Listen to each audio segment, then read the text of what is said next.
Commission. Today is September 7th, and we're in Santa Barbara. Would you please rise and join me in the Pledge of Allegiance? I pledge allegiance to the flag of the United States of America and to the republic for which it stands, one nation, under God, indivisible, with liberty and justice for all. Mr. Villalobos, would you give us the TV coverage announcement, please? Yes, thank you, Mr. Chair. Planning Commission hearings are televised live on County of Santa Barbara Television, CSPTV, Channel 20 at 9 a.m. in the South Coast, Lompoc, San Ynez Valley, Santa Maria, and Orchid areas. Rebroadcast of Planning Commission hearings are on Fridays at 5 p.m. on CSPTV, Channel 20. And now for the roll call, Commissioner Brown. Here. Commissioner Brooks. Here. Commissioner Cooney. Here. Commissioner Blau. Here. And Commissioner Valencia. Here. Thank you. All right, thank you. And now we'll have the agenda status report. Ms. Black? Good morning, Mr. Chair, members of the Commission. This morning we have a fairly full agenda for your Commission. We have one consent item. We have the inclusionary housing status report, which we're prepared to move forward with. Two permit items, the marijuana collective cooperative storefront ordinance for your consideration and recommendation to the board, and finally continuation of our hearing on the Goleta Community Plan. And the Goleta Community Plan item will not come up before 1 o'clock. So in the unlikely event that we finish early in our morning session, we'll just wait until 1 o'clock to take up the Goleta Community Plan. All right, very good. And how about the projection report? We will be, Mr. Chair, meeting next week, September 14th. We did move that meeting location to Santa Barbara. We have two 4th District items on that date in the Lompoc and Orchid areas, the Stonegate recorded map modification and the Gypsy Canyon consistency rezone. And then we will be continuing on with our discussion of the Goleta Community Plan, which is why we chose to move the meeting to Santa Barbara. Mm-hmm. We have no items scheduled for your commission on September 21st, and so I'm pretty certain we'll be recommending that we cancel that meeting. October 5th is also a meeting where we currently have nothing projected, and Commissioner Blau is going to be out that day as well. So it may be that we'll be canceling that hearing as well, depending on how that shapes up. October 12th has several items on it already, including the revisiting. I'm going to change the title of the general package of ordinance amendments to just really reflect what we will be discussing that day, which is the temporary events, special events ordinance provisions. And then there are also a number of other items on that day, including Orchid Quayside 3. We have planned to have a hearing on October 19th because of the need to have, or the desire to have Commissioner Blau at the hearing on the Santa Barbara Student Housing Cooperative, which your commission briefly considered several weeks ago. And then on that date, we are also planning to have the Cavaloto Tree Farm project heard as well. And that's, I think, as far out as we've projected to date. All right, thank you. Any questions? If not, we'll move on to public comment. Is there anybody here who would like to make any comments concerning some item that's not on today's agenda? Not on today's agenda. Seeing no one rise and nobody in Santa Maria. All right. We'll move on to the Planning Commission's informational reports. Does anybody have anything they'd like to report? All right. We'll move on to the minutes of August 10th. What's the wishes of the Commission? August 10th. I'll make a motion to approve those minutes, Mr. Chair. Thank you, Commissioner Brown. I'll second. Thank you, Commissioner Brooks. Any further comments? All those in favor, Mr. Villalobos will take the roll on that. Commissioner Brown. Aye. Commissioner Brooks. Aye. Commissioner Cooney. Aye. Commissioner Blau. Aye. Commissioner Valencia. Aye. Motion passes 5-0. All right. Similar thing, August 17th. You all received those minutes? Move to approve. Thank I'll second you. it. And Commissioner Blau seconds it. Thank you very much. Further questions? Mr. Villalobos would call the roll. Commissioner Brown. Aye. Commissioner Brooks. Aye. Commissioner Cooney, Aye. Commissioner Aye. Blau, and Commissioner Valencia. Aye. Motion passes 5-0. All right, thank you. And with that, we'll move on to the Director's Report of the Board of Supervisors Hearing Summary. Dr. Russell? Chair Valencia, Commissioners, good morning. Pleasure to be here. I have to report on yesterday's Board of Supervisors hearing, the only one that's transpired since your last meeting. There were several items of interest. First, there was a consistency rezone, among other things, called the McKellar rezone, and that was in the Gaviota area. And interestingly enough, that was able to take advantage of some of the recent downshifting of agricultural permit requirements that your commission considered a while ago. So we're happy that that took place. That was they're very straightforward. The Bryce Beach Cabana was considered, which was the consideration of the HLAC's landmarking proposal for that funicular and cabana, which actually sits on the beach. After very careful consideration, they remanded it back to HLAC for the purpose of considering whether it should be designated a landmark or a historic place of historical merit, which the differentiation being that a place of historical merit is a little bit of a lesser designation and does not have the permit path ramifications that being a historic landmark does. This is a legal non-conforming structure, and as such, the kind of structural renovation that they would like to do to the structure would not be allowed, but might be allowed if it is designated a landmark. So the HLAC will be reconsidering their designation, and they will do whatever they want. The Bagdasarian appeal from Montecito was continued to allow staff to explore some possible solutions with the applicant. The climate action strategy, the phase 1, which is the climate action study, went before the board yesterday, and we received approval to now move forward with the climate action plan. Climate action study included the greenhouse gas inventory, an evaluation of what different measures there might be out there, but did not include any specific recommendations as to how aggressive a reduction policy should be, and now that will be coming back to the board with a range of options as to what it is that we should be doing to reduce greenhouse gases. And then finally, I'm happy to report that the redevelopment agency in Isla Vista received a unanimous approval to come back on October 4th with a continuation ordinance, which takes advantage of one of the recent laws, ABX 127, that basically allows RDAs to continue their work so long as they make certain annual payments. So I was very pleased to receive unanimous support for that. And we will go back on October 4th with that ordinance, and then we'll just have to wait and see what happens with the litigation which is going on regarding the challenge of constitutionality of both of the bills, ABX 126, which dissolves the RDAs, and ABX 127, which allows you to enter into the voluntary program and continue. We don't have any idea how that's going to go. They could both be found constitutional, both be found unconstitutional. Either one could be found constitutional and the other one not. So we will effectively, assuming that we receive approval, which requires a 4/5 vote because of the budget ramifications, assuming we receive a 4/5 approval on October 4th, which we can't assume until it happens, we'll still sort of be stuck until the Supreme Court makes their decisions. So that's my report for today. If you have any questions, I would be more than happy to answer. All right, thank you. Any questions, Commission? All right, thank you very much, Dr. Russell. With that, we'll move on to item number 10, consent agenda items, and C1 is our first one. Mr. Villalobos, would you please read that into the record?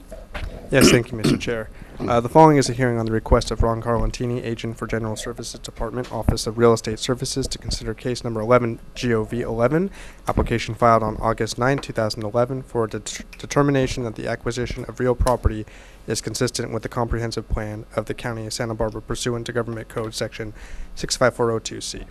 All right, any site visits or ex parte? No? All right, and I think we'll open the public hearing on this because we have a speaker. But before we do that, do we have a representative, Mr. Ritterback, or is that necessary for him to be here? Ms. Black?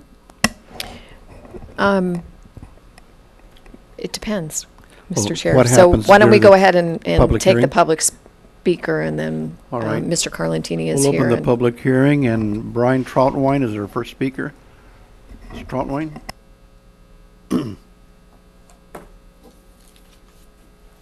Good morning, Mr. Chair and Commissioners. I'm Brian Troutwine with the Environmental Defense Center. It's a pleasure to be here this morning to support the county acceptance of the Tognazzini property into fee ownership by the county. We believe that the county accepting this property is consistent with the comprehensive plan. That's the question before you today. We're here today to remind you that it's a very environmentally sensitive site. It's chock full of natural resources. So we fully expect the county's management of this property to be very sensitive to protecting those natural resources. And with that, we just want to thank you for taking this action and finding that the acceptance of this property is consistent with the comprehensive plan. Thank you very much. Thank you. All right. Anybody else in Santa Maria? No, see no one rise. We'll close the public hearing and bring it back to the Planning Commission. This is a 4th District item, so any comments from the commission? All right.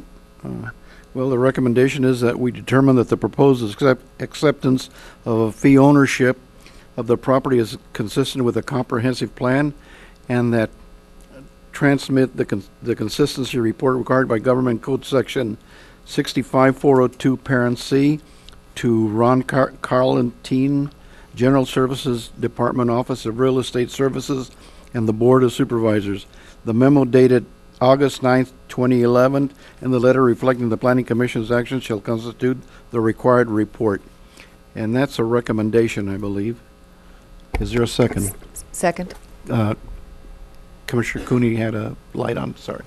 Yes, thank you. Just a question on the motion, Mr. Chair, and that is the process. We haven't had an acquisition in a while, and I'm wondering if staff, Ms. Black, or someone else can explain the next step for this property, assuming the motion passes and it is found to be consistent. It goes to the Board of Supervisors for the actual acquisition action. Mr. Chair, I'm going to ask Mr. Carlantini to address Commissioner Cooney's question. Mr. Carlantini? Good morning, Mr. Chair and members of the Commission. Your action today will help with the due diligence of acquiring this property. It's a little complicated. It's not a simple transaction. The Board of Supervisors will have to enter into an agreement for an assignment from the current buyer of this property, which is the Land Conservancy of San Luis Obispo and the Tognazzini family. We're anticipating that board action probably within the next 2-3 months. There's a lot of homework that still needs to be done. It's very exciting to work with this family because they see the significance of this, and also in my short career here, this will help me finish a long project that I've been really fond of. The Point Sol area is very significant, as Brian testified. So there is a little bit more homework after your action with the board and with the escrow and the completion of the acquisition. Thank you. Is this right north of the Minuteman sites? Yes, yes it is. There. And so will there people still be allowed to go in there? Sure. That was a problem. The Minuteman sites were a problem before. Yes, back in, I believe in '08, the county had a task force that worked with Vandenberg staff, and we got that roadway back on track for the public. And that agreement's still intact, and we work really closely with the base for their evacuation needs, and seems to work very nicely. Okay, thank you very much. Thank you. There was a second by Commissioner Brooks, so ready, any further? Oh, I'm Mr. Brown. Any further discussion? Mr. Villalobos, would you call the roll on this?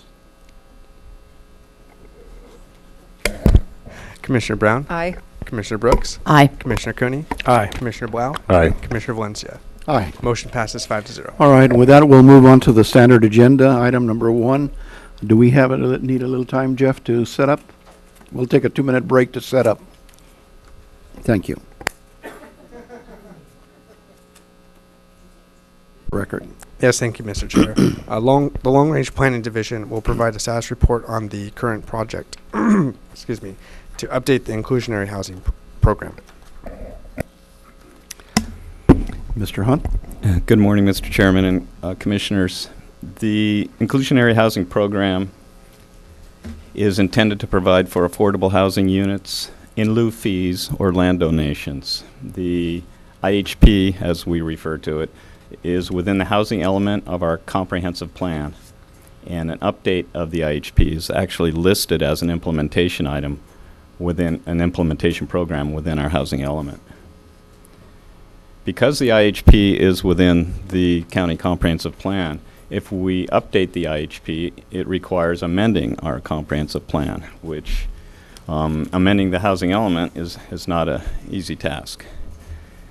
So one of the ideas is that the update may propose, and I don't want to lock in anything at this point, we're just giving a potential status report, but the IHP may propose moving the IHP to a separate implementation plan, and thus no comp plan amendment or HCD review would be required. Another issue that the IHP update may address is the fact that in some areas of our community, market prices of homes are approaching what is considered affordable prices. And with the deed restriction that is added to the affordable units, it makes it difficult to sell them when there's a available unit without the deed restriction at a similar price. So the update may propose what we're calling a near market trigger, that when the prices get close enough that there would be a in lieu fee that is lower in this particular instance. The state bonus density law, at this point, many people consider it more attractive than our county's IHP. And the reason we say that is most of our applicants in the recent past have chosen to take the advantage of the state's density bonus law rather than the county's IHP. So one of the ideas in the update of the IHP would be to propose reducing the percentage of affordable units that's required and therefore make it more attractive. We did some research, or have done research, on how the county's IHP compares to other jurisdictions, and ours is near the high end. If not the highest, it's really close towards it. Another issue that has come up is the in lieu fees. Currently, our in lieu fee provisions are not provided in all the areas where they could be. The two specific examples are for very low housing and workforce housing in the coastal areas. The state law allows us to provide in lieu fees as an option. The county IHP does not allow it. So one of the ideas, and additionally, there's a provision that the fractions of units have to be built as opposed to being paid with in lieu fees. So one of the ideas is in addressing in lieu fees in the update of the IHP would be to provide in lieu fees for the very low end workforce housing in the coastal zone and allow fractional units to be paid with an in lieu fee rather than a constructed unit. Secondary units are intended to provide affordable housing by design without the deed restriction.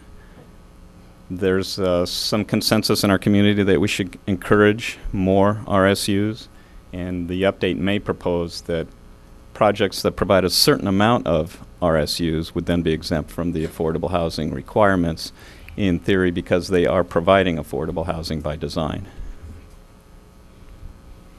And finally, there's some miscellaneous housekeeping items that the update of the IHP may address. We cannot require rental housing based on recent court rulings, so we will delete references to that.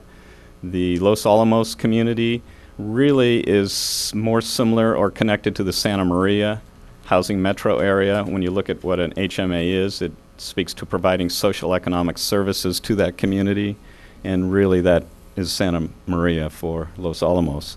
It also has housing costs more in line with Santa Maria, so the IHP update may include moving Los Alamos to the Santa Maria HMA.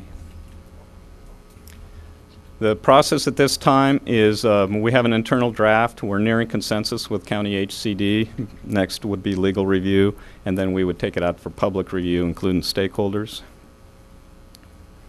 The adoption schedule at this point is we will have to take it to state HCD. We anticipate that in the fall of this year. The environmental review would be finished later than that, later in the fall. The Planning Commission review was tentatively scheduled for winter of 2012 and board adoption in the spring of 2012. The building industry asked me, and I will oblige them, they asked me to state that they are very interested in having the ordinance in place already and consider the existing situation a significant hurdle towards projects for tomorrow and trying to build approved ones today. And finally, I would like to summarize that we've done a lot of research on how other jurisdictions are responding to the issue of affordable housing, given the depths of the recession that we're in. And it seems like there's a number of responses. Some jurisdictions are actually placing a moratorium on their affordable housing programs and saying, we don't need it right now, it's not appropriate, it's not needed, the market is taking care of it. Other jurisdictions are taking the opposite extreme and digging in their heels and saying, we're not budging an inch, the economy will turn around, affordable housing is so critical to our community, we're not amending our ordinance at all. Our approach is more of a middle. We are suggesting, or the proposal will likely suggest that we take a middle ground, that we revise our ordinance, but we don't gut it, make it a little more flexible and address some of these issues that have come to our attention.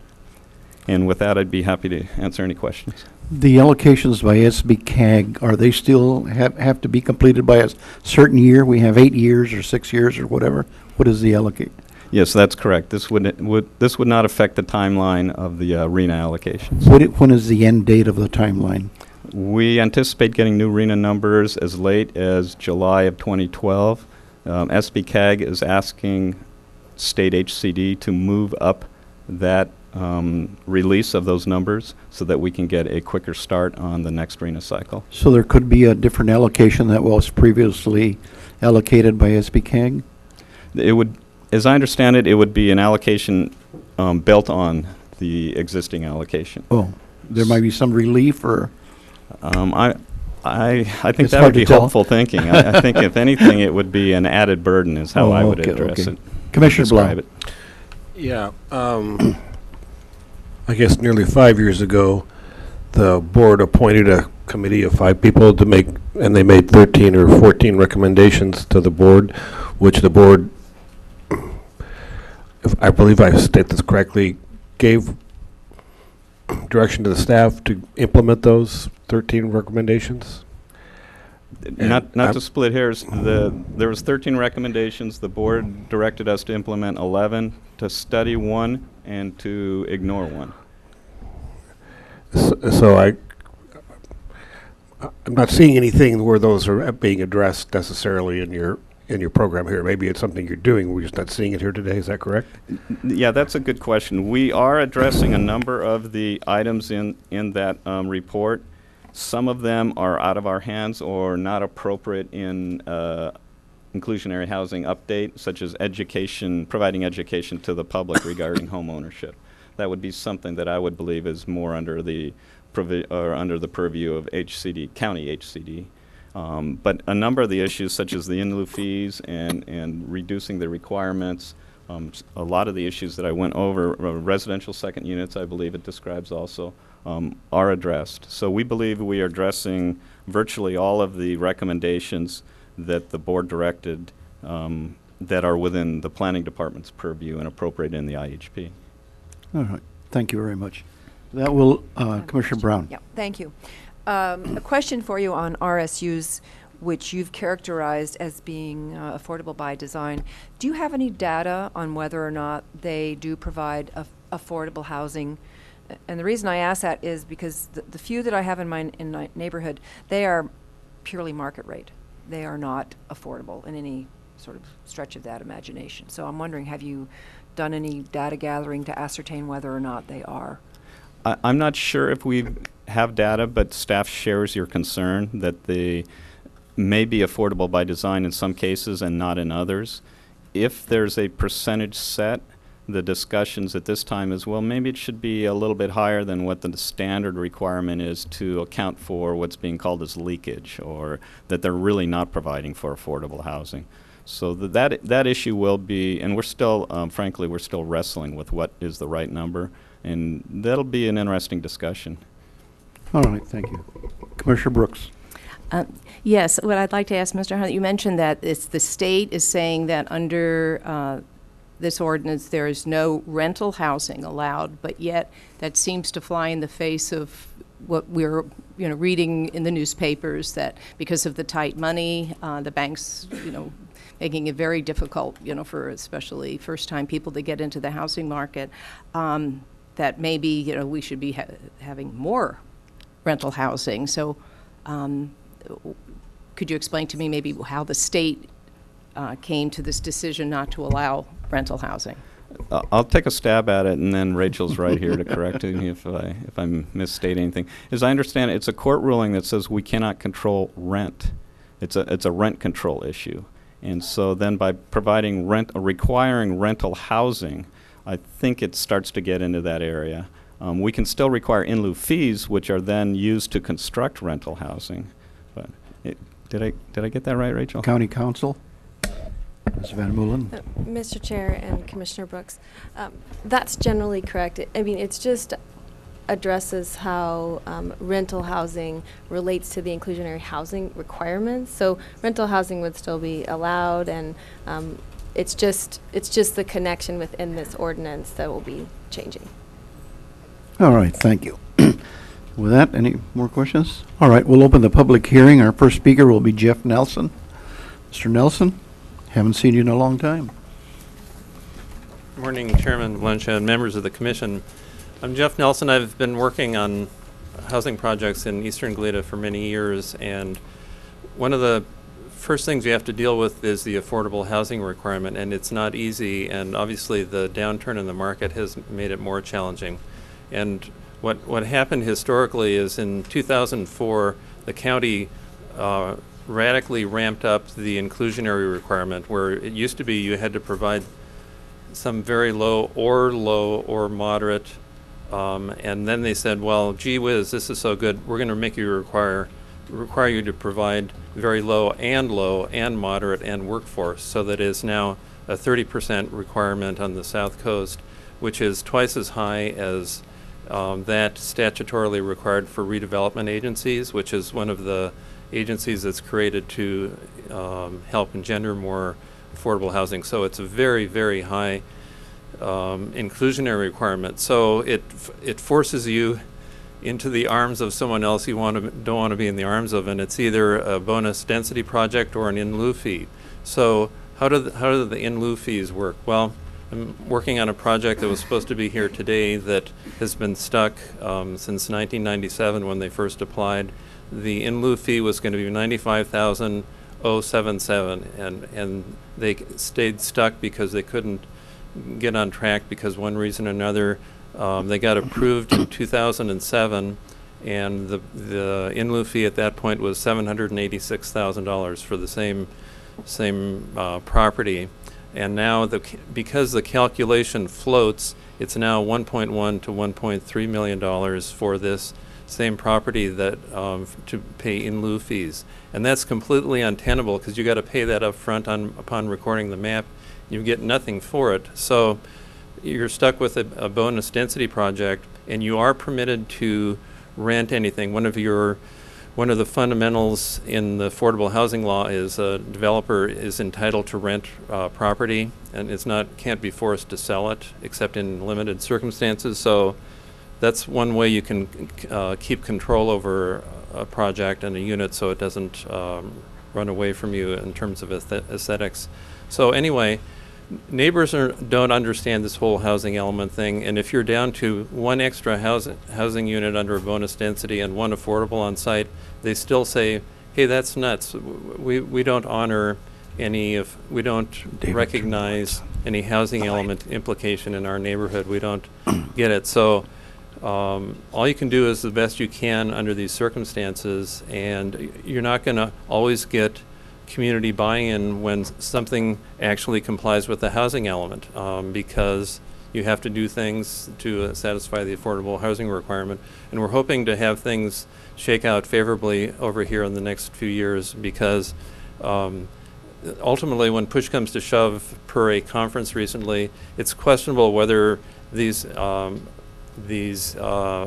inclusionary requirements with no incentives added will withstand legal challenge, because housing is not causing the need for new housing.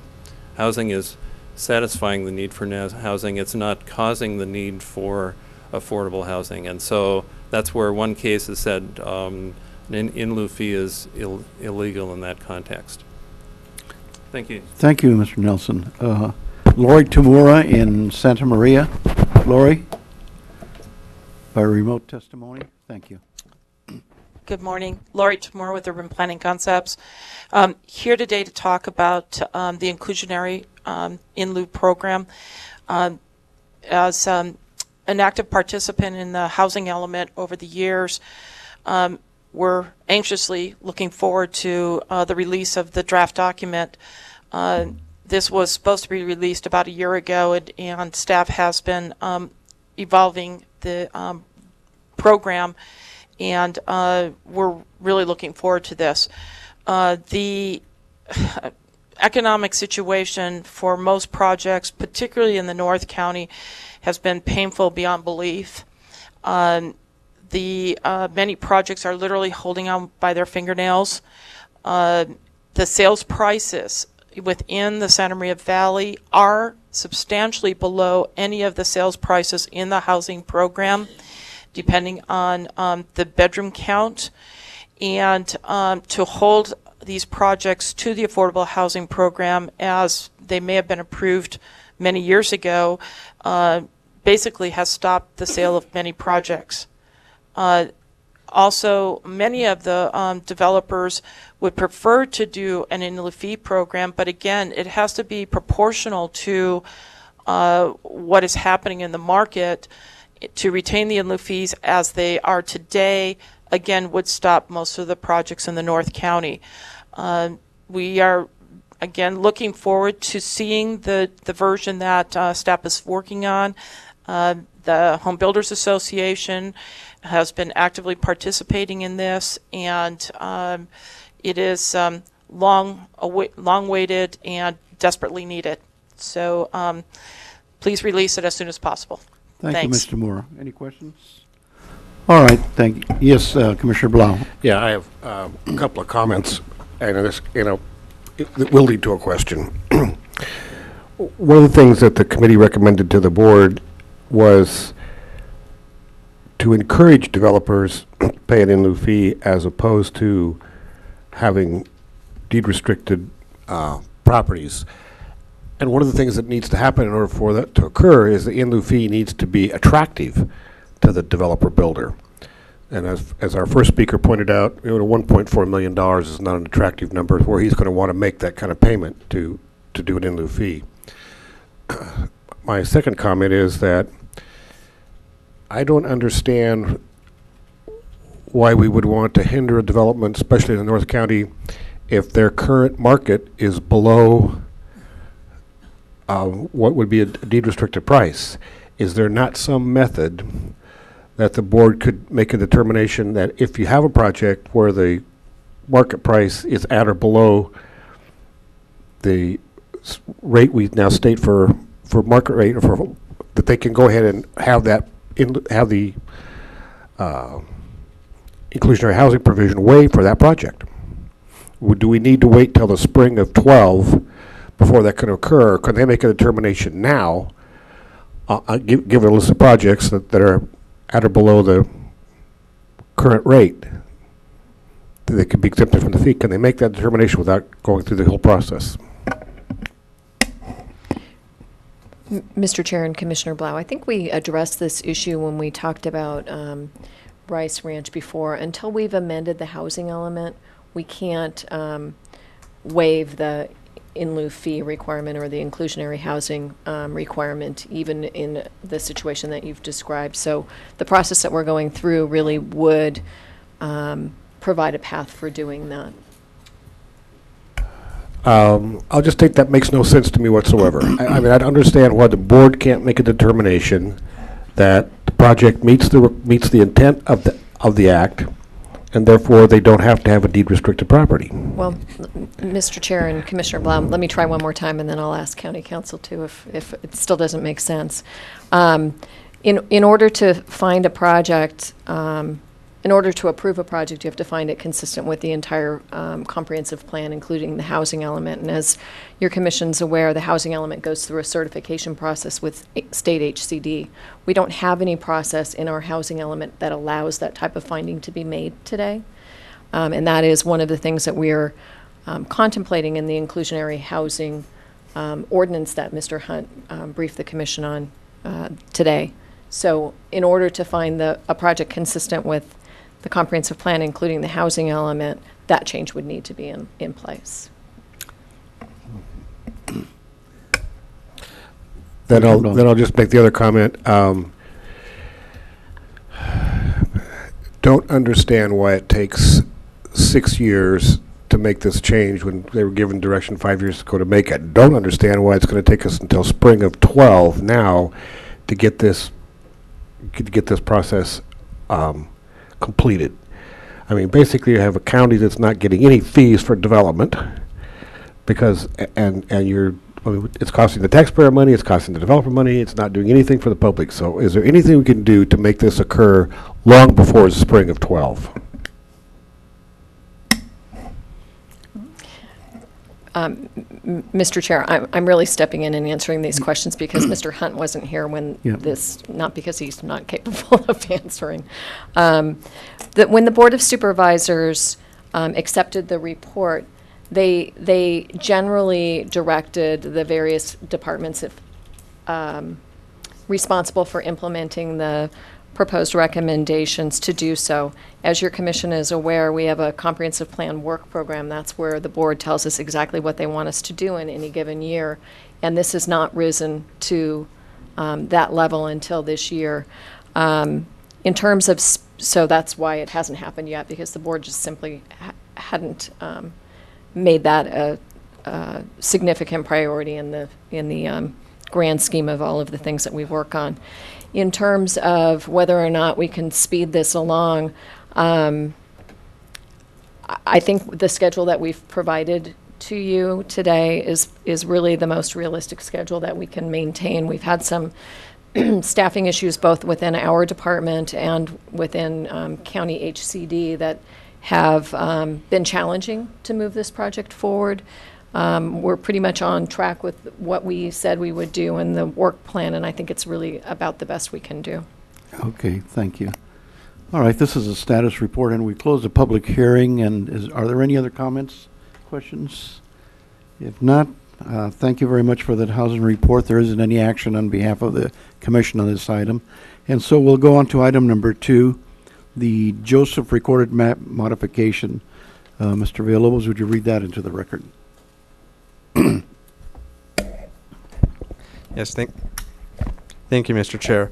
The following is a hearing on request of Jennifer Foster, agent for the owner, George Joseph, to consider case number 09RMM4, application filed on December 3rd, 2009, and to approve the addendum to negative declaration 98ND 35 pursuant to the state guidelines for implementation of the California Environmental Quality Act.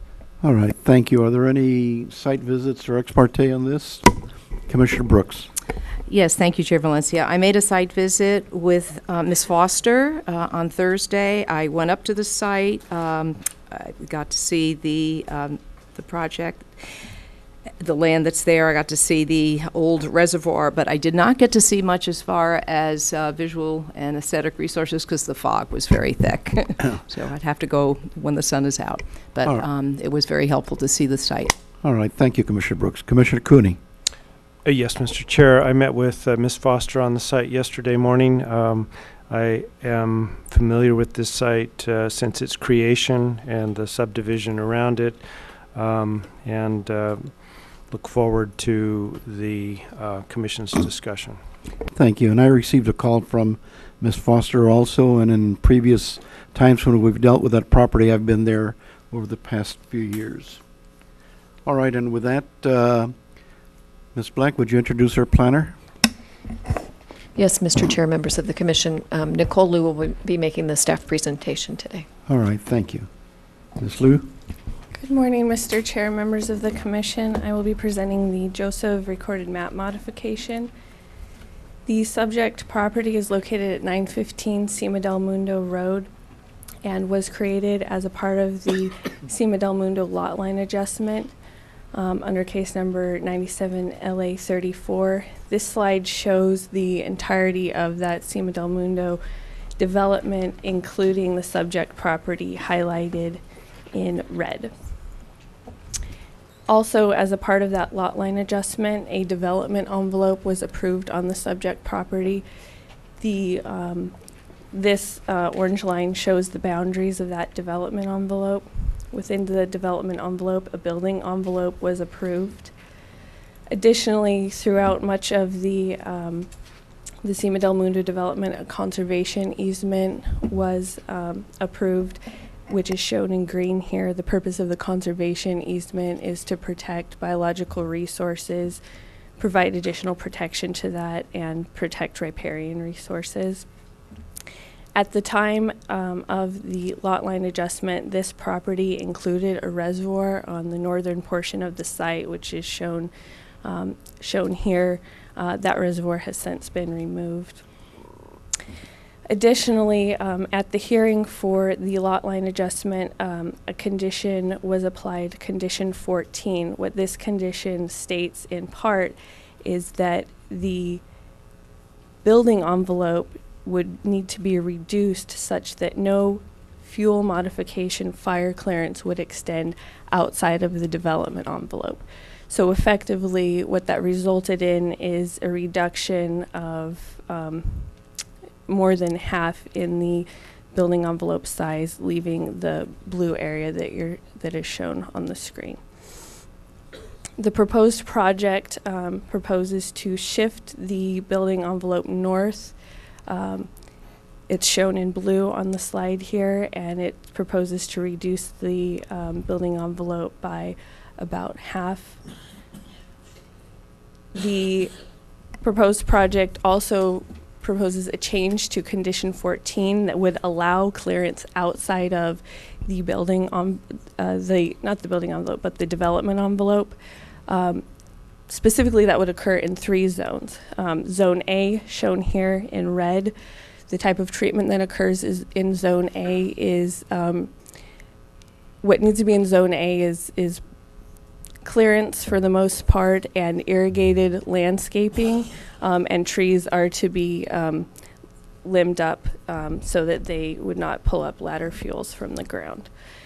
Second is Zone B, which is shown in the kind of pink area here. In Zone B, the type of fuel treatment that is required is for shrubs, clearance at 15 feet on center, pruning up of trees, and grasses are to be trimmed to 18 inches. Neither of these zones extend outside of the development envelope as proposed on the west, on the eastern side of the lot, which is where the conservation easement. Zone 2 does extend out of the development envelope slightly on the opposite side from the conservation easement. Finally, there's Zone 3.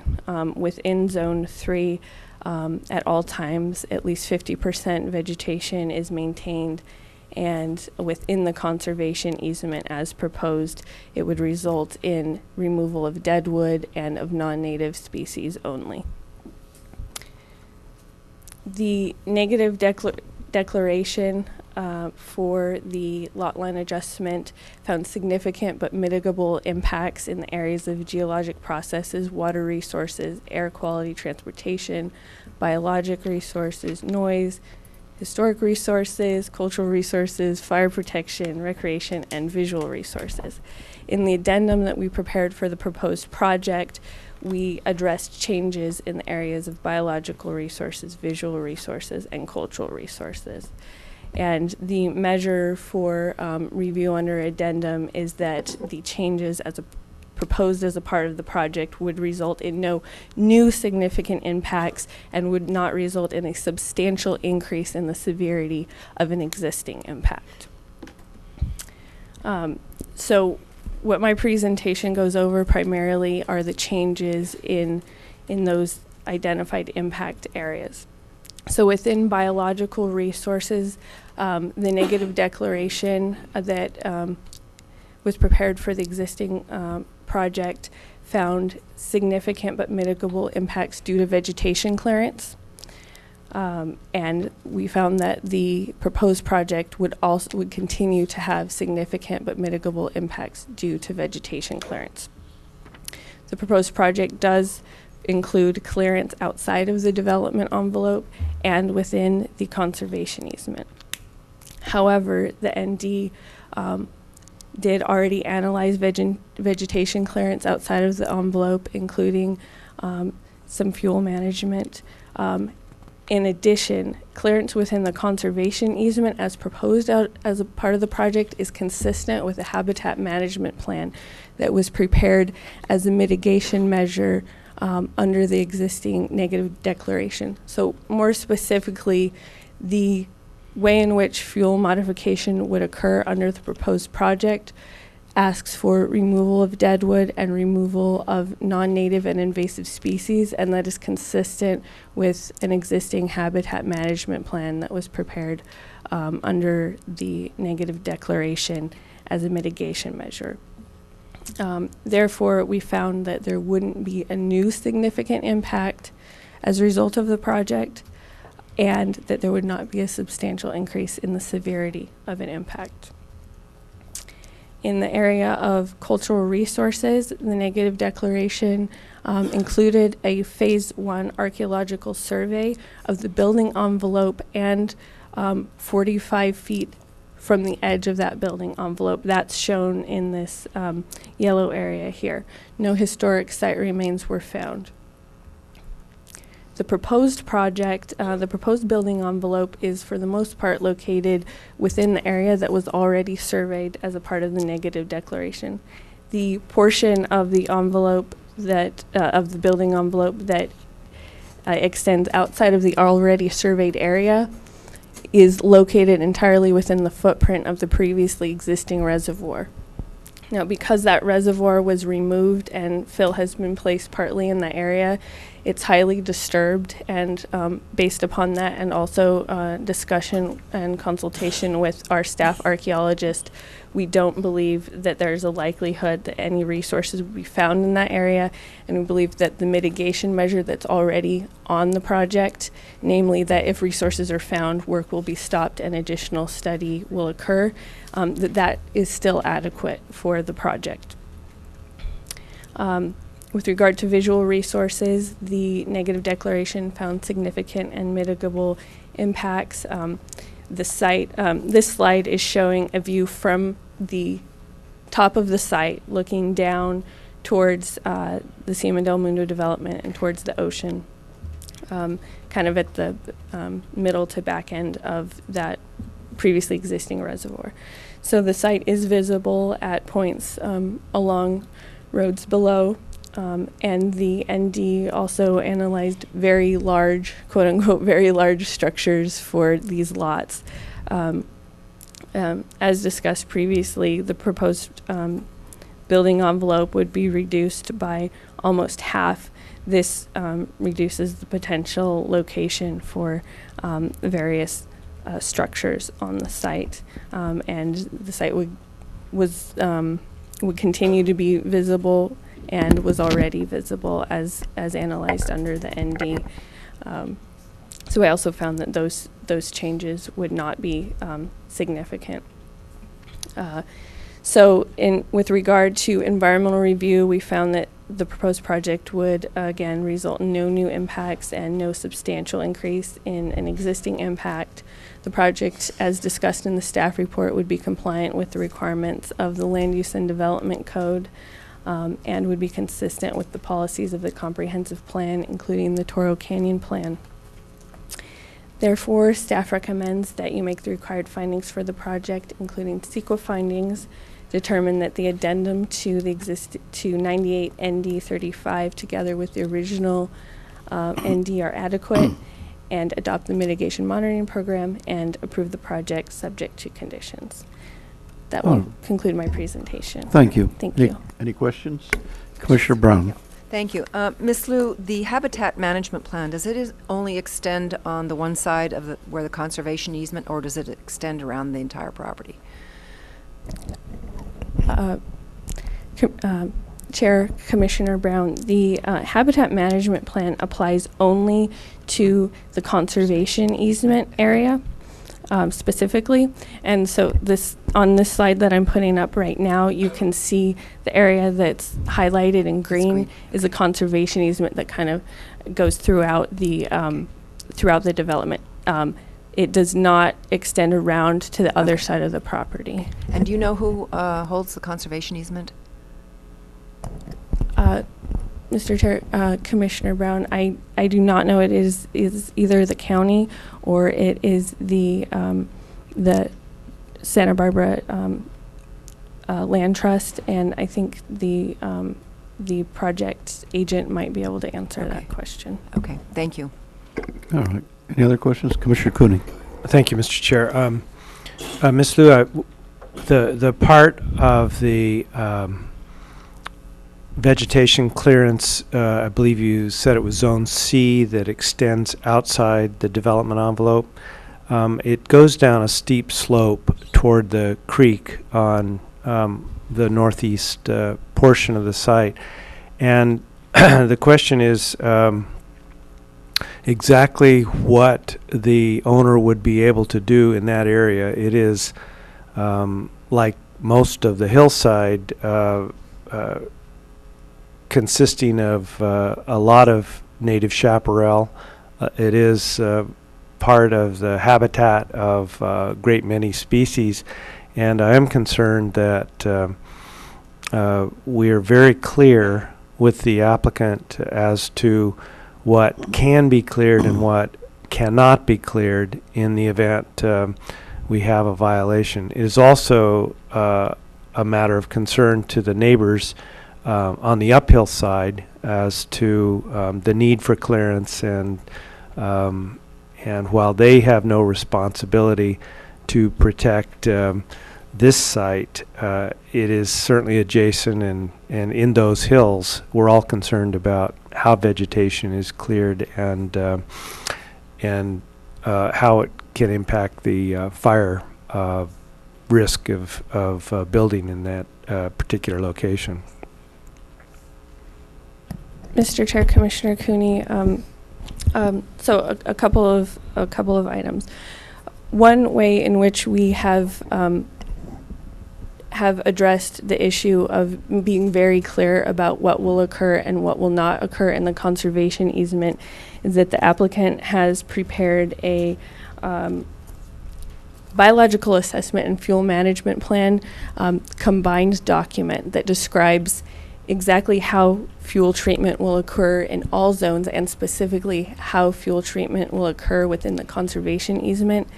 And that is included as a part of the proposed project, and through that it is incorporated into the project description and is therefore essentially a condition of the project. It is enforceable that if the requirements of that plan are not implemented, that it would be a violation.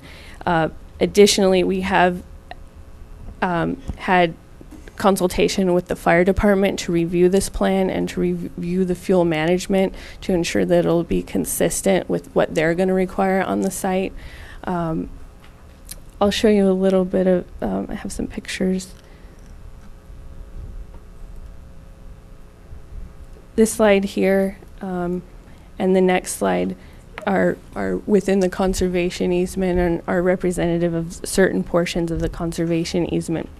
So some of the things to point out here are the large amount of dead wood in that area, and then on this side you can see this ivy. This is all non-native ivy, and so a lot of the clearance that would be happening in the conservation easement is kind of cleaning out of this ivy and of this wood.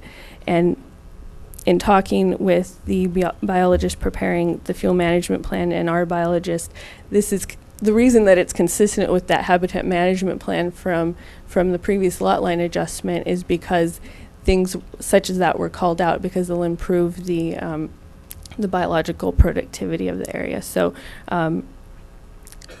so what I would say is that it's enforceable because it's in a plan that we already have, that we've already reviewed. We know the contents of it, and we have worked with the applicant in areas where it seemed to be extending to require too much clearance. We worked with the applicant and the fire department to make sure that it's a solid document in that respect.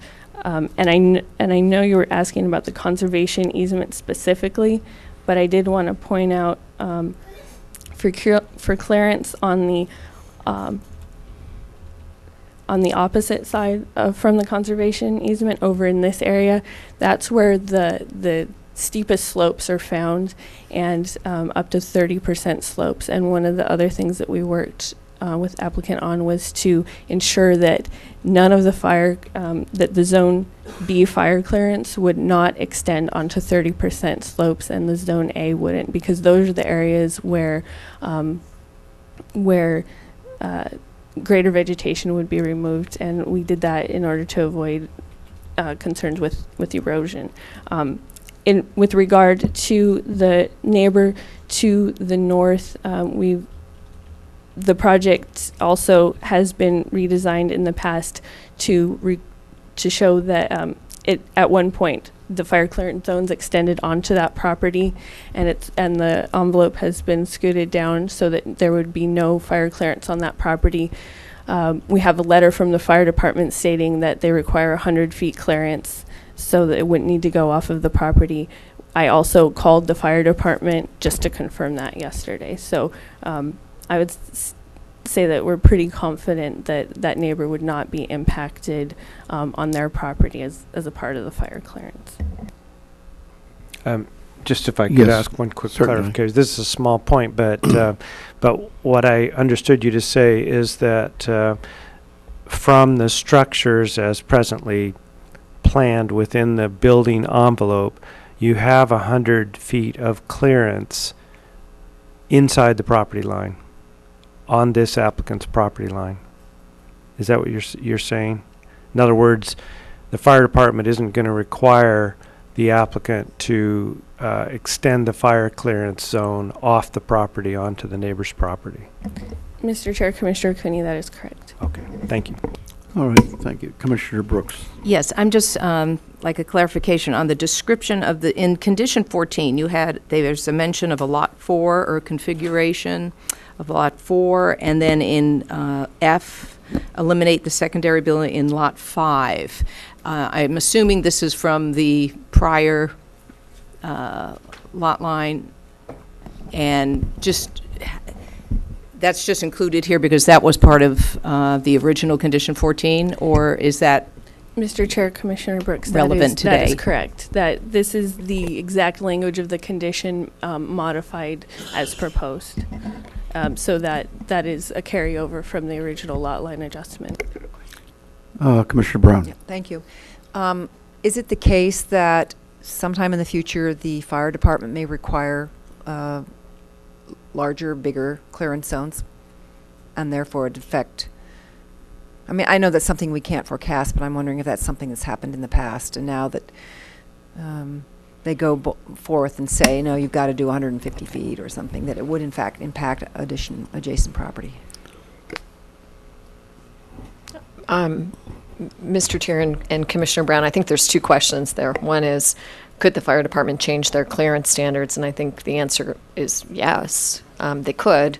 They've certainly imposed clearance standards that are more significant than in my time with the county more recently. In terms of could the fire department require clearance off-site, I think that's a trickier question. I think the fire department can compel clearance of vegetation on anybody's property under certain ordinance provisions, but I don't know that they could necessarily require it around an existing structure on a parcel. I'm just not real clear on that. All right. Any further questions? All right. The applicant, Ms. Foster.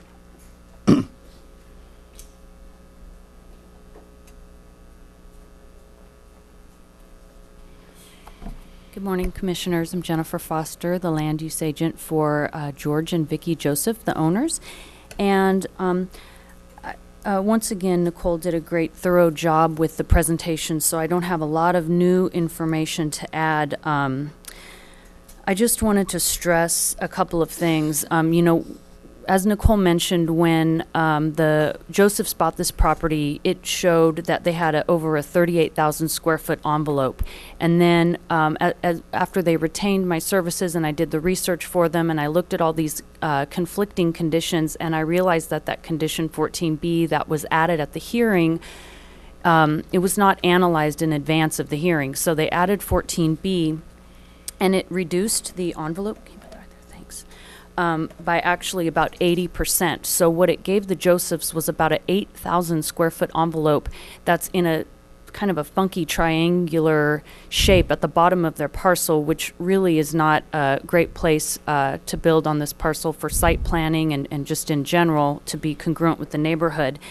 And also wanted to point out that that envelope is, thank you, that envelope is only about 60 feet from the southern property line. And what we're doing is, so by shifting it up, we're making it so that the closest point of the envelope is 100 feet to any property line.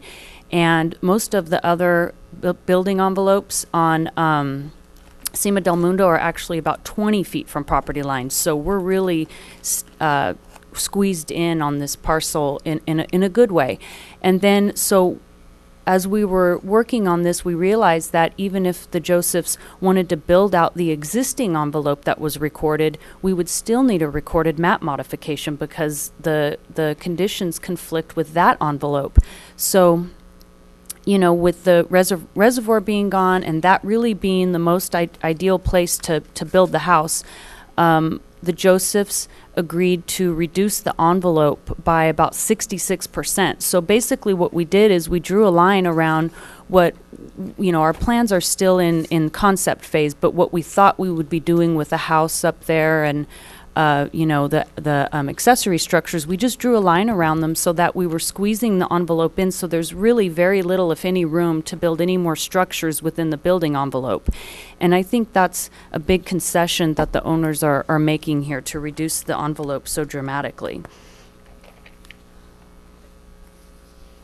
We also did take the previously, I'm just going through these real quick. We took a previous version of the house plan to BAR, and we got positive feedback from BAR saying that they preferred the relocated envelope, and there was a member of the Ladera Association there that also said that they supported the relocated envelope. And I already spoke to some of these project benefits, which is reduction in the size of the building envelope.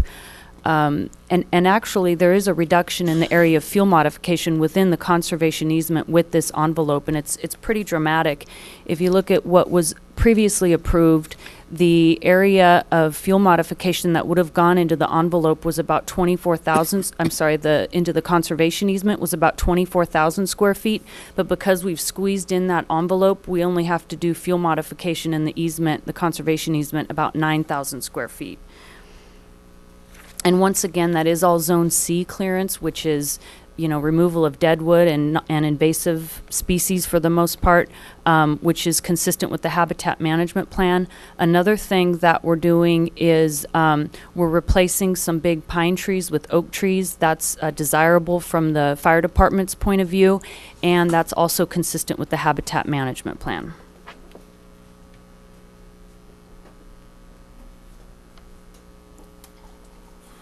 This is just a little exhibit showing the old envelope and the new envelope. And then I do have this neighborhood table that shows the sizes of the homes in the neighborhood. The average came out to about 9,000 square feet. Based on our conceptual plans, we're going to be under the average for the neighborhood. And these are just some views of the parcel, looking around the parcel. And these are just some homes in the neighborhood, but I won't go into those unless you guys want to see those.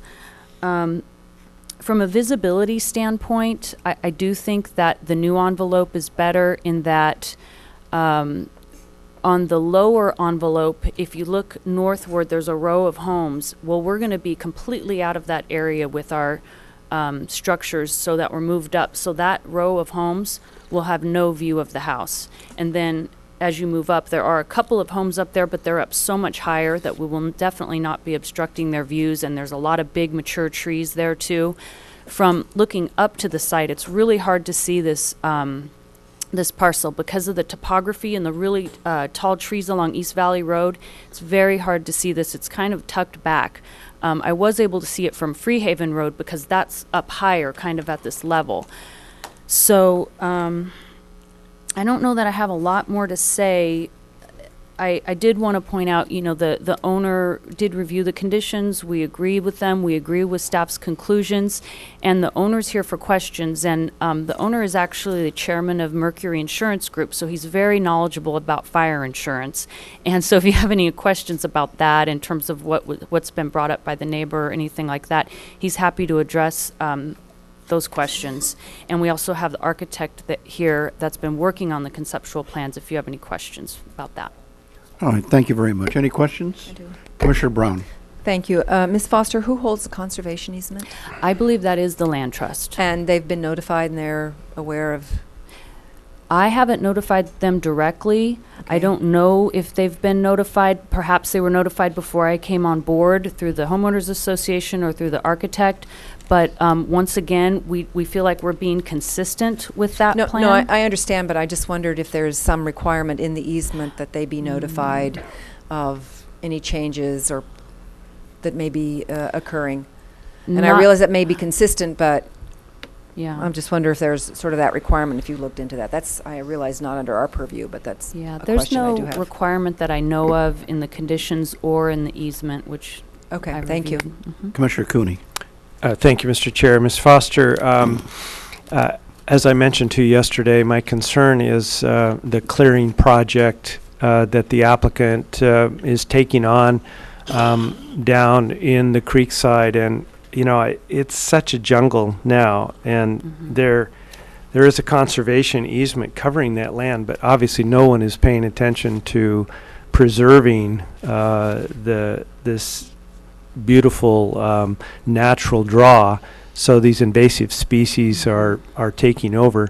But I think it's going to be a really difficult job to distinguish what is dead wood, what is invasive from the high quality and valued chaparral plants. So I'm hoping you're going to volunteer to be down there when the clearing is done and make sure we don't take the baby out with the bathwater.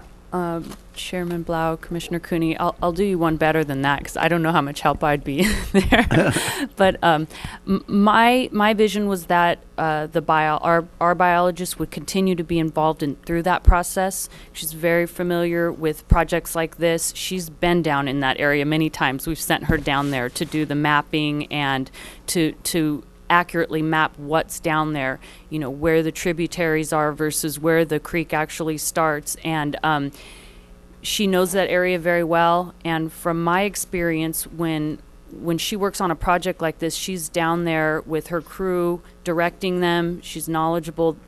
she's made them knowledgeable, and I think she would agree that this would be a huge benefit for this area to get that ivy out of there, and a benefit for the neighborhood to get that dead wood out of there. All right, thank you very much. Bush, go ahead. I do agree with that. I think that's a very significant benefit to the neighborhood as a result of the project, and so we'll be watching it also. Obviously, a great deal of damage could be done at the same time, so that's my concern.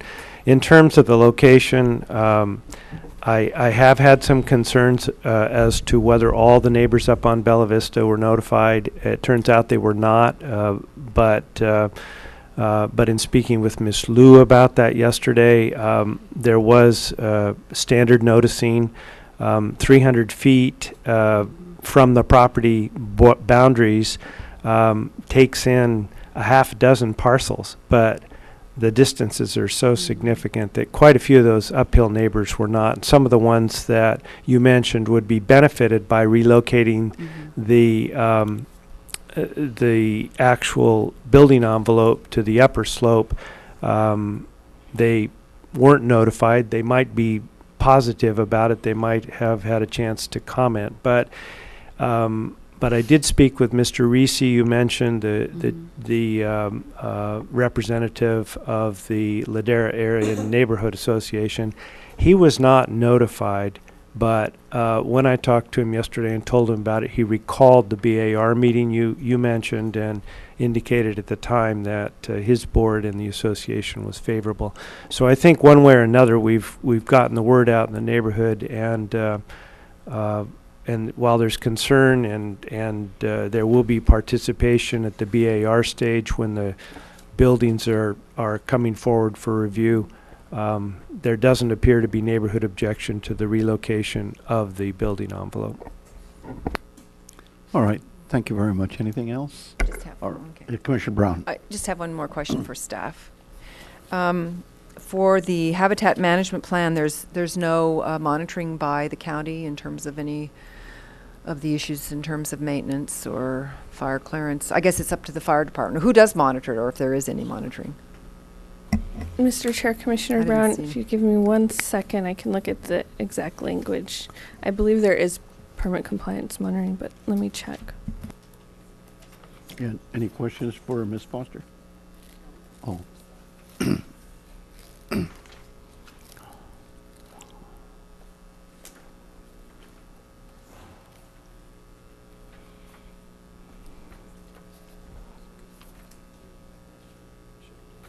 Yeah, absolutely.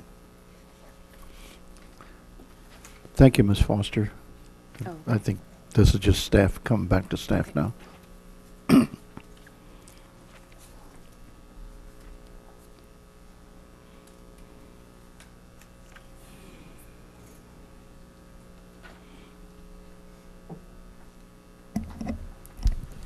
Mr. Chair, Commissioner Brown, I'm looking at the language of the original 1997 condition that states that P&D shall review the habitat management plan. It does not state that there would need to be compliance monitoring on that condition. That said, there are a number of conditions that I've recommended on that be applicable to future development on the lot as a part of this, notably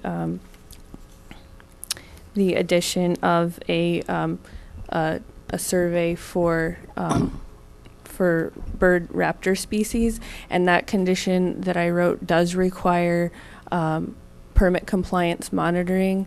So what and all of the mitigation measures are carried over to the project. So what I'm getting at is when the lot line adjustment when the land use permit for development of the site is approved, there will be a permit compliance condition on that. That permit compliance condition will require monitoring of all conditions, and that will include monitoring of the conservation easement and of the provisions of that habitat management plan. So as it exists today, I don't think, I'm not saying that there is monitoring, but upon approval of the the house on the property, there will be monitoring. And presumably, if the land trust holds an easement, they should be doing the monitoring for that on the conservation easement. Thank you. All right, thank you very much. With that, we'll open the public hearing. Is there anybody here who wants to speak on this subject? Seeing no one rise, anybody in Santa Maria? Seeing no one rise, we'll close the public hearing, bring it back. Is there any further comments you'd like to make, Ms. Liu? No, Commissioner All right, thank Chair you. We'll bring it Valencia. back to the commission for, this is a first district item. Any deliberation? Commissioner Cooney? Mr. Chair, I would like to have any input that my fellow commissioners have as a result of their review of this project. I have to say this project is one of the most intensely watched of the Cima del Mundo lots, and some of the earlier projects in the subdivision were not well monitored, and as a result there were some violations of the county's very strict conservation easements and other wildlife pathways, and I think this applicant has been sensitive to those issues and understands that there has been a lot of work to make sure the project is compatible with the real wild surroundings. So I am supportive of the specific application before us, which is to modify the recorded map slightly to move that building envelope as has been indicated. Thank you, Commissioner Cooney. Anybody else? Commissioner Cooney, I remember when this project came before us about 13, 14 years ago. And we were in a learning cycle. We were learning about the environment and learning about the easements and so on. And many of us were quite new to the commission at the time. But the project is doing well. I recall you might have come and testified before us. And so... this was my introduction to neighborhood politics and and to the county processes, and it was certainly a learning experience. But I remember your interest and support of the neighbors' concerns, and those continue.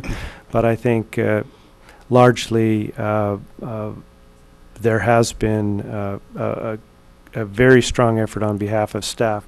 Whenever modifications occur, wherever new applications take place, as Ms. Liu has in the present case, the first place they go is to the original paperwork, and there is a body of work for them to review. So she's done so, and I'm comforted by Ms. Foster's indication that that Rachel Tierney, the biologist, will be an active part of the vegetation clearing.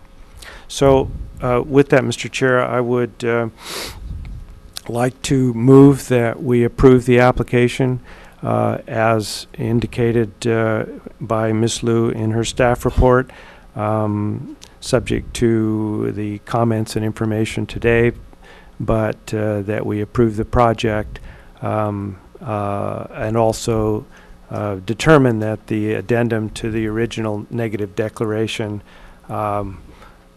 is adequate for environmental purposes, that we specifically adopt the mitigation monitoring program, and that we make all appropriate findings and conditions as indicated in the staff report, which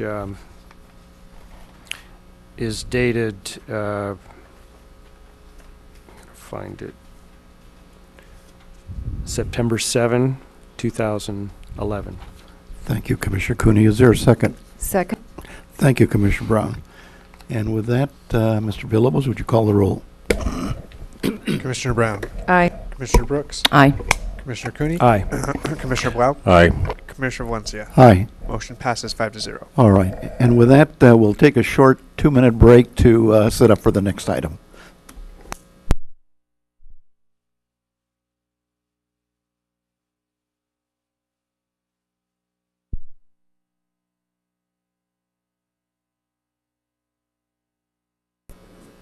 We're on item number 3, the Essex Property Trust entrance sign appeal.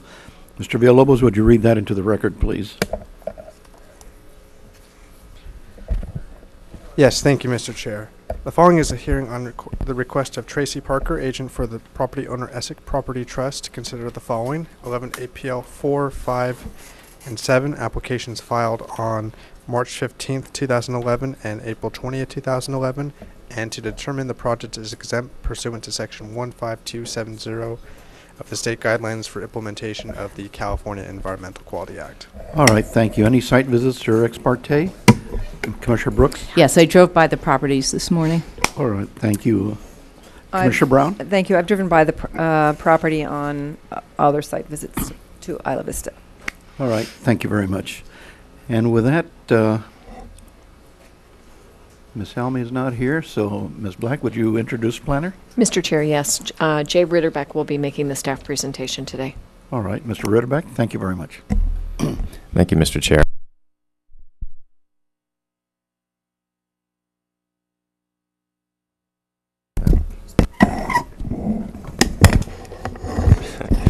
Thank you, Mr. Chair, members of the Commission. My name is Jay Ritterbeck, and I'm the staff planner for the Essex projects. These projects are located at the northwestern corner of Isla Vista, at the corner of El Colegio Road and Camino del Sur. All properties are zoned SRH 20 and are in the urban coastal area. Each project site is currently developed with an existing student housing structure. Historically, these are known as the Chimney Sweeps, the Balboa, and the Colonial. Each are approximately 45 to 50 years in age. Next, I'll show the proposed monument signs that were denied by the Board of Architectural Review for each of the properties. First, the Chimney Sweeps. This structure was determined to be too closely located near the road right-of-way. It was determined to be too commercial in nature, as well as an unbalanced look, and not compatible with the existing neighborhood. The Balboa on the corner lot. This sign replacing the historic wall monument sign in the back was determined to also to be located too close to the road right-of-way, and this one was also determined to be too industrial or commercial in its aesthetic. And the Colonial, an identical sign to the Balboa, which was denied, losing BAR commenting that the loss of the historical context of the structures, of the historic nature of these buildings, that the commercial aesthetic that was being proposed didn't match the existing architecture.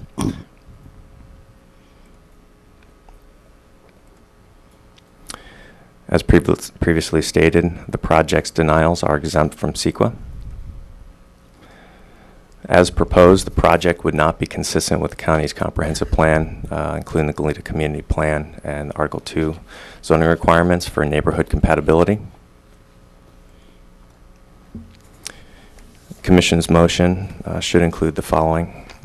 Make the required findings for denial of the projects as specified in Attachment A of the staff report, including the CEQA findings. Determine that denial of the projects is exempt from CEQA pursuant to 15270, included as Attachment B. Deny the appeal, case number 11 APL 4, thereby upholding SBAR's denial of the case 10 BAR 63. Deny the appeal 11 APL number 5, thereby upholding SBAR's denial of 10 BAR 61. Deny the appeal, case 11 APL number 7, thereby upholding SBAR's denial of 11 BAR 41. In conclusion, the Commission should also once again deny the original projects, 10 BAR 63, 61, and 11 BAR 41. This concludes staff's presentation. Thank you. Any questions by the Commission before we go to the applicant? All right. Ms. Parker, Tracy Parker.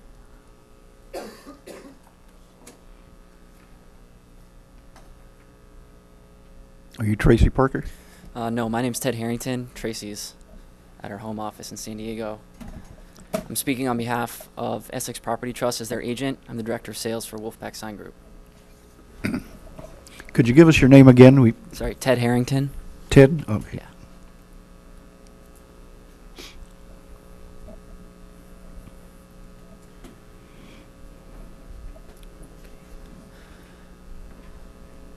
All right, so we'll go through just an outline here of the various things I'm going to cover real quick. Project history, actually, Jay pretty much covered it for us there. But then we'll talk about what the goals are, both our goals as well as the SBAR's goals, what issues we've been having along this process. Then we'll talk about the two properties separately. Although Jay did outline there were 3 applications, there's actually 2 properties that are completely unrelated to each other. There's what's called the chimney sweeps in Jay's presentation, and then Colonial and Balboa are actually part of a 3-part property known as the CBC collection. Then we'll just give a couple of case studies of previous projects that Essex has done, and then we'll close it up. Oh, formatting's all weird. So basically just give you the project history. That was everything that Jay went over. Essex, we've worked with all over the state. They asked us to help them with their efforts to increase the curb appeal of these properties. Essex acquired them a number of years ago and wanted to put some money in to upgrade the aesthetic both on the exterior and the interior, and that's where we came in. Our first submittal for a permit was in March of 2010. So we're a year and a half into a permit process, which in most cities takes about 4 weeks. And we'll go over what some of the challenges are that would lead to that. So talking about goals, sorry, this says DRB, that should say SBAR. So SBAR's goals was very consistently communicated to us that they wanted signage that was consistent with the Isla Vista aesthetic, and we'll come back to that in a minute. Essex has a number of their own goals. Upgrade the curb appeal of their property, as I was just mentioning. They wanted signage that reflects the legal name of the property, which is no longer the Chimney Sweeps, it's now the Sweeps, and it's no longer Colonial or Balboa. It's actually the CBC collection. There's a third building to that doesn't have street frontage, which is the other C. And then ultimately also replace signage that is failing materials, low quality. If you drove by it in your car, I know a couple of you mentioned that you saw it from your car, it probably looks okay. But as you get up close, you'll notice that these things, if an infant touched them, they would fall apart. These were signs that were put up in the late 60s when these projects were initially built. And Essex has a long tradition of acquiring properties that are older, falling apart, and really upgrading them that provides quite an asset to the community. And those 2 goals are not contradictory. The goals of the SBAR and the goals of Essex, they certainly overlap. That part, the sweet spot where the overlap is exactly where we've been trying to find ourselves through the course of this entire permit application process, and haven't been given a path to get there. So there's a couple of issues that we've come across, and we'll go into excuse me, detail on both of them. There's some with the existing signage, and there's some challenges with our relationship with the SBAR. So with the existing signs, we'll come back to this, but there's issues with design, there's issues with materials that are falling apart, and there's significantly fire and life safety issues. So now as it pertains to the SBAR, there's really four points to talk about, and we'll go into each one of them.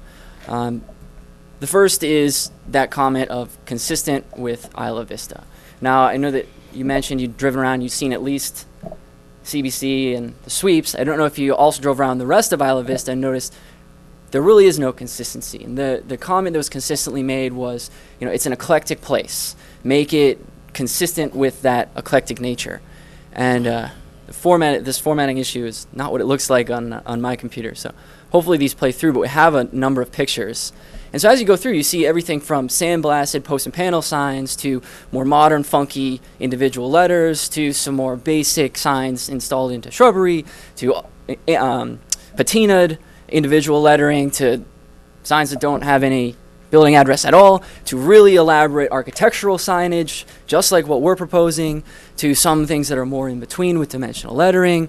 Again, other types of sandblasted signage, right back to more architectural type of signage that identify a different apartment complex. Some very simple, basic panel type of signs and signs that are applied to fencing. And as you can see as you go through these, and these weren't cherry-picked. We didn't just try to get the most different ones we could. We really took every picture we could find, and this gives the best representation. And we brought this to the SBAR and said, this is our challenge. You're saying work within this. Well, this really could mean anything. Could you give us some more guidance? And we never really were provided a pathway to achieve their goal, given that this was the parameter we were to work within. So the next challenge really relates to that and is somewhat of an adversarial relationship with the SBAR. And by that, I don't mean to say that there was some major conflict, but just that, as I was touching on before, there wasn't a pathway to the goal. And we were given the goal, make it look like it fits within Isla Vista, but as we, over the course of 9 different submittals, all the various communications in between, we were never given a clear, concise way of, look, here are the hoops you have to jump through and get there. We'll jump through whatever hoops we have to. We've been doing this for a year and a half. This isn't something that we're taking lightly. But we're not being given a pathway to achieve that goal. And then there's also been contradictory reasons for denial. These are just a couple that are taken straight out of the minutes. There were many others, but the first one talks about materials. We were actually told to use a Corten steel, a stainless steel, use them in conjunction, using high quality materials. Upon the next submittal, which we included those, we were denied.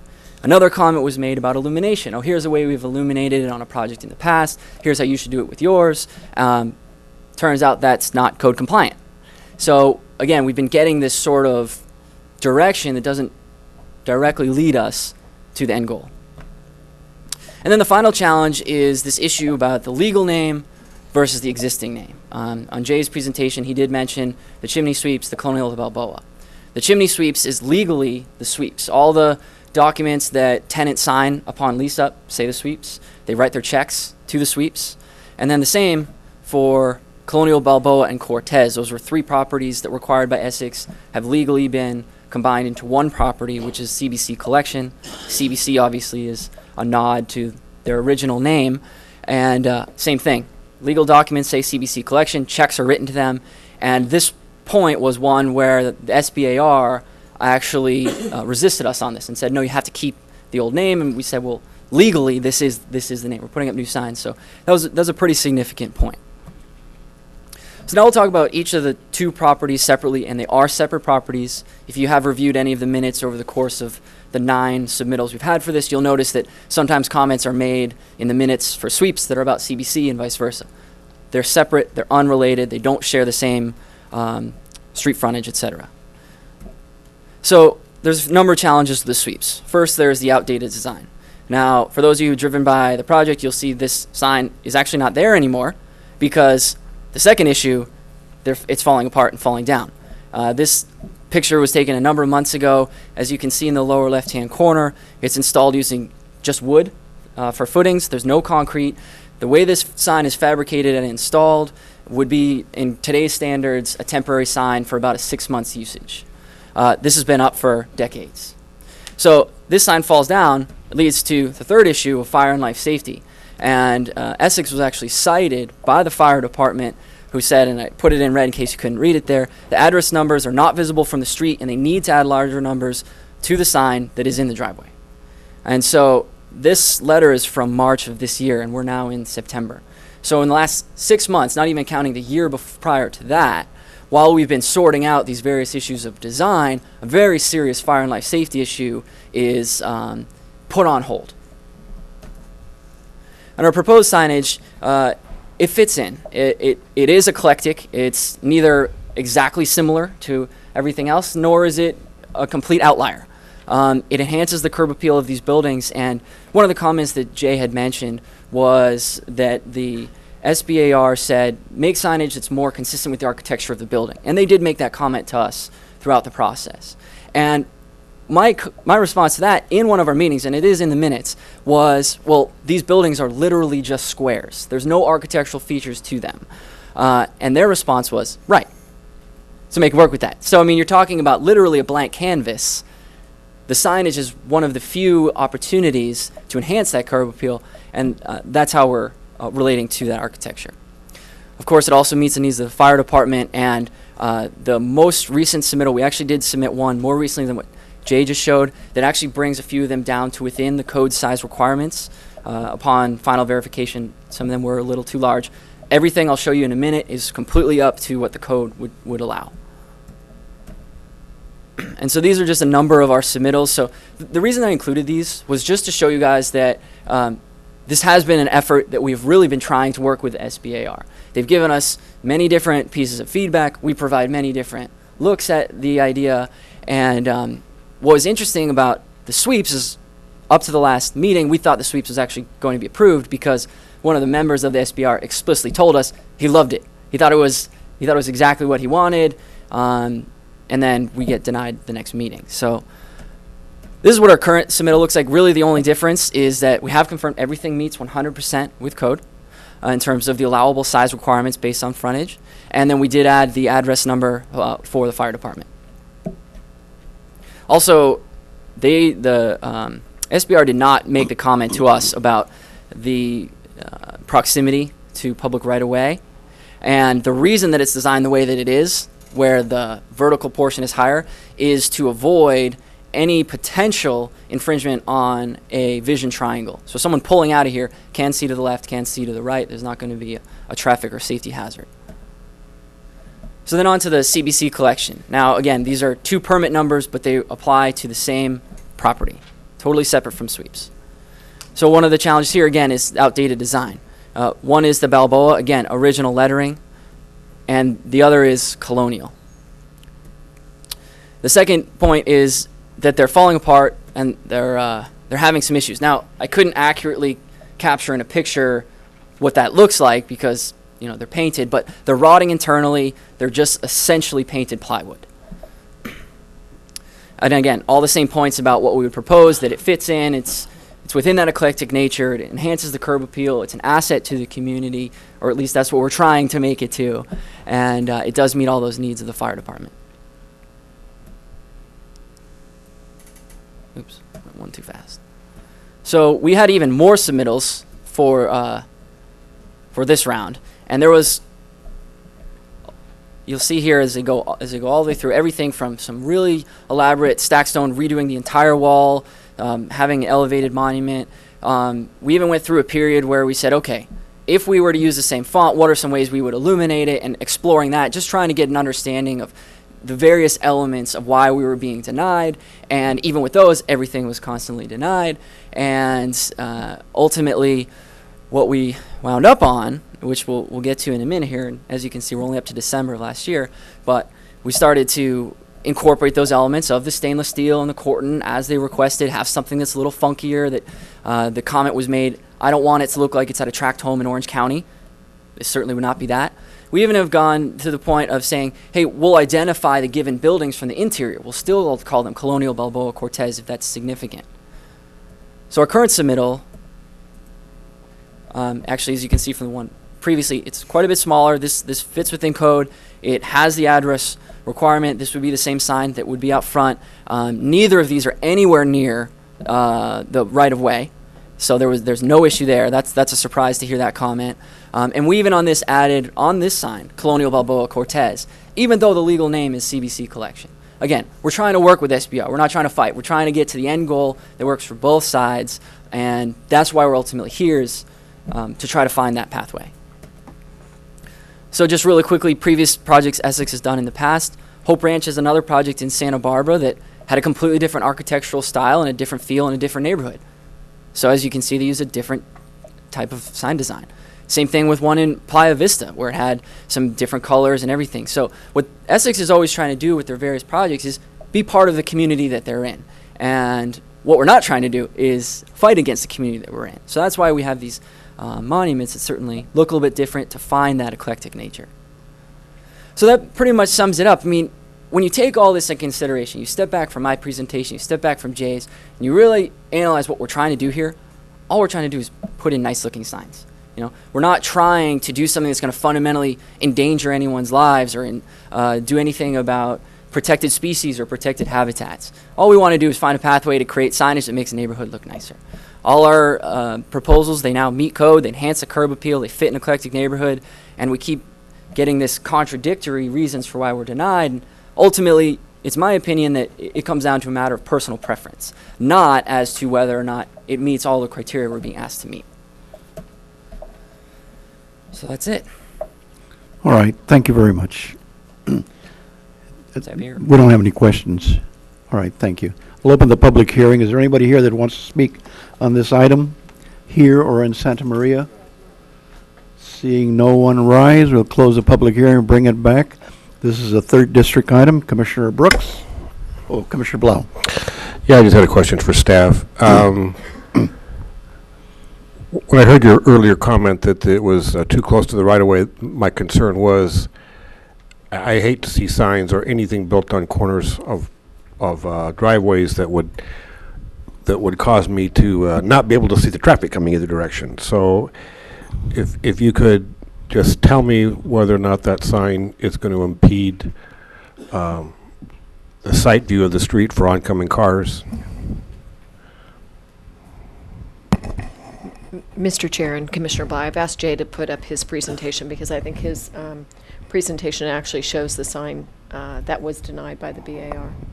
And so we'll look at those and then. Yeah. I just can't tell from that photograph. If I could see a site plan, I could better tell, but it. Mr. Chair, Commissioner Blau, the visibility issue itself was not part of the BAR's discussion.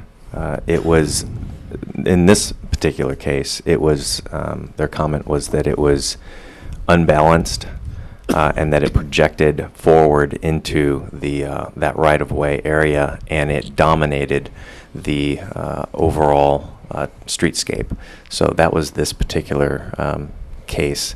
The other ones were not did not have visibility issues. So there's no issue with blocking visibility from cars. Is my point. Not, Mr. Chair, Commissioner Blau. That was not one of the issues that was discussed. Answers my question. Thanks.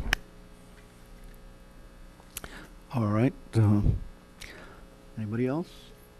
Commissioner Brown.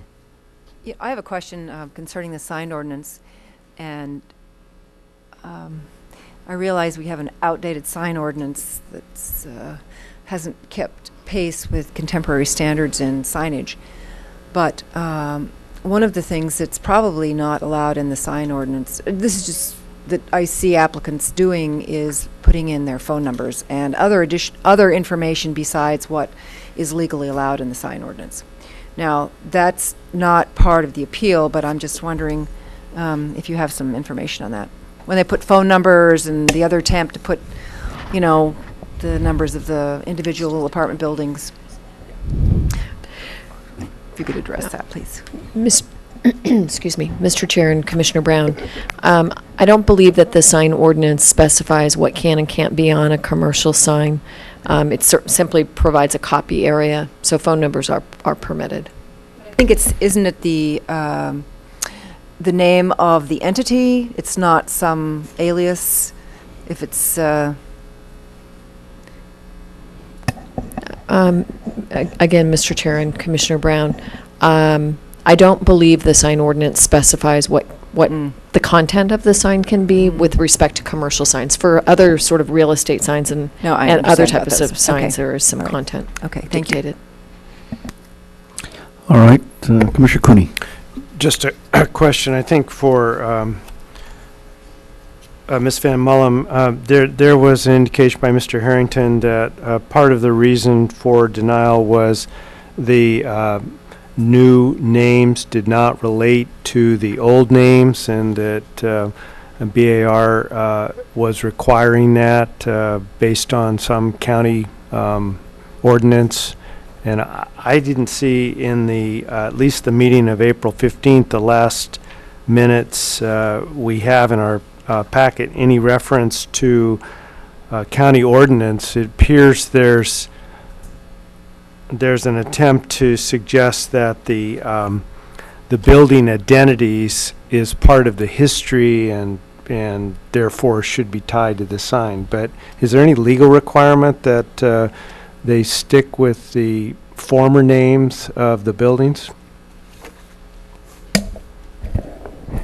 Mr. Chair and Commissioner Cooney, I don't believe so. I don't believe that there's a legal requirement that the sign have a particular name on it. I can, if you'd like, I can double check in the county sign ordinance, but I don't believe so. And there's nothing that prevents an owner of a building from buying it and changing the name of the building, is there? Mr. Chair and Commissioner Cooney, that's correct. Okay. I think of the bases Mr. Harrington raised, that one doesn't, would not be a BAR issue. But his comments about the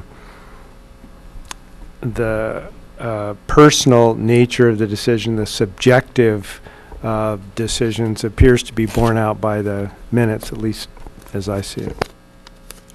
All right, thank you very much for that. Commissioner Brooks.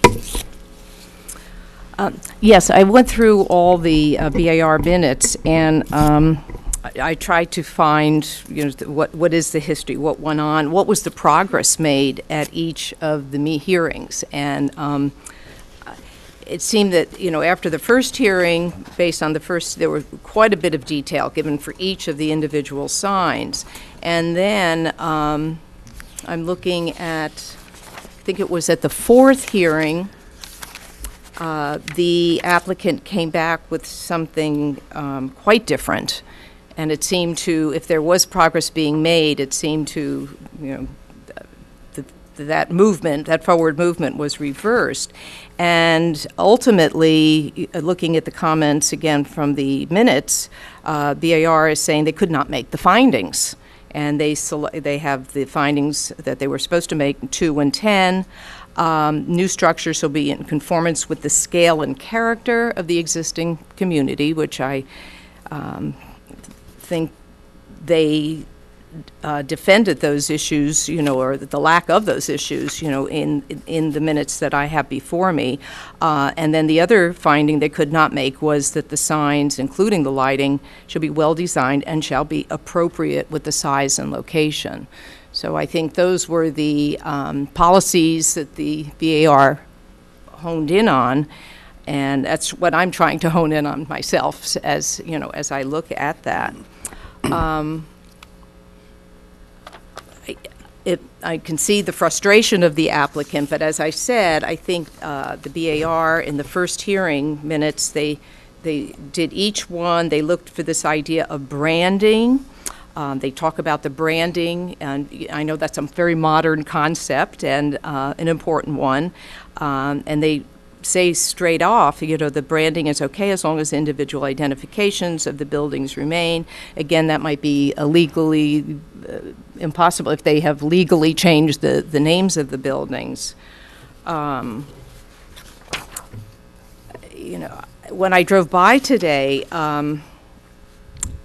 I saw what Mr. Harrington showed, those very same signs at some of the neighboring properties. Probably the thing I noticed the most, the lack of signage. But I think it wasn't the lack of signage, it's just the subtle nature of the signage. And I think that's reflective of what the BAR uses words like the idiosyncratic nature of Isla Vista. I mean, these buildings, many of them, 60s, 70s, my children would use the word vibe. There is definitely, the beach idea, the 60, 70 eclectic look. When I look at this particular one in front of me, it reminds me of the W. You find Weston branding, and it's very modern, very contemporary.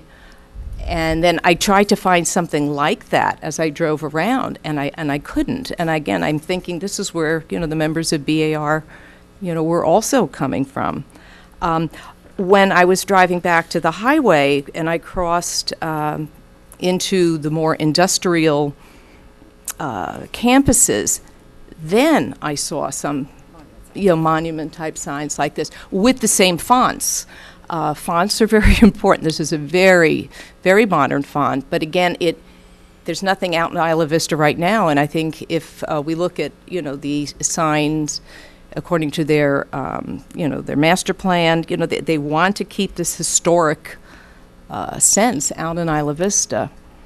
So I just, as I said, I'm not a design expert, but I do see that when I looked at the sign, the original sign for the Balboa, I realized, there is an issue with,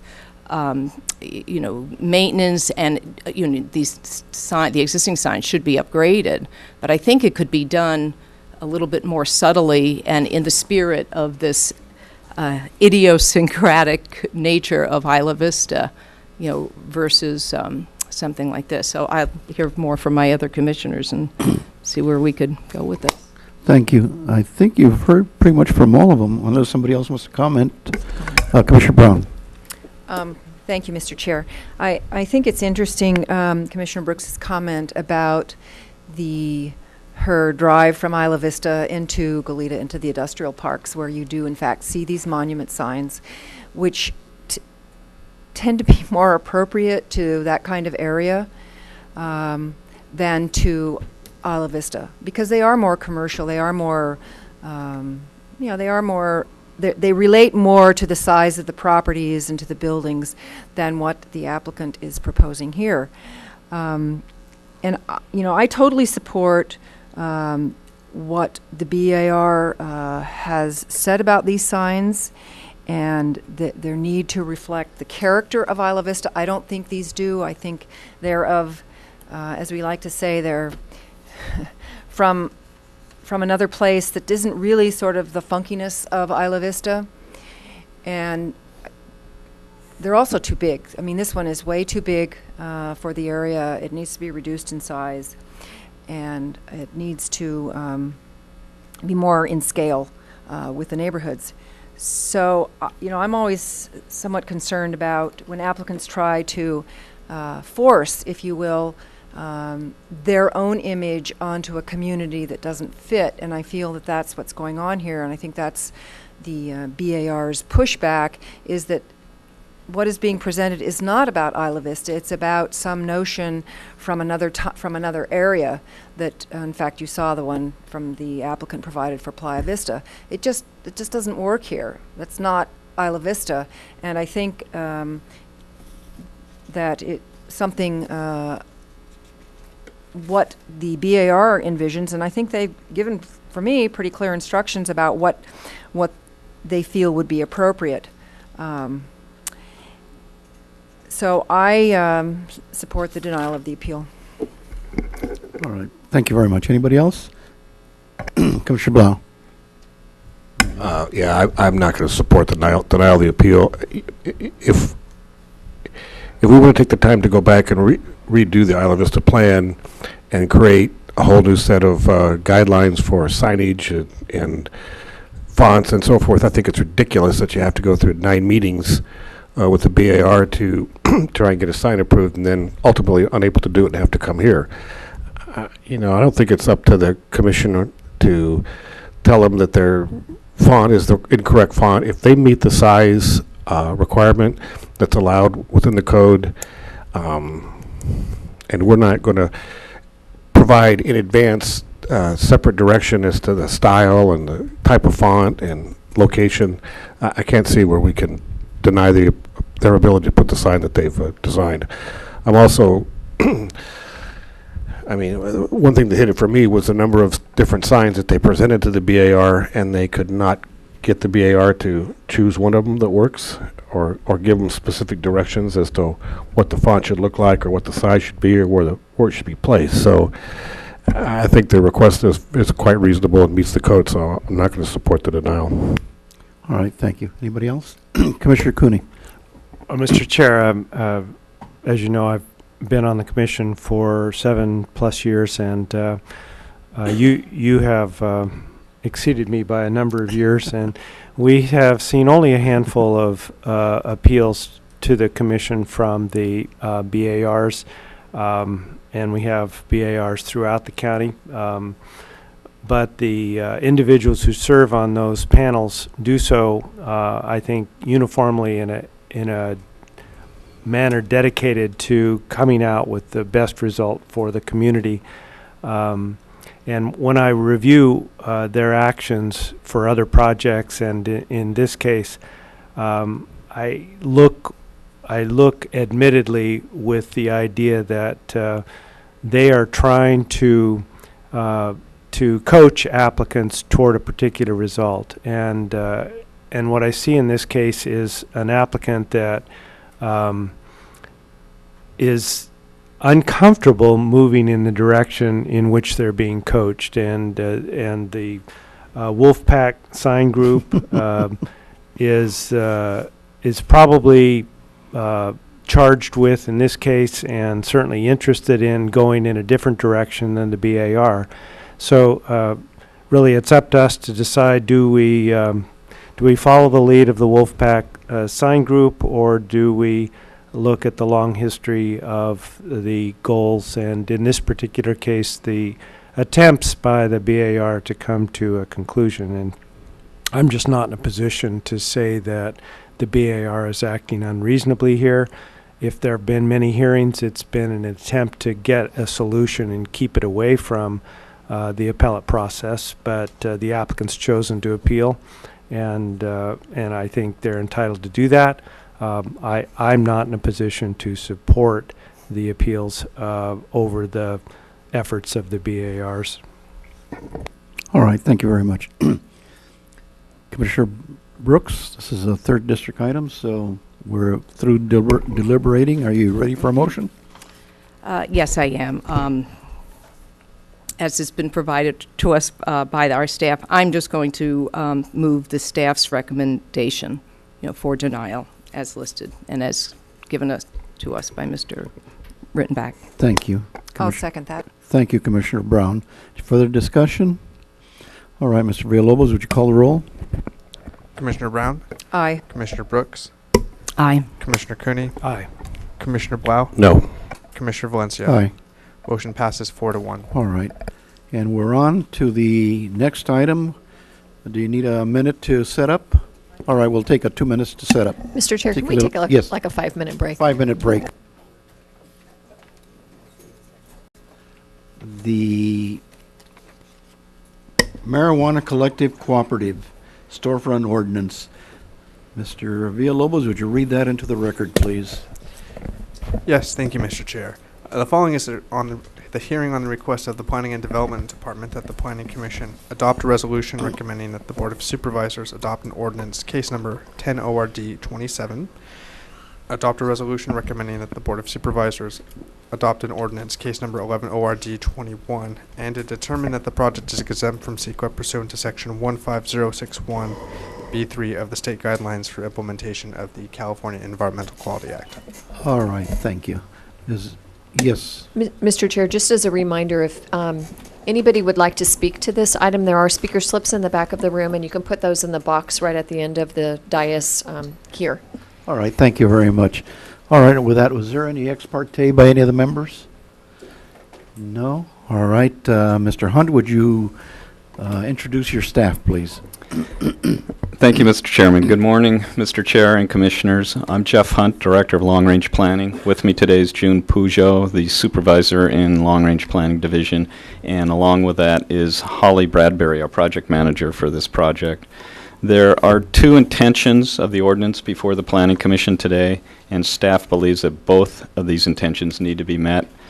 One intention is to offer protection for schools, parks, daycares, residences, and the other intention is to assure the provision of regional and commercially feasible opportunities to meet the medical needs of our citizens. The criteria that's being proposed is county-wide. Staff couldn't merely take out a pin and indicate specific sites to make available. We had to propose zoning criteria, and the zoning criteria results in determining which sites are available or not. And staff tried varying these criteria, and when you vary the criteria, it generally results in one of the 2 intentions not being met. And again, both intentions are protection and provision. With that, I'll turn it over to Holly for the staff PowerPoint presentation, and afterwards we'd be happy to answer questions. Thank you. Okay, good morning, Mr. Chair, members of the Commission. The purpose of this hearing today is to make a recommendation to the Board of Supervisors for the Inland Land Use Development Code and for the Article 2 ordinance amendments regarding the medical marijuana collectives and cooperative storefronts. Also to determine that the ordinance is exempt from CEQA, and to adopt a resolution recommending the project adoption by the Board of Supervisors. This slide shows an estimated timeline for the project, and we're going to elaborate on each one of these components later in the presentation. The area in green shows what has occurred to date, which includes the Board of Supervisors moratorium, interdepartmental coordination, research, mapping, drafting the ordinance, and a public workshop. The blue area shows the hearing and adoption phase with the goal of completing the project prior to the expiration of the moratorium in December of this year. We've completed a public workshop and Montecito Planning Commission review, and after Planning Commission review, we would take the project to the Board of Supervisors for adoption. After adoption of the project, it would be implemented in the inland area and sent to the California Coastal Commission for certification in the coastal zone. This slide provides a background on California state law, which governs and guides the use of medical marijuana. The Compassionate Use Act was passed by voters in 1996, which included a majority in Santa Barbara County.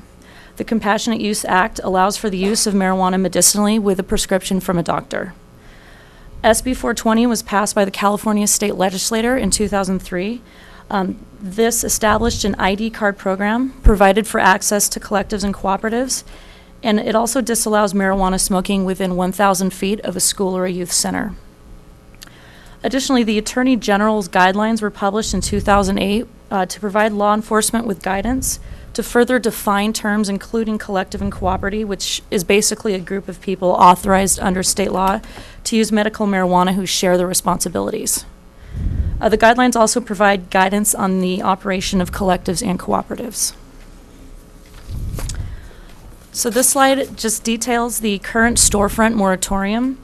An urgency ordinance, which is a moratorium on new medical marijuana storefronts, has been in place in the county since January 2010 and has been extended twice.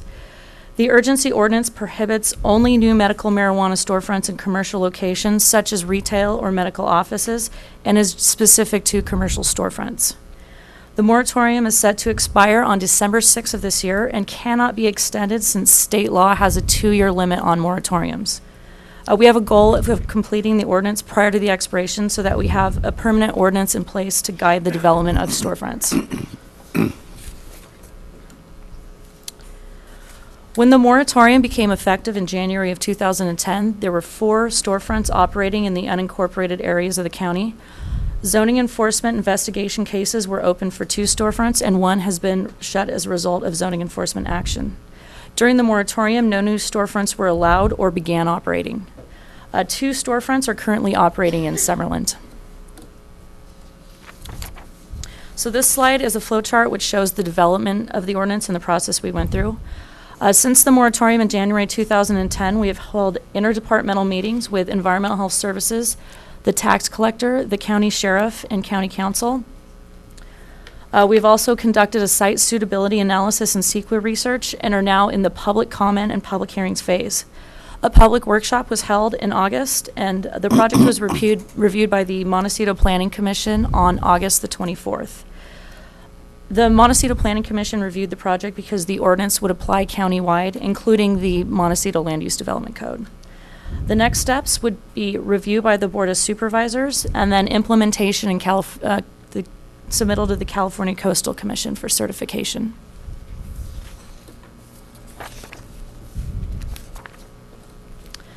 So the project would only affect zoning, therefore only Chapter 35 is proposed to be amended as part of this project. The ordinance would not regulate cultivation, transportation, personality traits of operators, and it also would not apply to non-storefronts or collectives or cooperatives. An example of this would be a collective operating out of a home without a storefront. That would be, the operation of that would be regulated by state law and not by zoning. So this slide just shows some key terms which are defined by state law and are reflected in the proposed ordinance amendments. We have a medical marijuana collective cooperative storefront, which is a storefront or facility that is organized and operated by a medical marijuana collective or a medical marijuana cooperative that provides, exchanges, or gives away medical marijuana to its members who are authorized to use medical marijuana under state law.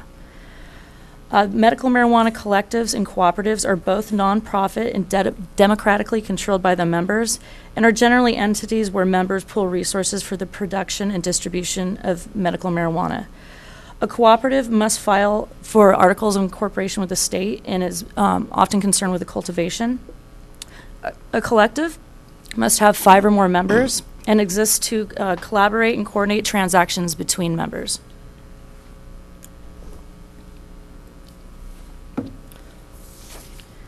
So this slide shows the proposed ordinance location and buffer criteria. The planning and zoning criteria would equally be applied everywhere. General commercial zones, which include C1, C2, and C3, were selected based on the intent of the zone district to support retail and general commercial throughout the county. For instance, the intent of commercial neighborhood or commercial visitor zone districts would not fit with the medical marijuana storefronts, which are intended to serve the local community. The buffer is defined as the distance from the building or parcel line containing the medical marijuana collective or cooperative storefront to the use or to the zone district. The proposed amendments would include a 1,500-foot buffer between other storefronts, a 1,000-foot buffer from schools, parks, and daycare, a 300-foot buffer from residential and mixed-use zones, and a 100-foot buffer from legal dwellings in the commercial zone districts, such as a legal caretaker's unit, which may be located in a commercial district. Additionally, all applications would be subject to the discretionary conditional use permit process. There are 2 types of conditional use permits, referred to as a minor conditional use permit and a major conditional use permit. The proposed ordinance would require a major conditional use permit, which means it would be at the discretion of the Planning Commission, who can impose conditions as appropriate. The Planning Commission would need to make the conditional use permit findings. The first one, that the site is adequate in terms of location, physical characteristics, shape, and size to accommodate the type of use and level of development proposed. And the other finding is that the proposed project would not be detrimental to the comfort, convenience, general welfare, health, and safety of the neighborhood, and would be compatible with the surrounding area. Additionally, although the ordinance itself has been determined to be exempt from the California Environmental Quality Act, each application would need to be subject to CEQA review on a case-specific basis. Yes, excuse me. You have a question now? I do, yes. May All I right. ask? I want Sure. to ask this now, if you think it's appropriate. We have had a discussion over the phone, but before we go into maps, I had asked staff about the definition, the 1,000-foot buffer from schools, parks, and daycare.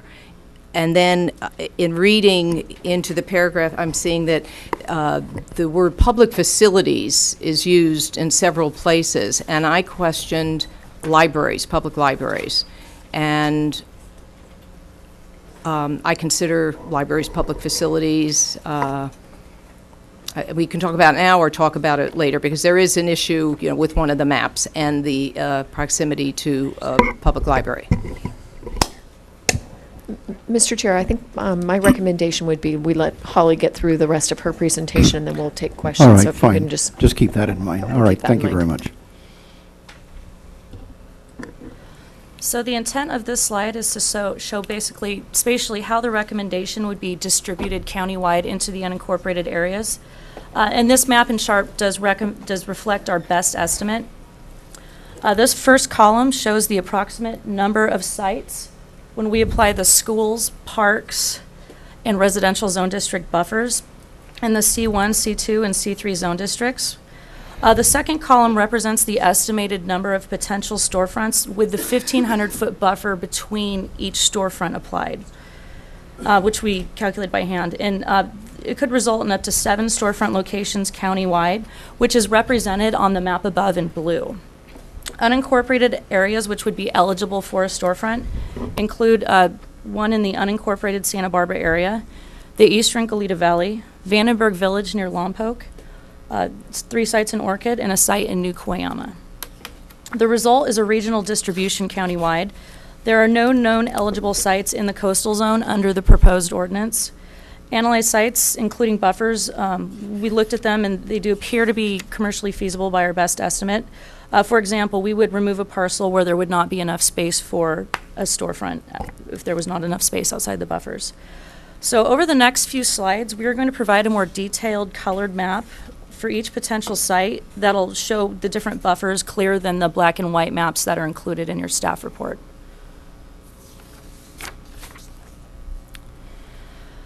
So the first example we're going to use for the specific areas of the county, we're going to show Summerlin. This first map here shows the general zoning in the community. You can see along Via Real, the pink represents the commercial zone along Lily Avenue. And then you have in blue the residential zones to the north. So the next slide, what we're going to do is isolate the C1, C2, and C3 zone districts. You can see Summerlin only has C1, which is shown in the mustard color along Lily. And what we're going to do next is apply a 1,000-foot buffer from parks and schools. And as you can see, if you apply the buffers from parks and schools, that leaves two small areas of these mustard-colored parcels in Summerlin that would be eligible to have a site. The next slide, what we're going to do is apply the 300-foot residential zone district buffer in teal. And you can see that this actually, with the 300 feet, would remove all potential sites in Summerlin.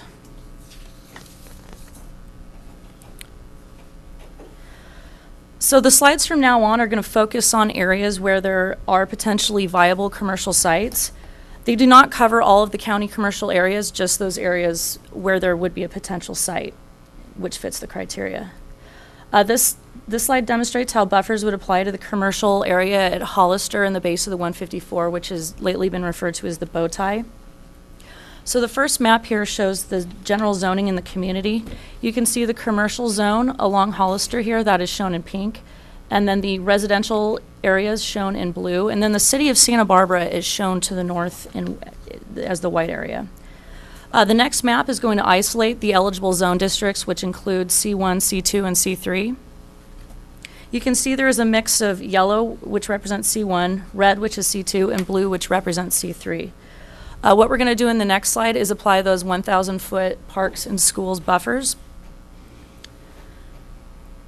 And as you can see, when we apply the buffer, it would remove a section of the western end of this area, the C3 zoning.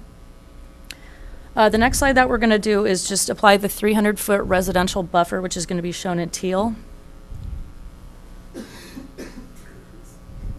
And you can see that these buffers leave this area here, which would be a viable site to have medical marijuana storefronts.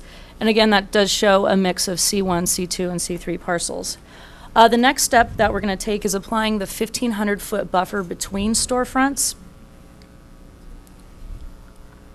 So this circle has a 1,500-foot radius, which shows since the viable area is less than 1,500 feet long, there would be one dispensary which could operate in this location.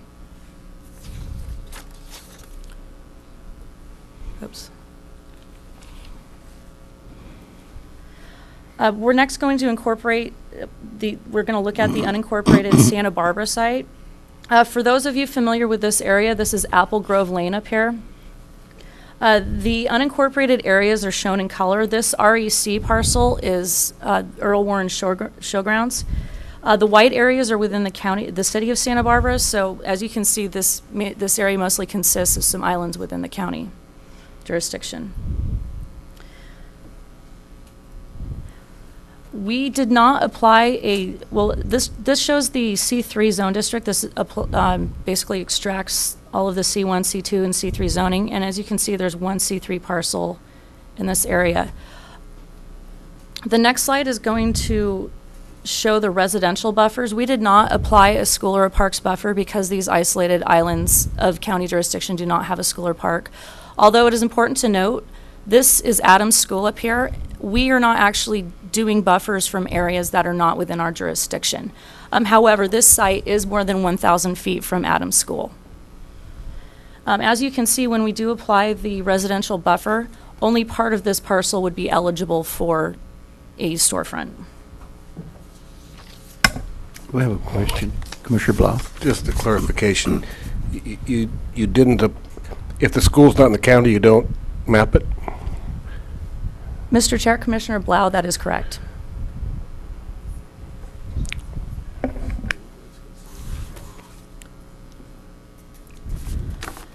The next slide here shows Vandenberg Village near Lompoc. This map shows the general zoning along Constellation Road, which is in pink. And then the surrounding residential zone districts are shown in blue. The next map isolates the C1, C2, and C3 zones, which would be able to host a storefront. And as you can see, most of them are C2 in this area.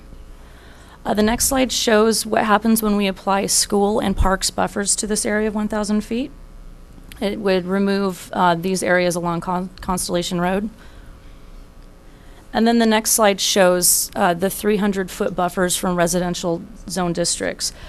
In the end here, we have one commercially viable parcel shown. The parcel next door, under normal circumstances, would be able to have a storefront as there would be enough room. However, this parcel is owned by the County of Santa Barbara, and there is a library present.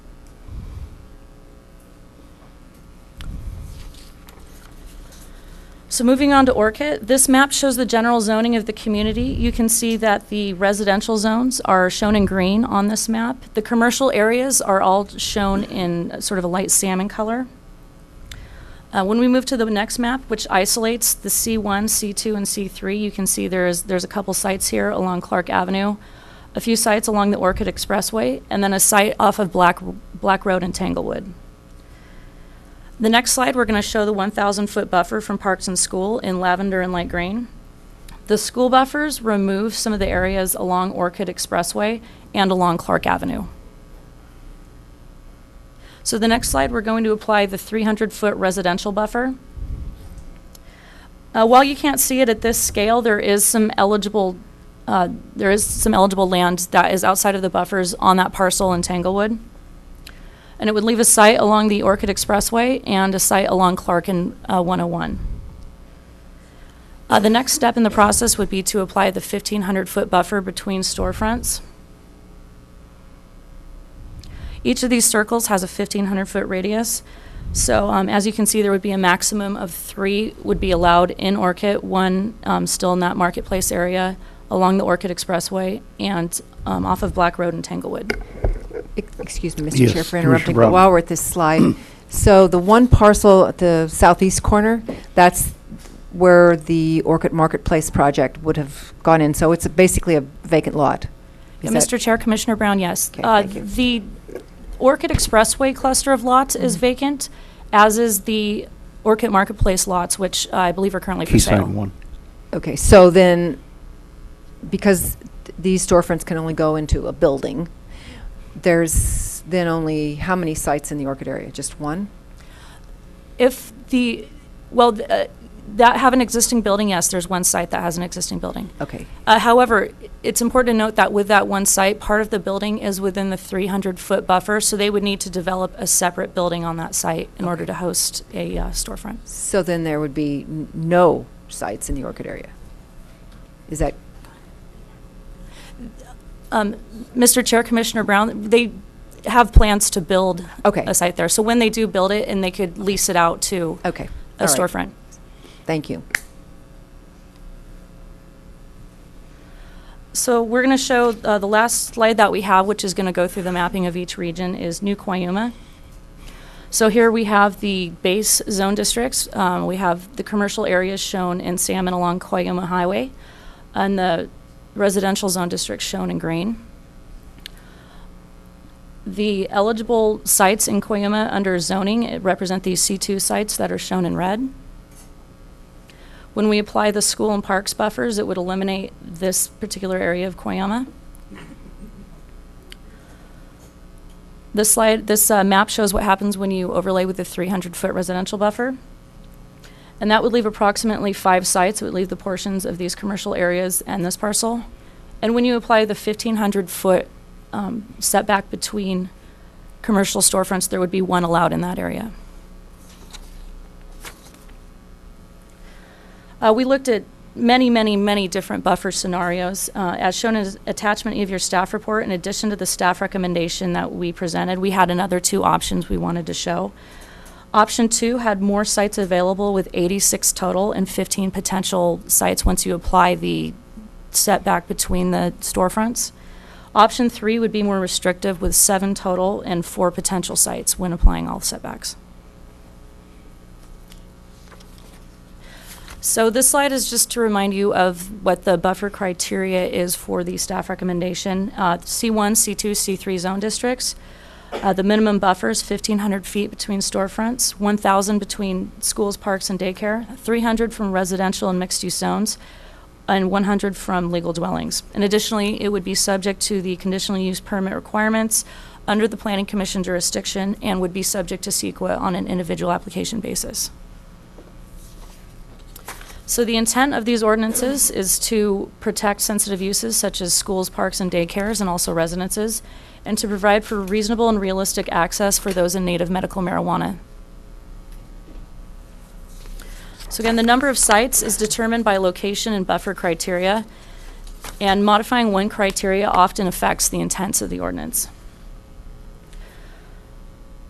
So this slide just briefly discusses previous hearings and meetings that we've had to date. We had a public workshop on August 22nd of last month. We had 3 attendees, staff answered questions from the public, and we had no formal comments. The project went forward to the Montecito Planning Commission on August 24th. The motion passed unanimously 3-0 to adopt a resolution recommending the Board of Supervisors adopt the Montecito Land Use Development Code amendments, and recommended that your Planning Commission adopt a resolution recommending the Article 2 amendments, and they also found the project exempt from CEQA. So this slide just briefly covers what is under the jurisdiction of the County Planning Commission, which is the Land Use Development Code, which covers the inland area, Article 2, which covers the coastal area. The County PC does not have jurisdiction over the inland Montecito Land Use Development Code areas. And although the Land Use Development Code and Article 2 are structured very differently, they both contain the same key components, which is the allowable zones, the definitions, and the permit requirements and criteria. So the next steps in the process include adoption by the Board of Supervisors, which is tentatively set for October 4th of this year, which would then be followed by implementation in the inland area, and then would be sent to the California Coastal Commission for certification. So the recommendation and procedures for the LUDC and Article 2 ordinance amendments is listed on page 1 and page 2 of your staff report. Your motion should include a recommendation that the Board of Supervisors make the finding for approval, determination that the ordinance amendments are exempt from CEQA, and you should adopt a resolution recommending adoption by the Board of Supervisors. So this concludes our presentation. Thank you very much, and please let us know if you have any questions. All right, thank you. Before we go to the public, are there some pressing questions? All right, Commissioner Blau. Yeah, just a follow-up question. I didn't see in the ordinance where it mattered whether the school was in the county or in the city, even though you didn't show it in the map. But if there was a school that was within 1,000 feet and it's in an incorporated area, it seems to me this should also apply. Do I read that correctly, or do I read it incorrectly?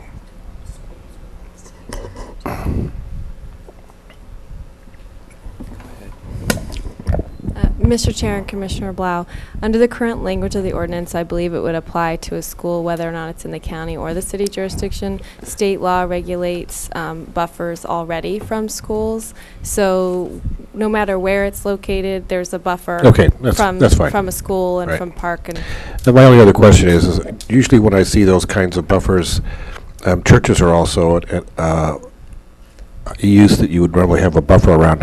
I see that more with alcohol deliveries or services.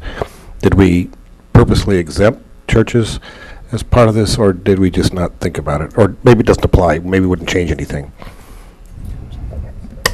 Mr. Chairman, Commissioners, there's a number of uses that could be considered sensitive, and we would suggest that those could be brought forward during the conditional use permit application on any specific storefront. We did include more of the typical uses that have been brought to our attention through laws and other avenues. So we don't suggest churches. It's not specifically listed. Likewise, libraries are not specifically listed. The term public facility that you see in our staff report was just a label to have a terminology for the inclusiveness of schools, daycares, and parks. But again, through the conditional use permit application, those site factors could be taken into account. Just to follow up, my only concern would be if it's unlikely that we would approve a site because it's adjacent to a church, I wouldn't mind having the church be part of the ordinance as well. What I don't want to see happen is people coming in for major conditional use permits and getting denied, and going through the process, you going through the process, and then we're going to deny it because we're too close to a church. So if there's other sensitive areas, I'd like to discuss those now and include them in the ordinance, just so we don't waste people's time, money, and effort in applying for something that's going to be denied. That'd be my only comment. Thank you. Mr. Chairman, Commissioners, we understand there may be other factors that the Planning Commission wishes to consider, libraries, et cetera. The difficulty that we're in right now is the moratorium expires in December 6th, and we've laid out a timeline, and I certainly don't want to be in a position to be pushing or tying the hands of the Planning Commission. But if we start amending the ordinance, there's concern. We don't have a definite answer yet, but there's concern that we'd have to go back to Montecito Planning Commission and have them review it, and we may miss our deadline regarding the moratorium. So two options, and certainly you can make any recommendation you want, of course, but two options would be to put it on the record that these issues should be considered in the conditional use permit, and the other option is we could update the ordinance in a future time. Commissioner Brown. Thank you. A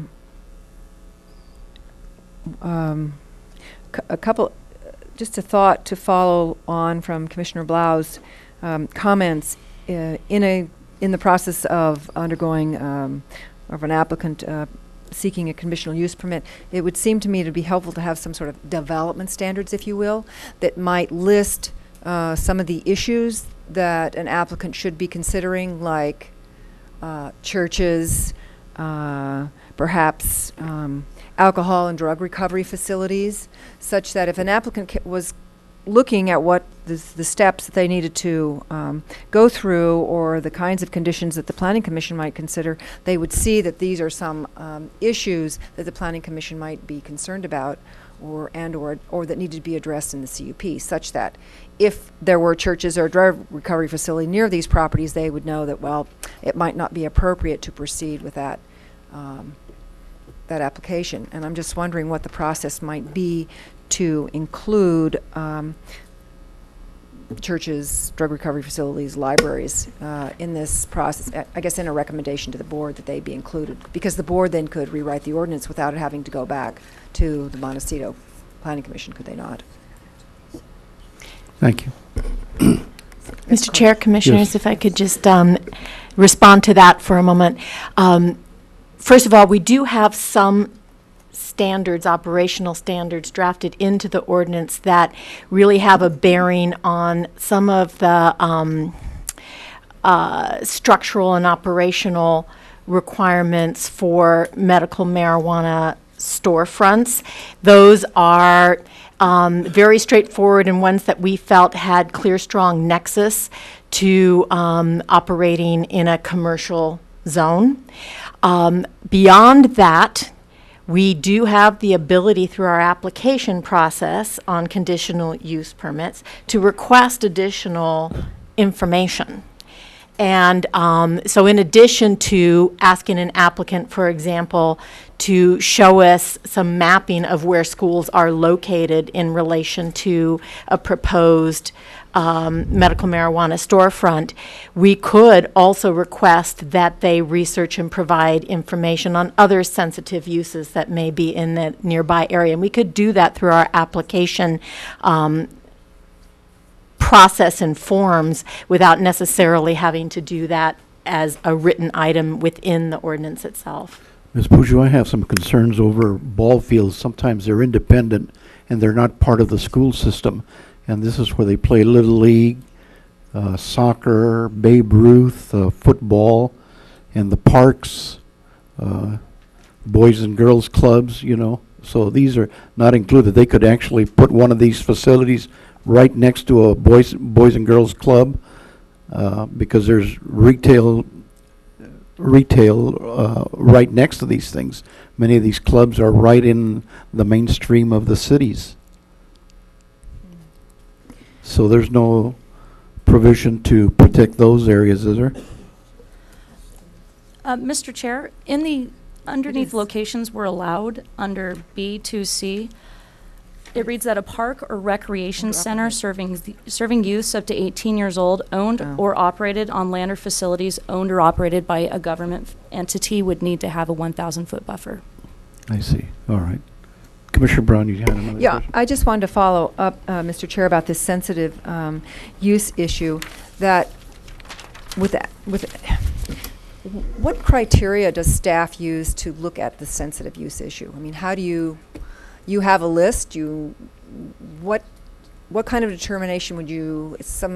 It's an arbitrary determination based that staff would look at that says, oh, we think we need to look at blah, blah, blah, and blah. Well, would it not be helpful to have some criteria about what those sensitive uses might be, to have a definition of them so that applicants would know beforehand, before they start the process? Mr. Chair, Commissioners, first of all, I'd like to refer back to a comment that Mr. Hunt made a few minutes ago. We took a lot of our guidance from the provisions of the state law on these particular types of facilities and also on the Attorney General guidelines on them. But in addition to that, because we're asking for a conditional use permit, we are required to make the findings for a conditional use permit, which include, appropriate location and the compatibility of the area. One of the reasons that a conditional use permit is chosen is so that we can study on a case-by-case basis that particular request in that particular area. And any given area may have a certain mix of sensitive uses that we may need to analyze before your commission makes that kind of a finding, and that would be part of the review process for that conditional use permit. And it also may be that what may be sensitive use in one area may have some sort of more relevancy in one location than in another, or there may be other sensitive uses that over time we learn about that we didn't know about at the time of drafting the ordinance. And so we have asked for a conditional use permit process so that we can have that case-by-case analysis as it comes up. Commissioner Cooney. I think I am following closely behind Ms. Pujo on my thinking about this, that the conditional use permit process is rigorous, but it gives the Planning Commission at the time the opportunity to take a look at the particular application in the context of the uses that surround it, as we do in each conditional use permit context, but also in the context of state law, which is going to constrain the ability of the commission, the Board of Supervisors, to preclude these storefront dispensaries altogether. I don't think we have that choice. I've heard various sensitive uses suggested by my fellow commissioners, and I don't think we have the ability to craft an ordinance that just says if there are any people around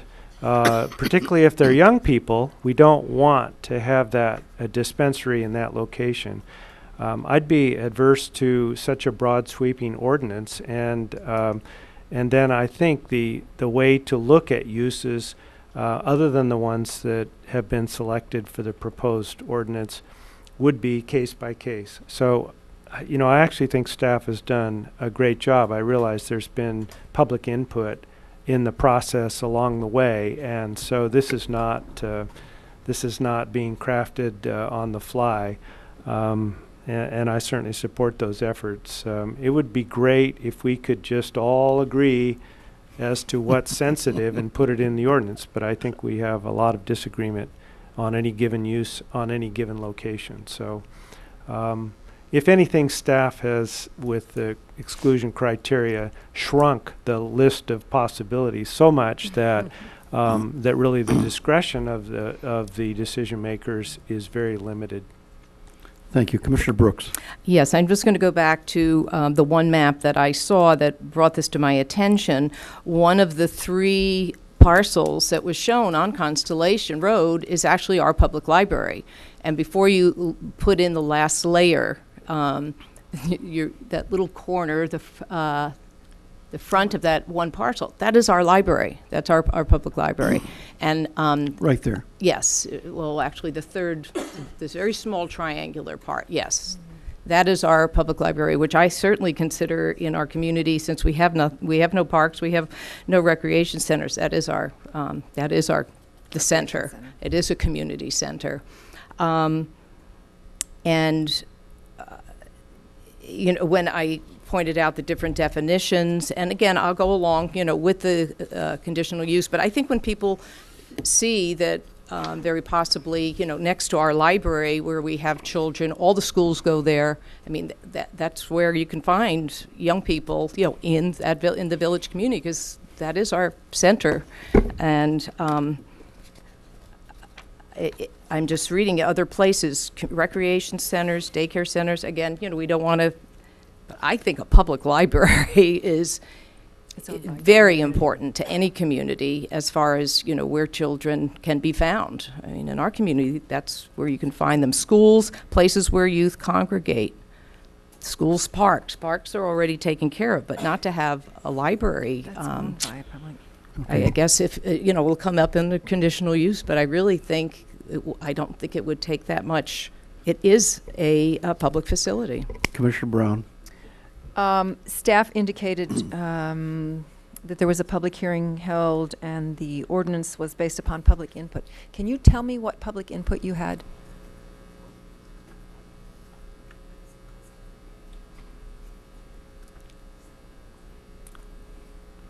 While they're working that out, do we have any speaker slips? I gave them to you. And I guess the other question might be is, considering these are possible zoning changes, were property owners in the areas that you've indicated notified? Mr. Chair, Commissioner Brown, the public process included a public workshop on August 22nd, review by the Montecito Planning Commission, and also through interdepartmental meetings with various agencies within the county. How did you notice your public workshop? Our public workshop was noticed in 2 papers of general circulation, one in the North County and one in the South County. Additionally, we seeked out interest groups in town and notified them of our public workshop and attempted to find as many interested parties as we could and with their contact information. And the property owners have not been noticed for All right, thank you. Have eligible sites. Mr. Chair, Commissioners, if I could just add on to that a little bit. If you recall, we are towards the end of a 2-year moratorium on medical marijuana as well. And so we did have, of course, at least 2, maybe 3 trips to the Board of Supervisors where we heard public comment and took all of those comments into effect as well and tried to develop as much of a mailing list as we could. And the other comment I would like to make is just to remind you that the locations that we're showing you are our estimates of how the criteria would work in different areas of the county, but it's not, say, rezones per se or that type of a specific applied overlay to a specific parcel. So what we're trying to show you is how this would most likely show up regionally and if we applied the criteria. But these slides in and of themselves aren't exact locations where a medical marijuana facility is being proposed or is cleared to be proposed, because as you recall, you come in for a conditional use permit, you have to apply all sorts of criteria, including constraints and other things as well.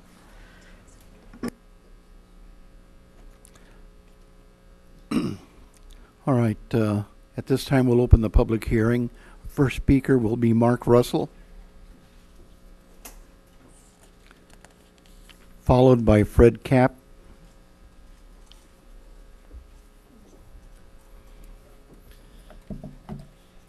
Well, hi there. Thank you for giving me the time to come up here and say a few words before you guys. Speak into the mic so we can hear you, please. Okay. Thank you. I attended the Board of Supervisor meeting when the moratorium was originally passed. My biggest concern was basically the definition and the clarification of what exactly you guys were intending on regulating and doing that, because of the chaos that was created with the city of Goleta, the city of Santa Barbara, and a lot of other areas in California.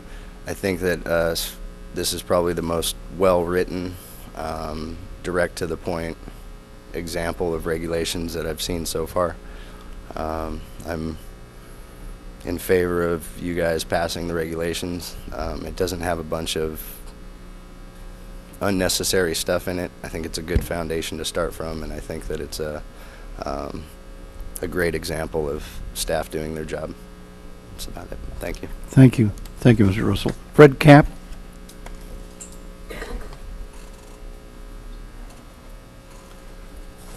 Thank you, Mr. Chairman, Commissioners. I appreciate you guys taking the time to address this today, and I do am in favor of you passing this as well without getting, I don't know, over-complicating it. And I too have a question as to when the public was informed. I'm on several lists, and I wasn't aware of any August meeting where actually 2 people showed up and a reporter. And I think that's why we're here today, to show that there is great support for safe access for patients like myself. And I don't want to get this so convoluted. I mean, there are already the rules and stipulations set forth as far as the guidelines for feed, and I think we can, you know, live with that. And that's what I really hope you guys pass today, and I hope you listen to some more public input, because I think it's very, very important. Thank you.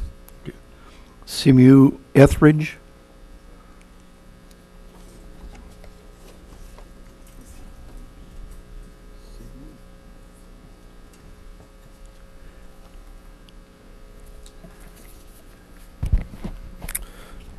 Good afternoon, representatives of the people of Santa Barbara County. My name is Seamus Etheridge. I'm also here today to represent a group of people, not just the small group of patients that I produce medical cannabis for, but the majority of Californians who voted in Proposition 215. Our message is clear. It's unconstitutional for you to prevent us from the safe access of our medicine by limiting the safest and most legitimate means to obtain them, our storefront collectives. There are no ban on pharmacies. Santa Barbara County has an insufficient number of storefront collectives. The few that are still open are all fairly in close proximity to each other if you look at the size of our county. Many patients don't have the means or capability to travel, which leaves them with no access to their meds. It's your obligation to rectify this situation. We understand the need for regulations, but they too must be constitutional. We urge you to do the right thing today, to set proper zoning for not just the people who voted for Proposition 215, like you said, but obviously the rest of the community as well. It seems to me that some of the zoning and buffers that you've set into place are more for the rest of the community, who is actually not the majority of people who voted for this. North County, from your schematics here, is being completely limited to almost nothing, where South County is completely open. And there's many patients up there who, like I said, cannot travel, whether it's a physical thing or they just don't have the means to. And there needs to be more areas open to them for such medications. Thank you, guys. Thank you. Brian Ruda? Thank you, members of the board. My name is Brian Ruda. I'm a member of a medical patient of your county, and I support anything you guys are trying to do. And like I said, like I also Seamus said, there's a lot of patients in North County who need the safe access, and basically you guys are letting those people down without having an actual place for them to go. But I'm full support of what you guys are trying to do, and thank you for your time. Thank you. Chris Frink?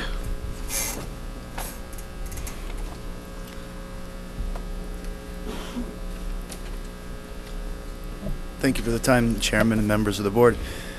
I just put this on today for the first time. I'm not a criminal. Before January, when I got my medical recommendation, it was meeting shady people and going to places that were not as safe as you'd like them to be, to buy your medication for your pains, your ailments, to increase appetite, to help you sleep, whatever you're taking your cannabis for. And I put this on today and realized, when I was reading some of the paperwork here about, at first, how when Prop 215 was passed, there were different problems with organized crime running some of these places and whatnot. And you realize when any new law or any new thing comes in, there's going to be people who try to abuse it or take advantage of it. The collective that I volunteer at is Grassroots, and everything is that I looked in here, got to do all these things. They're right down the board, and they're providing a service. You talk about the compassionate part of it. I was reading on that too. One of the biggest things that I always hear talk about, there's another person on the compassion list that is terminal and gets free medication to assist them possibly as side effects of other medications that they take, or like the appetite thing and whatnot. The regulations that everyone's passing here and whatnot to try to get zoning to allow cannabis stations to be, it's a little bit limited, and I see the talk about limited, what is the limited use permit? What was that?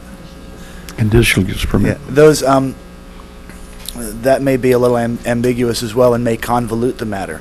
If people need access to medications that help them feel better, in some cases being terminal and whatnot, I suggest that we move that along, and the moratorium being almost at the 2-year mark, that we find something that works for everyone, including the local people that live near this and the people that need their meds. Thank you. Thank you very much. Cynthia Topper Castillo.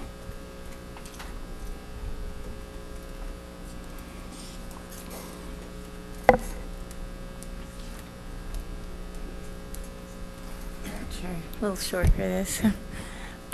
First, I want to say thank you for letting us have a voice here today. If you saw me, I'm a little upset. If you saw me and saw my teeth, you would say, "Wonder what's wrong with that lady?" Or 3 months ago when I had no hair, I wonder what's wrong with that lady. I have cancer for the 3rd time at 49. And if it was not for medical marijuana, the 16 pounds I lost in a week, 2 weeks ago, would be 30 or 40 pounds. Medical marijuana edibles allow me to be able to eat a little bit here and there. And I obviously, I can lose 16 pounds right now, but 30 and 60 and 50. It's so important that you guys do what you do, and you allow Grassroots, they are my heroes in this, to do what they do and to do it safely. We need medical marijuana. We need access to safe places to go, and we need you to do your job and allow them to help us just live. I'd like to get to see 50 or 52 if possible, you know, and it makes it so I can eat. You go and think about that. What stops you from eating? I have access to all the food in the world, and I may not have access to medicine, and that it's as important as that. So I want to say thank you for what you do and thinking about us, and thank them and the people that are here today for what they do. They're amazing, and thanks a lot. Michael Anthony Medina.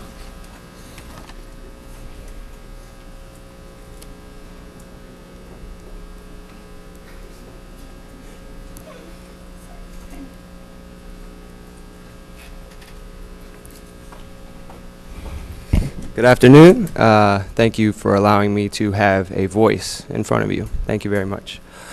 When I was 3 years old, my father was diagnosed with an inoperable brain tumor, cancer. In 2 years, he was dead. He left this world. He left me, my mother, my sister, and my brother.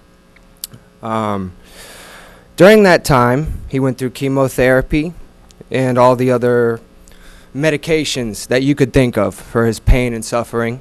He lost 80 pounds, shriveled up. He suffered. One of his biggest concerns was the medication that he was distributed through the doctors, and that's allowed through the government. He didn't want to take those anymore because he felt that they made him sicker. He used cannabis, and he felt stronger. He felt that he could deal with his mental, emotional, and physical stresses that the cancer came with it, because he knew that he was going to die.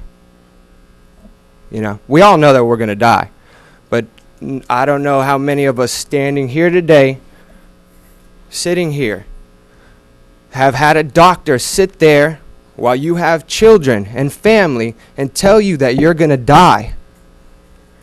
How you take that is amazing to me. And so that was one of the stresses my father had to deal with. Cannabis helped him with that. So thank you for listening to that. That's my personal story.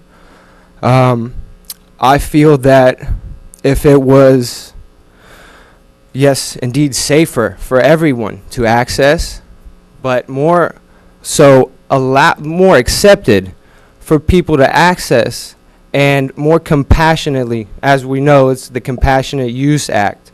I think it's important for us to be safe, to be law-abiding, but be compassionate towards people who know that they need this medicine.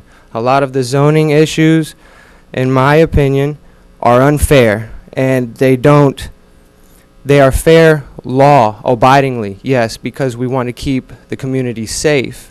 But for people who can't access this medicine, who don't want to access pills and other things that they may feel may be dangerous to their lives, some of these zoning processions, they don't allow for people to access it.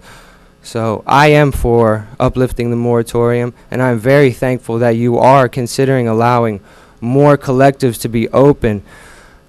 I would appreciate it if some of these zonings were under the idea of a more compassionate use for people who need it, and not just how we might look at the LA or San Francisco city crowd. You know, let's look at the people who need it, who feel that they need it. Thank you. Thank you very Mr. much. Medina. Is there anybody else in the audience that wants to speak? I'll be quick. All right. You have to fill out a form when you finish, all right? Okay.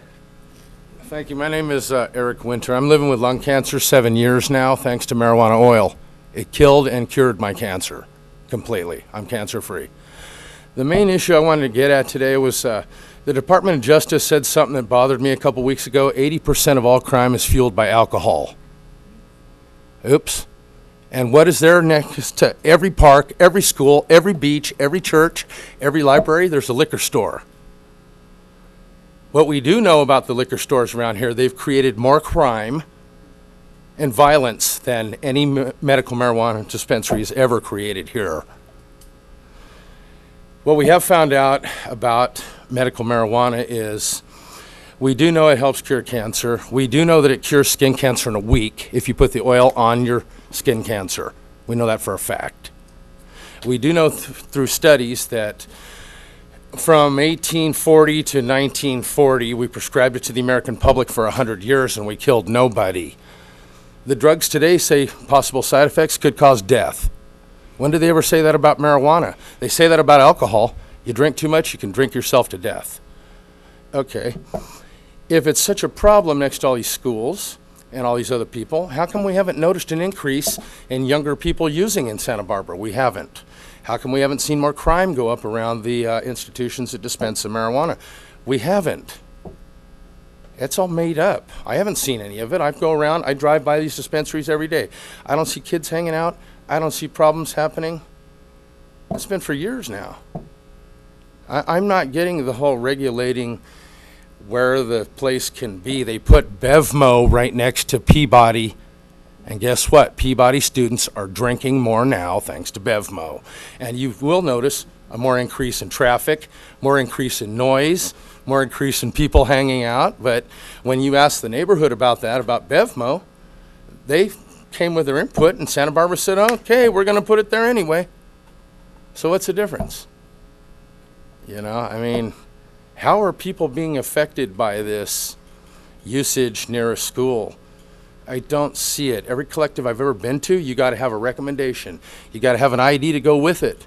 If your verification doesn't turn out, we send people away. Sorry, sir, you have to leave.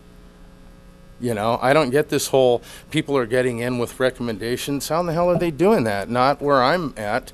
And as far as I know, Grassroots is the only collective in town. I don't know any other place producing all their medicine for the patients, by the patients. So you guys are confused about collectives and dispensaries in this town. There's only one. That's us out there. We produce all the medicine for our patients. We have no vendors. And all the people that go there produce the medicine for the patients. I'm one of those people that helps out doing all the cleanup and everything else there. I've not witnessed any more crime in our lot. I talk to our neighbors every day when I'm sweeping the lot. They're fine with us. We're in an industrial area. We're not schools, churches, none of that. I don't see what the problems are. North County definitely needs representation on this because they're coming down here to us and we can't provide medicine for the entire state, only our patients. So other collectives have to help us do that. So thanks a lot for listening to me today. Thank you. We definitely need safe access, and they definitely need to think about where the liquor stores are going in this town. That's your crime if you take a look at it. Thank you. Thank you. Next. Give us your name, please. My name is Paul Brummett. Thank you again for your time. I think you've made a very good case, and I support the regulation of the placement of facilities. I'm a little bit taken back by the development and operational standards that you're seeking to employ, specifically the one where we're not supposed to produce or sell edibles. And edibles is a very safe alternative to smoking or vaporizing. There are some patients, you've heard from today, that relies on the edibles. So I urge you to stay away from the policies of what they should be delivering, what vector the actual cannabis is going to get to the patient, and stick to the regulation of what you're trying to do and regulate where the facilities are going to positively and least negatively impact the community. And thank you very much for your time. Thank you. Anybody else? This is the last chance.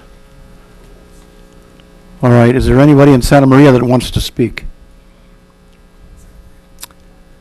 Seeing no one rise, we'll close the public hearing. We'll bring it back. Does staff have anything they want to add before it comes back to the commission?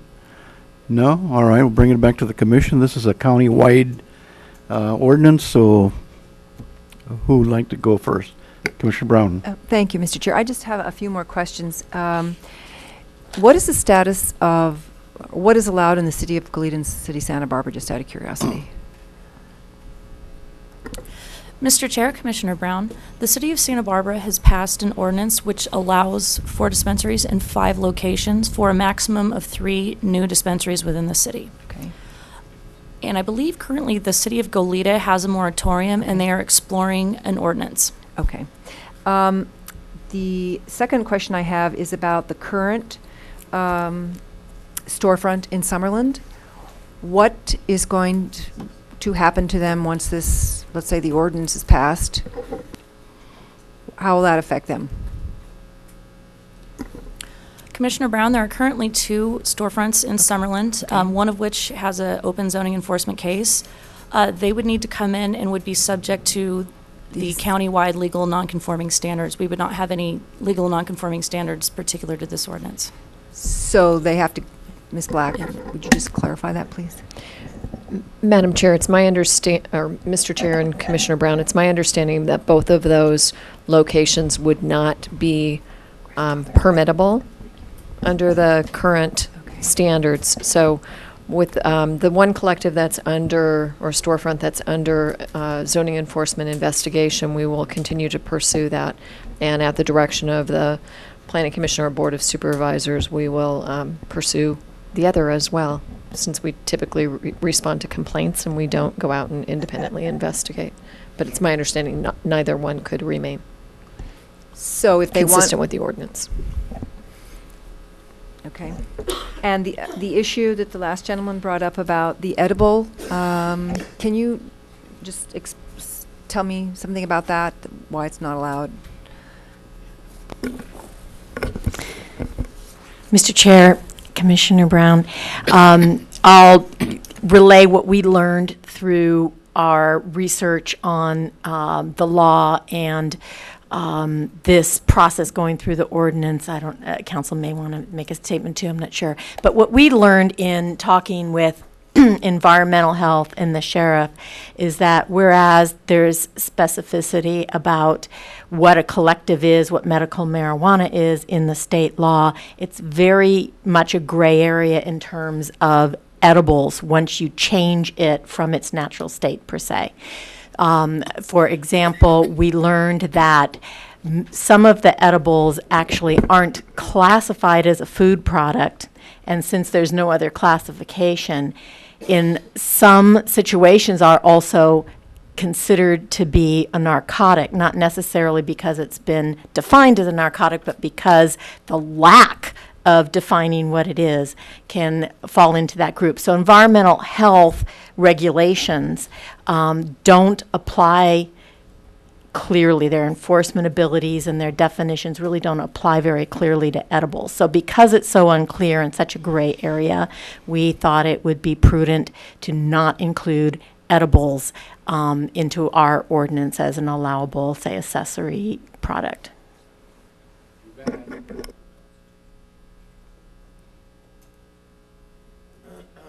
All right, anybody else would like to? Commissioner Cooney. Has long-range planning staff looked at the potential for a collective or cooperative in the Bowtie area if the recommendations of staff are carried forward in the Goleta Community Plan? I realize a general tenet of the plan is to include more residential uses in the Bowtie area. So I'm just concerned if that's been ferreted out. Mr. Chairman and Commissioners, the staff believes that should the proposed mixed-use zoning, as that's currently under discussion for the Goleta Community Plan update, should that mixed-use zoning be adopted, then it would preclude the sites that are listed in the eastern Goleta Valley. Anybody else? Oh, we have some more. Oh. All right. Well, I guess before we get into making a decision here, I'll make a comment. You know, I'm not very familiar with marijuana because I haven't had it in my family or anything. But usually when you read about marijuana, you think, oh, somebody committed a crime and they've done some bad things. You think about derelicts and all that. But what I see here is compassionate people who are sick, who need some help with their pain, and I certainly don't want to be in the way of it. We are concerned, though, that where are we going to dispense this from? Is there going to be a center where, as you people are very nice people who are appearing here, there probably are some who aren't and who would be ashamed on what you're trying to get. You're trying to get help for your pain, and they'd come in there and destroy what you're doing. And so the controls of 200 feet, 300 feet, 1,000 feet are for that, for those who are violators. And I hope that you understand that part. But that doesn't mean that there can't be a place for, probably the best ideal place would be that you could go and take your prescription to a drugstore, and there would be any drugstore you could go in, walk in, get your prescription, and come back out. But that didn't work that way, and we're not here to change the law. We're here to see how we can get this implemented with the least amount of hurt to anybody, to the people who need it and to the people who live in the community. And so I'm prepared to go forward with this. Any comments? Yes, Commissioner Brown. Brooks. Would you want to go? Brown. No, go ahead. You go. Brown, let's. Okay, thank you. I'm Commissioner Brooks. Okay. Just looking at a straight zoning issue here, you know, I'm okay, you know, with what we have before us today. I'm willing to support it. You know what my issue is, you know, I really think libraries need to be specified, you know, as a public facility, just because, you know, if you're doing schools and places where children congregate, I consider a library, you know, an important location. Commissioner Brown. Thank you. I appreciate the efforts that staff went through to apply the buffers and look at the sites. I guess and I understand that with those parameters, it was probably difficult to find someplace in Montecito, Summerland, Carpentry, or Isla Vista. And what I would have liked to have seen is probably a little more even distribution of some of these, so that those areas could have in fact been served. It appears that, as Ms. Black indicated, that the current storefront is not going to be allowed, and I think that that's unfortunate. So I'm not sure how many different kinds of buffers or way of looking at this that you would have had to gone through to allow some of those storefronts in some of those other areas. But I do understand the difficulty in trying to find a buffer that sort of allowed something for everywhere. But anyway, but I do support this, and I'm somewhat skeptical about folks having to go through a CUP process without kind of knowing what the hurdles are that they have to jump. But I do trust that staff will advise people before they enter that process about the sensitive use issue, and if that is a concern, so that they would understand that that it may not be a sure thing for them.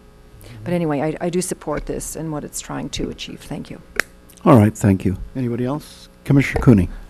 Mr. Chair, I support this effort brought to us today by staff and looked at independently by the Montecito Commission. It is not perfect. I don't think staff would argue that it is a perfect solution, and there is going to be some further clarification of issues as we get into the review process for new applicants. But what we have now, a moratorium, it was intended to be interim and temporary, and we need to have an ordinance where the public can get guidance and come back to this commission and the board for approval of new sites. Very few, very scattered in a way that isn't necessarily logical. I agree with Commissioner Brown. It'd be nice if they were spread throughout the unincorporated area of the county. But to work backwards and to a criteria that would allow even distribution is probably something that can only be wished for.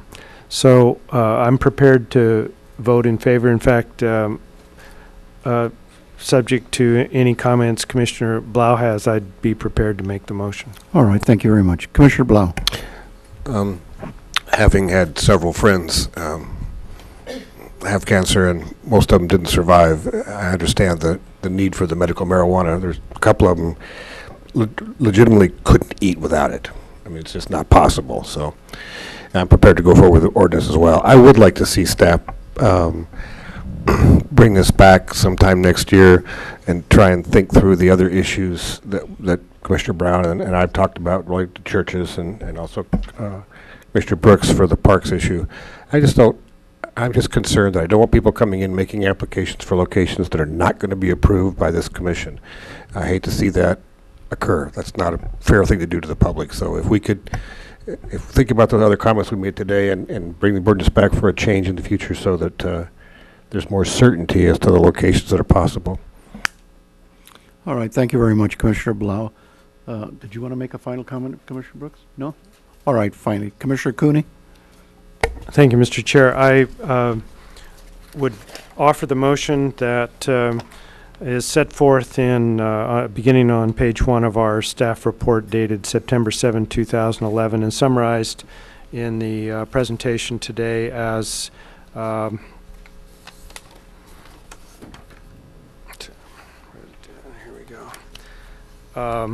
we recommend that the Board of Supervisors make the findings for approval, determine the ordinance amendments are exempt from CEQA pursuant to Section 15061B3 and of the CEQA regulations, and adopt a resolution recommending the project to the Board of Supervisors. And I'll second it. Thank you, Commissioner Cooney, and thank you, Commissioner Blau. Council, did you want to make a comment? Mr. Chair, I just wanted to clarify, we have 2 staff recommendations because there's 2 ordinances and they have the same provisions for each motion. And I just wanted to clarify whether you're recommending both actions in one motion or whether we're doing separate motions. I think staff in the presentation today combined them, so I followed that. Was intending, as the staff report indicates, to pick up both recommendations, separate ordinances. Second maker agrees. Commissioner Cooney made the motion, and it was seconded by Commissioner Blau. Ms. Black, would you call the roll, please? I'd be happy to, Mr. Chair. Commissioner Brown? Aye. Commissioner Brooks? Aye. Commissioner Cooney? Aye. Commissioner Blau? Aye. And Chair Valencia? Aye. Thank you very much. Passes The 5-0. motion is passed. The recommendation will go to the Board of Supervisors. Good luck. And like we said, a word of caution. You're all here, people who need medical help. There's people out there that don't try to help us. Take care. Okay, we'll break for, go ahead. Mr. Chair, I was just going to suggest we break for lunch and we can return at as soon as 1 o'clock if that works for you. All right, that's fine. Thank you. Okay.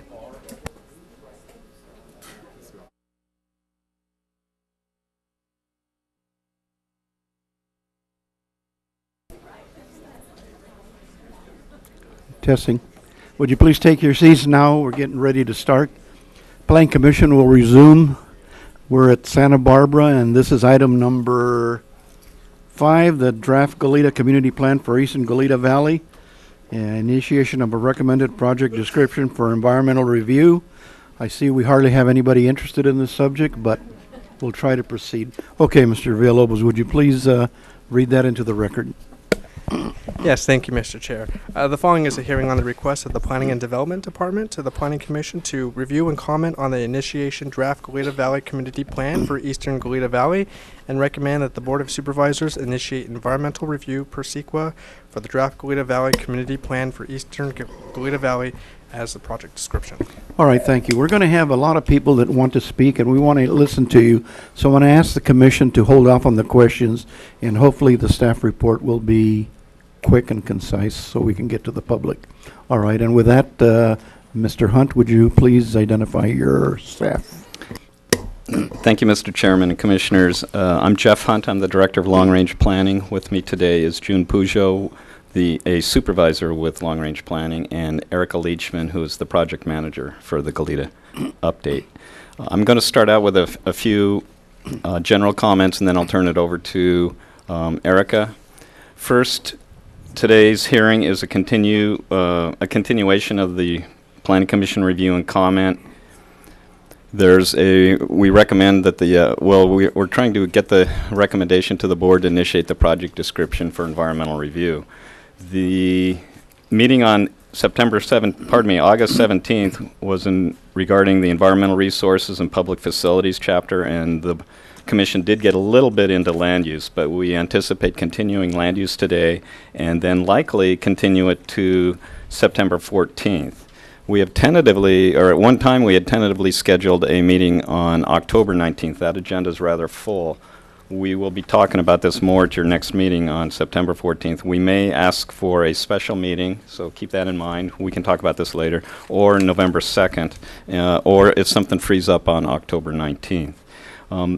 Whatever that next meeting is after the September 14th meeting, staff has been taking notes. We will come back at that meeting for your final motions, and we'll have draft language available for you to consider. The project timeline that we're under, people should be familiar with this. We are, if you hit an arrow, there we are. We are just about to enter environmental review, and that environmental review is a long process. This slide encompasses a lot of years. The environmental review itself would be another 2-year period before we even get to the recommendations on any rezonings. I thought it'd be helpful if we briefly went over the phases of the public process. There's the PAC stage, which has been completed, and staff looks at that as a goal formulation, and I'll talk a little bit more about that. Then there's recommendations that the commission needs to make. That's what we're in right now. Then decisions by the Board of Supervisors regarding what to study. This is just what to study in the environmental review. Then the environmental review report itself will be about 2 years long. Then the recommendations and rezonings would be considered based on the information in the environmental review. And then finally, we would have the formal decisions by the Board of Supervisors, and that's not anticipated till 2014.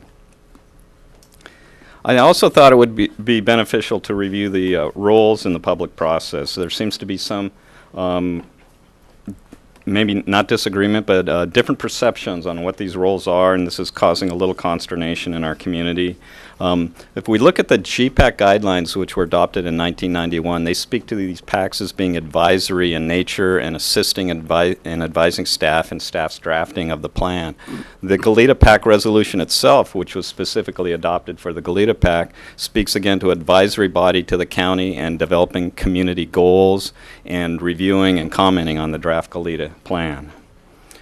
The commission's role, however, is a little more solidified. It's actually contained in the county code, and it uses the word recommendations, both regarding the zoning code and the general plan amendments. Now, in common day language, many of us might use the word advise and recommend as the same, but in the planning industry and in local government, recommend is a stronger word. Advise is more broader. Again, that idea of goal formulation, a broader perspective, while recommend is more specific. And because the Planning Commission has a broader constituents and broader issue base, it generally carries more weight. It's also the final recommendation before the board. And with that, we think that helps to explain some of the reasons why staff didn't present all the information that you are getting to the PAC.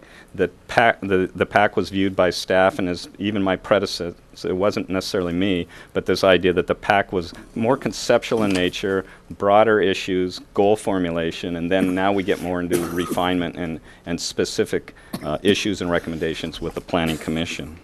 So the information that's presented to the Planning Commission at this point, it wasn't withheld out of being secretive or underhanded. It was just a perception of what the roles of the PAC versus the Planning Commission are.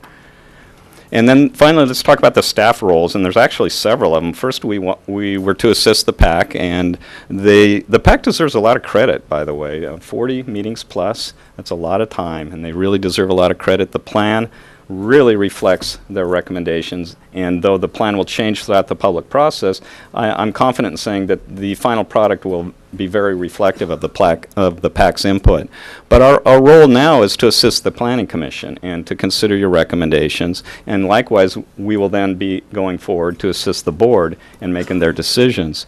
But I want everyone to know, and I hope everyone in the audience realizes that we're really here to serve all the citizens, regardless of anyone's viewpoint and whether they agree with our recommendations or not. We've had a number of phone calls and people come forward who have concerns with our recommendations, but we talk with them, we provide them information, and we help them understand it and help them even formulate their arguments. So we are here to serve all the citizens of our community.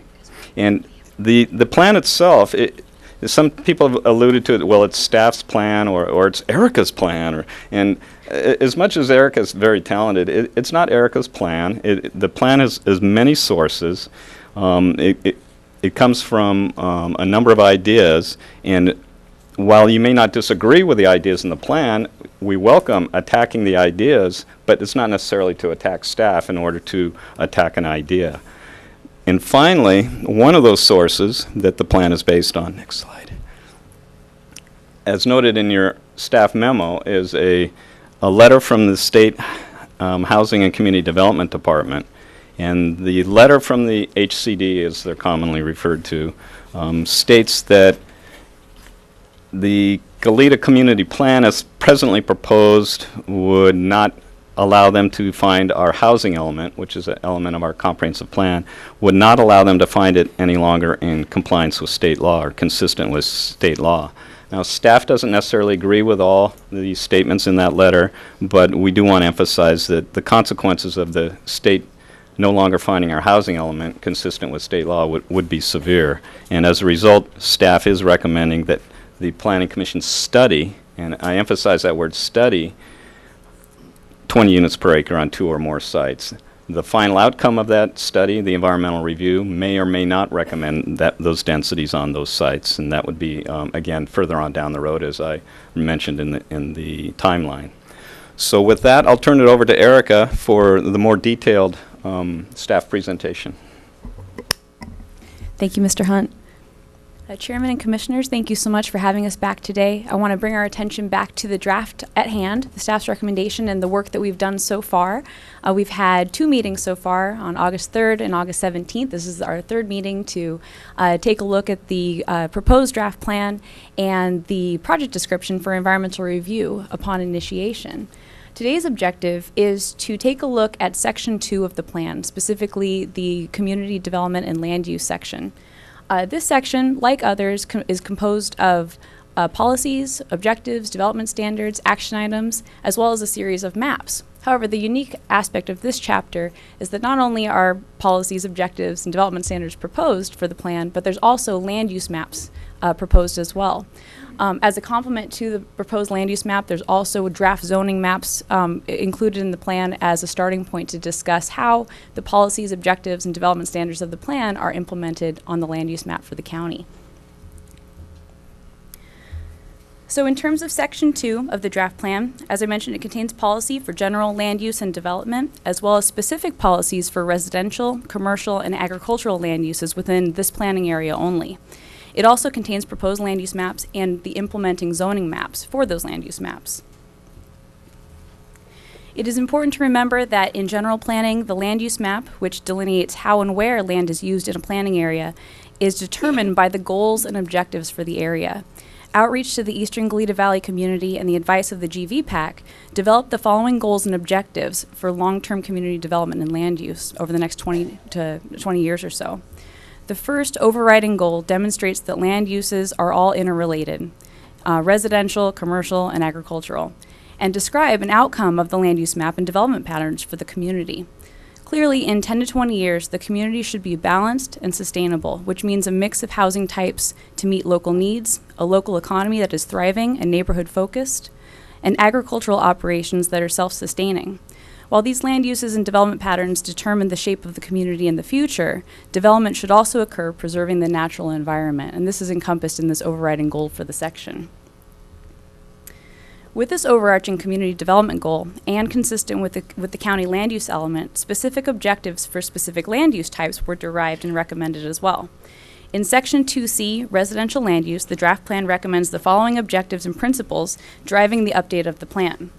To address housing need, the draft plan should provide a variety of housing locations, types, prices, and tenures to ensure residential development meets local housing needs. To address where, the draft plan should locate residential neighborhoods near services, parks, and transportation facilities to facilitate short commutes.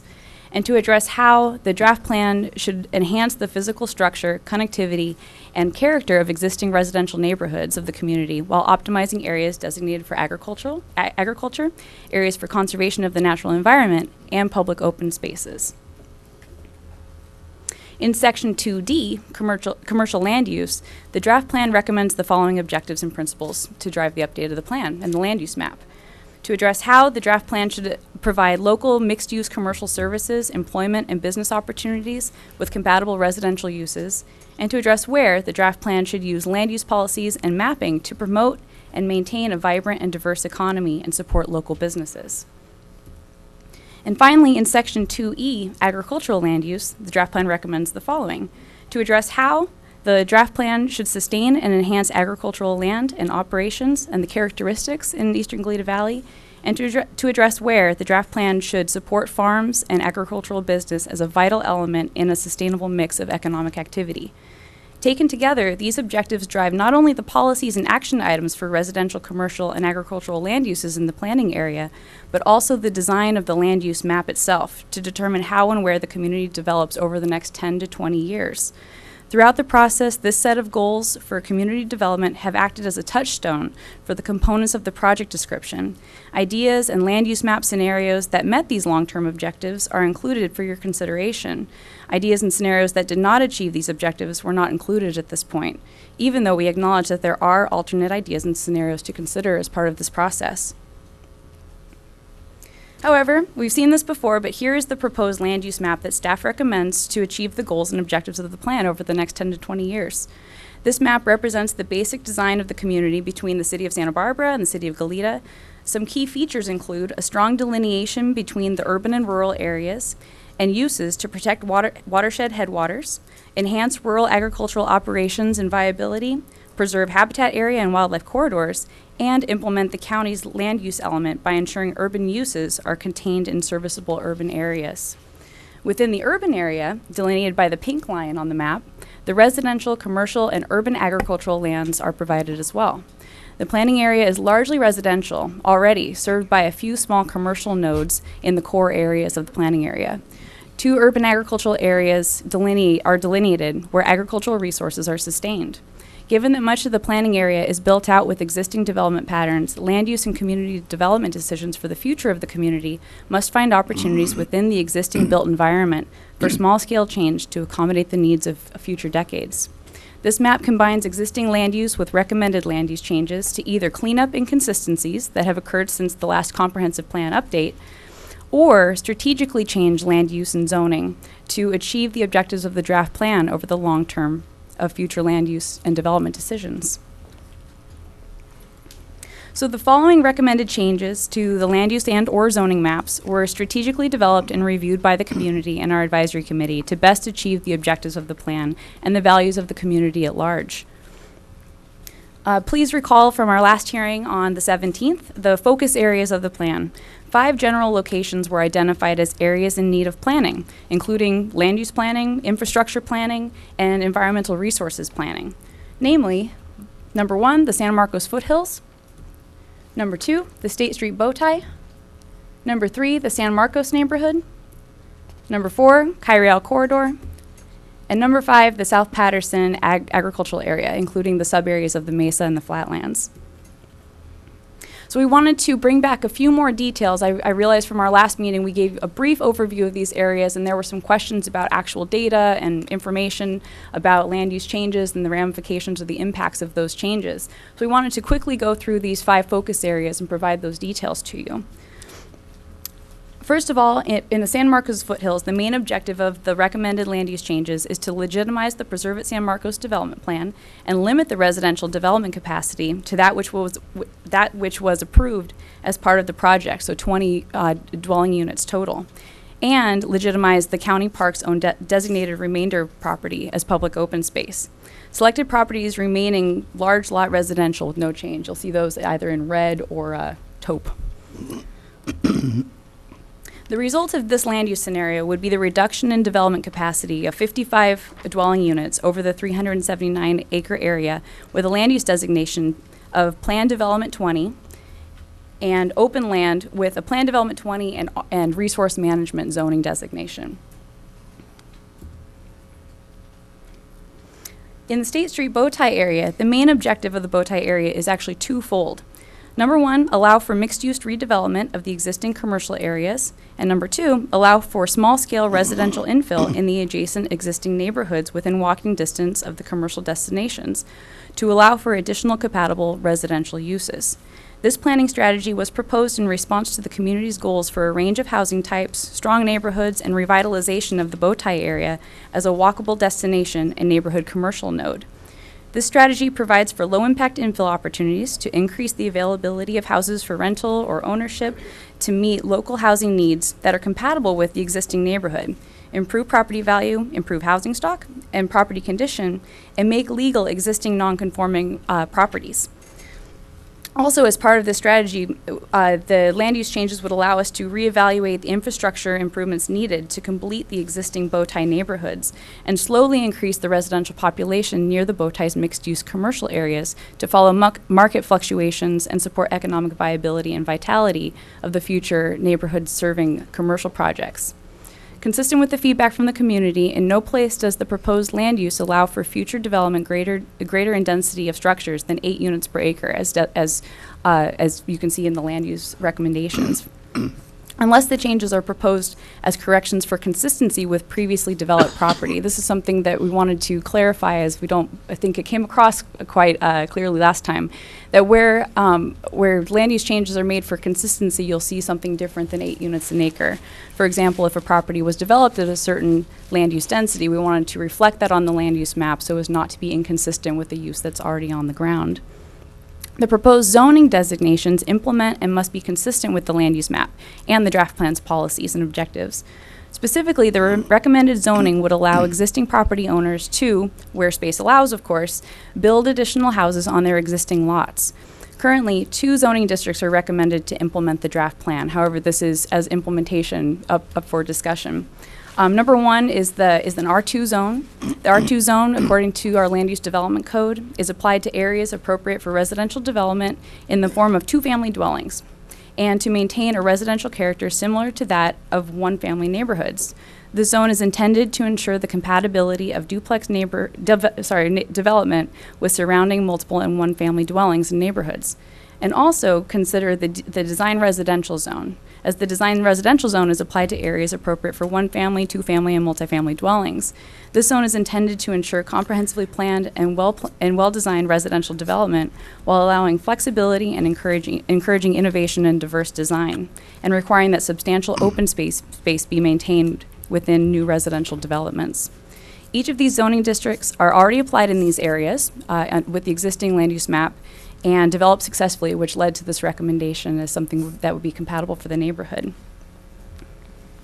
The result of this land use scenario would be an estimated increase of single-family and multifamily, depending on the zoning district, in development capacity of 253 units overall.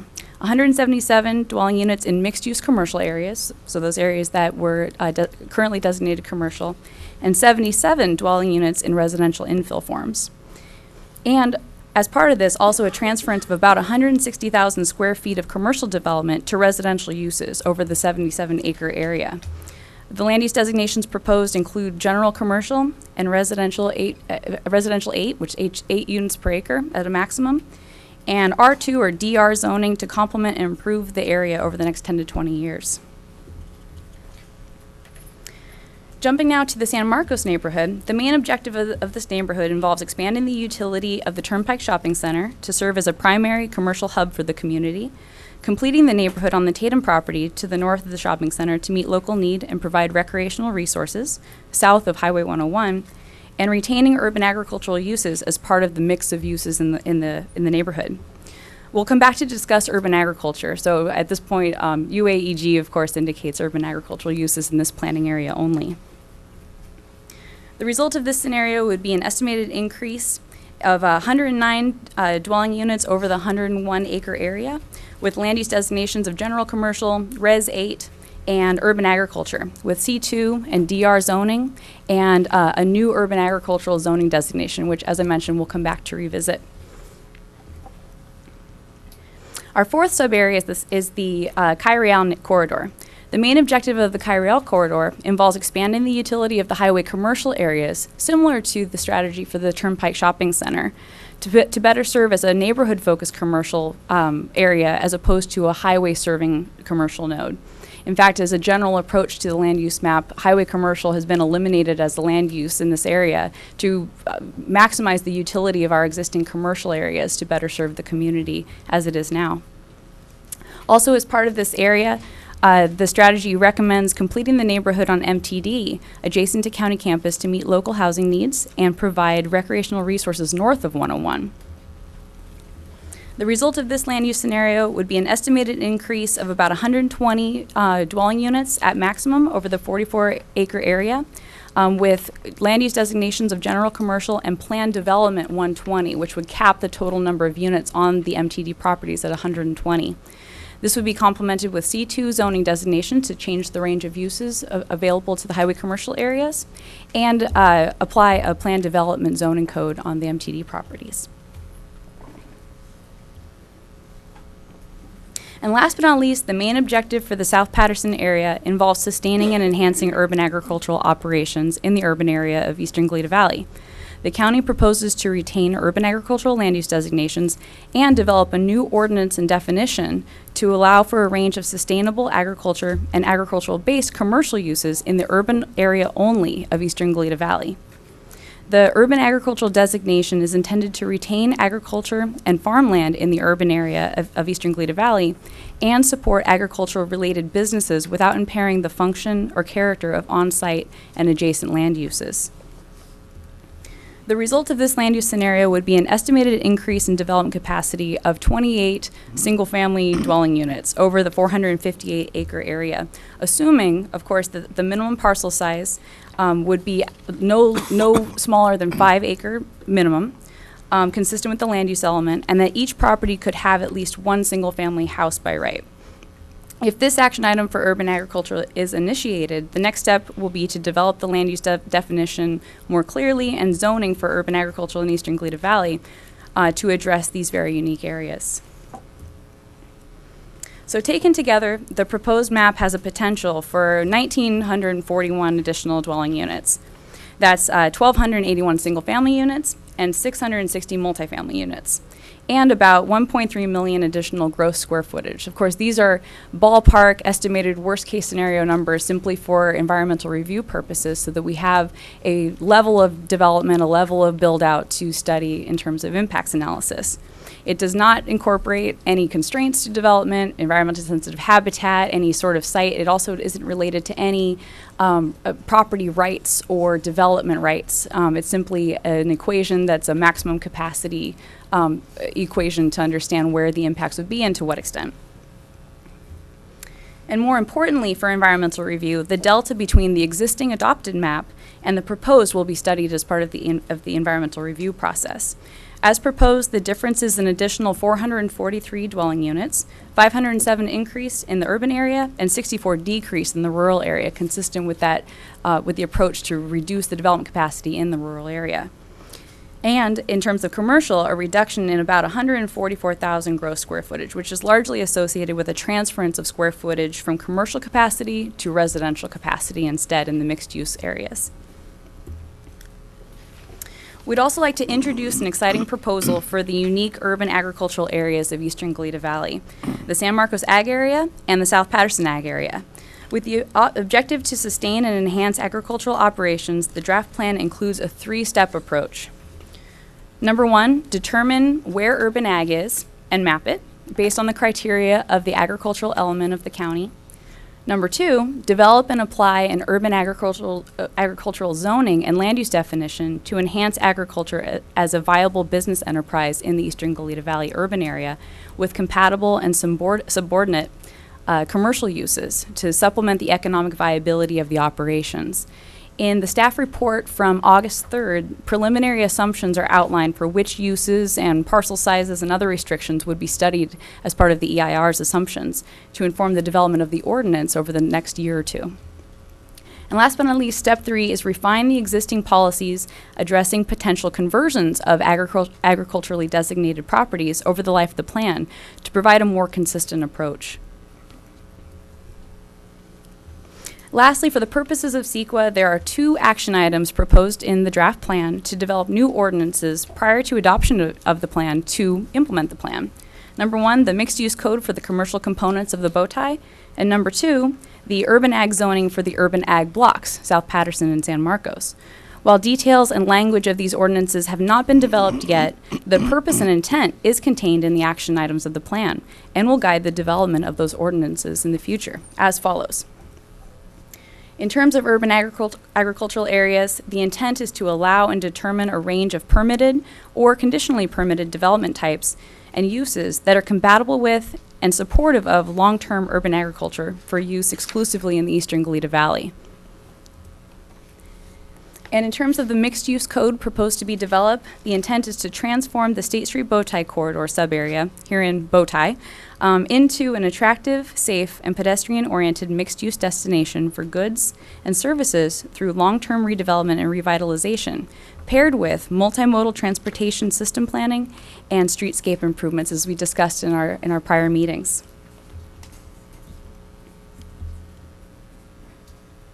Thank you very much for your attention, and we welcome any questions. Sounds like a little later in the meeting. Thank you. I'd like to ask the commission to hold their questions because you can see we probably have about 50 speakers at 3 minutes each. It will be about an hour and a half or more. So unless there's some pressing questions that you have right now, I'd like to open the public hearing. All right, thank you very much for that. At this time, we'll open the public hearing. Our first speaker will be Eric Wintz. What is that? Winter? Eric Winter? Okay. Paul Brumet? Last time? Oh, those are the last one. Okay, we got him. All right. Edith Ogella.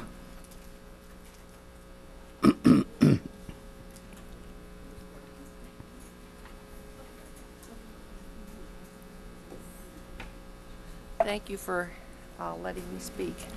I live in, oh, it's off? Is that on? Is it on? Okay. Yes. I live near several of the parcels that are under consideration for conversion to housing, and rather dense housing at that. First, no ag land should ever be converted to anything except that used for farming or ranching. Research has shown that even small patches of open land have a healthy influence on the mental health of the people who live and work in nearby areas. The views from Brinkerhoff Avenue in Santa Barbara have been destroyed forever, and those who live there have been affected.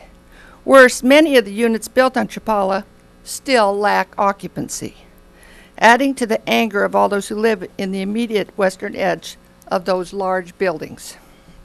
I am not arguing the issues of density, just pointing out the negative effects of permanently erasing the link between emotionally healthy citizens and their natural environment. Mental health has become the largest issue in our law enforcement budget. The schools have seen a serious increase in children suffering from mental health problems. I am not, however, suggesting this is totally the result of dense urbanization. However, Chicago, Detroit, Cleveland, and other large urban areas are now converting acres within their dense city limits to urban farms, and productive ones at that. Covering up open land will lead to less natural water, filtering down to the aquifers. Runoff of paved land will add more pollutants to our creeks and streams and the ocean. A greater concentration of heat comes from housing and pavement, adding to the effects of global warming. There are construction techniques in use today in this state, but is this county prepared for a long, protracted battle with developers on the issue of green building? This can be quite costly and will add to the final price of the development. Even if the county suggests or requires xeriscaping the areas around the homes, that will be challenged and appealed, as was done in western Goleta over by Winchester Canyon, and the county caved. And now they have green lawns and water-intensive landscaping. Secondly, I have mentioned to the planning office in the past, I cannot see a need for further housing in this area. We have the greatest number of foreclosures per capita in the nation in this county, according to a recent business program on PBS. These are flooding the market.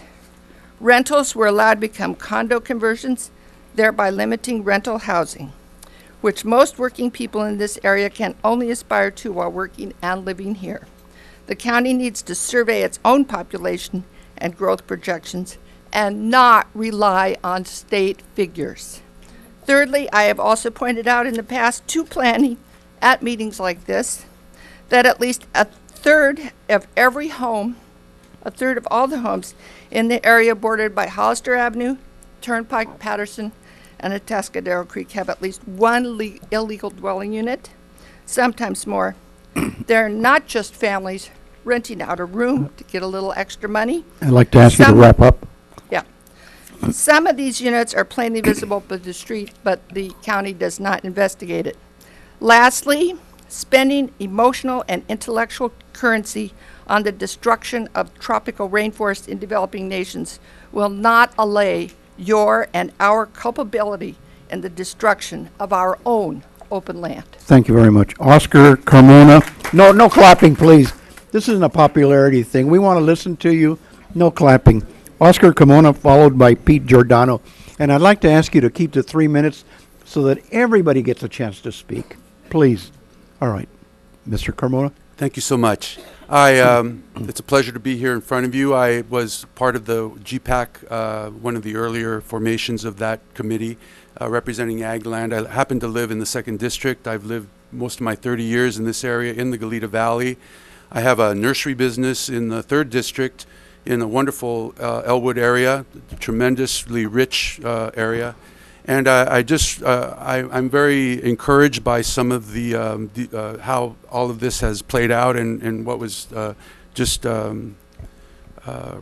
expressed here as far as where all of this planning is going and especially relative to ag. In my view, I think that with the smart planning that's developing and emerging, I've got a stack of papers, Seattle, Portland, San Francisco, are all developing plans that include urban agriculture. They can address housing needs, they can address work needs, they certainly can address the needs of our community as far as providing food for ourselves. You need to know that Santa Barbara is now, it's one of the poorest food security counties in the state. It's 47th out of 58 states, even though our #1 commodity is agriculture, 90% of it leaves the county. I hope that as a part of this planning that we also include a broader support mechanism for supporting local economies around agriculture here. There's certainly a lot of people that are interested in accessing the food that's grown here. Goleta Valley in particular is one of the greatest growing climates in the world. It's one of the 5 greatest growing climates in the world. It's a fact. It does feel great to live here, but it's great to live here for all biological creatures, plants included. So it's a tremendous growing opportunity in this day and age of seemingly less and less certain things out there in both nationally and globally. It behooves us to look within our own boundaries and to see what we can do for ourselves to sustain ourselves. So certainly agriculture is one of those areas that we need to really take a good look at and see the value of it beyond the plight of an individual homeowner or landowner and a developer. I think there's too many things to be lost in the mix and so much to be gained. So thank you for your time. Thank you very much. Pete Giordano, followed by Steve Marr.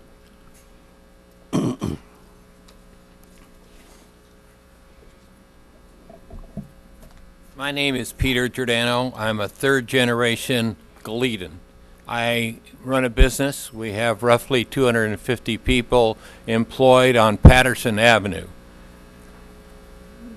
Let me explain quickly why I have an interest. It's 2 basic reasons. I mentioned in my 3rd generation, my grandfather came from Italy and was a foreman on Moore Mesa, the Moore Ranch. After that, my uncle was a foreman on the Potter Hotel Ranch. And some of you know where the Potter Hotel was at the beach. But on the Kellogg Ranch, the Potter Hotel had a farm and a ranch. And my uncle was the foreman on that. I lived on Puente Drive, roughly a mile from, probably not even a mile, from the time I was 10 to 17. So I'm talking about the San Marcos property. My biggest concern is housing.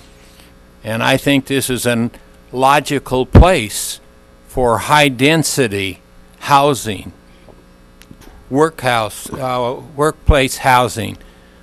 Presently, from our Santa Barbara location, our Patterson location, we have 25 employees who commute from Lompoc, Santa Maria, Atascadero, San Ynez, and Ventura.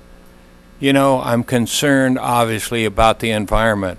I'm in the produce business, and I like open hills. I like nice things, but I'm more concerned about our employees, the time that they spend on the highway and commuting. They just can't do a great job when they're working.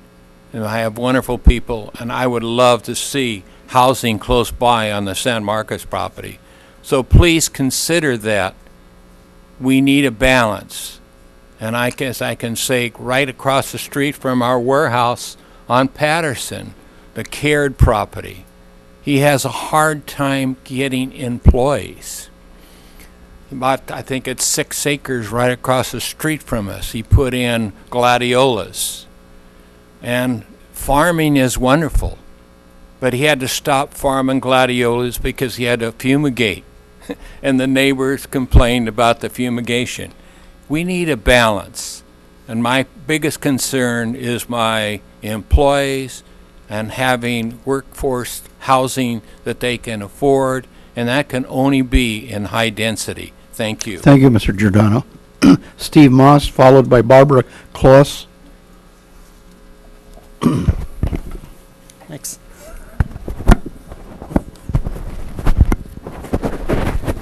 Sorry about that. I'm Steve Moss, representing the Metropolitan Transit District. Sherry Fisher, our general manager, sends her regrets that she was unable to be here today. MTD is pleased that the initiation draft of the Goleta Valley Community Plan proposes a land use designation for residential development of the MTD property in the area. And we'd like to thank the Planning Commission, the Goleta Valley Planning Advisory Committee, residents, and county staff for their service to the community in the development of this plan. I believe you have copies of our letter of September 2nd. In that letter, we asked that in order to comply with the State Department of Housing and Community Development recommendation in the letter in your memorandum, we asked that an analysis of rezoning the MTD property to 20 units per acre be included in the environmental review of the plan. That way, if it does become necessary that some land be zoned, that review has been done already. The property's on a major transit route near Highway 101. It's surrounded by a mix of residential, commercial, and governmental uses, and it seems like an appropriate spot. And ultimately, MTD will work with the county process to develop a housing project that's in harmony with the community. Thank you. Thank you very much. Barbara Kloss, followed by Debbie McCann.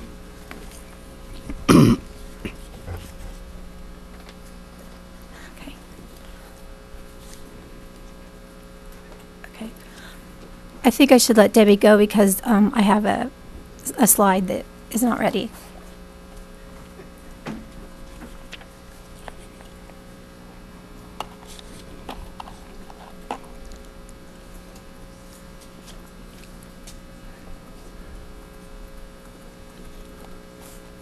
Hi, everybody. I'm Debbie McCann Stevenson. I live on Ahe, which is the Ahe Loop, which is very close to Hollister, and which is included in what is become known as the bow tie loop. Can you all hear me okay? Or the bow tie, which is really just a term I've only learned about in the last 10 days. My neighbors have all informed me about what's going on. I wasn't informed, and suddenly I'm attending meetings and trying to learn about everything that's happening, meeting Cecilia, meeting Michael Cooney, and trying to really let you all know about what our community is thinking and feeling about what is known as a proposal, not a plan yet, and that I hope it just stays a proposal and not actually a plan that moves forward, because it really isn't serving our community, our neighborhood, in what we all have moved in to be and to live at. My family moved there in 2004. We're not the long-time 20 and 30 and even 40 and lifetime residents. We're the ones that bought at the run-up, and we're the ones that are trying to hold and stick through during this really rough economy. And so instead of looking at our house anymore as an investment, we're looking at it as our community and the neighborhood that we bought into as the investment that we want to continue to live in. And we want to live there because it's a family community. It's one that supports children walking and riding their bikes to school and knowing your neighbors and having some peace and quiet and having a little bit of space to romp around in. Really to support our family values. I got to look at the map that's on the agenda. I see my property. I see my neighbor's property on either side of me. Our properties aren't included, but everything around it is. And so the way I read that is it really dismantles my family's ability to stay, because it wouldn't be our choice to stay surrounded by that kind of upzoning, and it probably wouldn't be any family's choice to move in and buy our property. Obviously it would be no developer's ability to buy and build on our property. So you see, when I see that one individual story, I'm sure there must be many more individual stories of how this really affects families, individuals that make up this neighborhood, that make up this community. And I'm just, what I want to ask and request is that it really be looked into further and deeper, and on a walk-by basis. How could this really affect individuals before we move in a whole nother population? Will this be moving out the current one? Thank you. That's kind of what I have to say. Thanks, everyone. Okay, Barbara Kloss, followed by Jerry Bunnan. Is there any way to get my whole, okay. Thank you. Sorry. I live in the Hope Ranch Annex area, and I've been there for 30 years. And when I was thinking about just reading through and thinking of all the development that's going to be, that's being proposed, I kind of just was trying to visualize it. So I just was drawing it out, and I drove the streets to find out the mileage, and it's actually just 1 square mile from San Marcos Road to Highway 154, which is a lot of where this development is being proposed. And I think, Erica, down here in this bottom oval, the 443, I don't know if that's a correct number or not, so I'm just saying that that may be up in the air. But anyway, the gray areas are the existing housing that we already have that's very, very dense, that's either subsidized, affordable, with car-lined streets. So we have so much of that already. And then the gold areas are what's being proposed, and I know that the San Marcos Growers isn't in the county proposal, but I know that that is out there for grabs. And in 2003, the proposed number of units that wanted to be built on that property was 1,138. I don't know if that's correct anymore, but I added that into my total. And I just wanted to say, in 1 square mile where we already have so much density, it's being proposed to add about 2,000 more units with cars and people, and it just seems in 1 square mile that's just like overwhelming. So when I looked back over some of the goals that were set forth by the GVPAC, one of the things that they said about land use was that their plan was to provide moderate, orderly growth in harmony with our surroundings. And it just feels like this is just way too much, too fast. But I want to be clear that we're not against sensibly planned incremental growth over an extended period of time, but I just feel that we need to really slow things down and look at what's really being asked of our area. The residents of the Eastern Goleta Valley, I think we're already providing a lot of the affordable housing. I think it's 1 for every 16 people, which is the most in our county. So we're already providing that, and I just feel like we're being asked to do a lot more than what we can really handle or what we're wanting. So I'm just asking for some serious revisions to the draft, which significantly limit the number of areas that are developed. And I just want to say that when you talk about the community wanting this, there's so many of us that have lived there for 10, 20, 30 years, And nobody has asked any of us if, this is what we want. And, as far as people living here and commuting from other places, I think part of the reason is because they can buy a home somewhere else, and that they would rather commute rather than buy a little tiny apartment or condo and pay more than they would outside of our area. So I just want to kind of refute that and just balance it a little bit to say, just because we have all this high density housing, I don't think that everybody's just going to flock here and want to buy a little tiny piece of cement. Thank you. All right, thank you very much. Jerry Bunnan, followed by Michael Tobes. And I'd like to say that there's 3 people that have been granted extra time: Valerie Olson, Michael Tobes, and Autumn Brook. So you know. Jerry Bunin, Government Affairs Director for the Home Builders Association. I'm not here because building more workforce housing and affordable housing on the South Coast will be a gold mine for home builders. It will not be.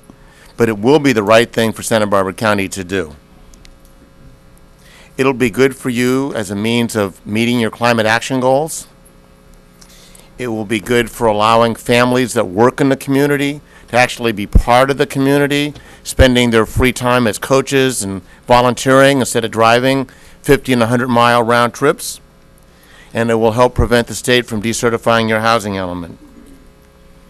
As decision makers, we always hope you have the maximum amount of good, solid information when you're making decisions. The EIR for this project is the perfect place for you to get scientifically accurate information about where high-density housing should be built on the South Coast. You want to find the best sites to use for your most housing, so you don't need to find the wrong sites because you want to stop people from commuting. You have way too many people commuting into this area. I'm one. We all believe that good planning, we all believe this, is inside urban areas or adjacent to them. That requires building more homes on unused property in areas like the Eastern Goleta Valley. If you don't, the only alternatives are to build more homes in Lompoc, Santa Maria, Oxnard, and Ventura. That's not the goal anybody wants. That's really all. We really hope that you will include more sites in the EIR so that when you make the final decision, you are actually as well informed as you can possibly be. I don't know how much time do I have left? A minute. I would really like to have staff be a little bit more careful in their choice of language. This is not part of my prepared comments.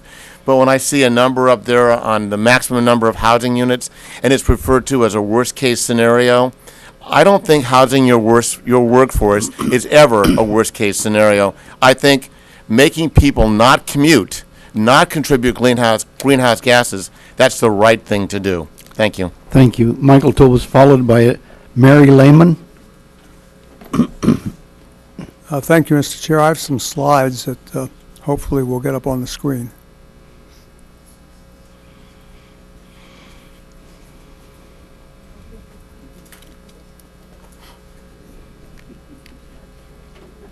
Don't count this as my 3 minutes now. No.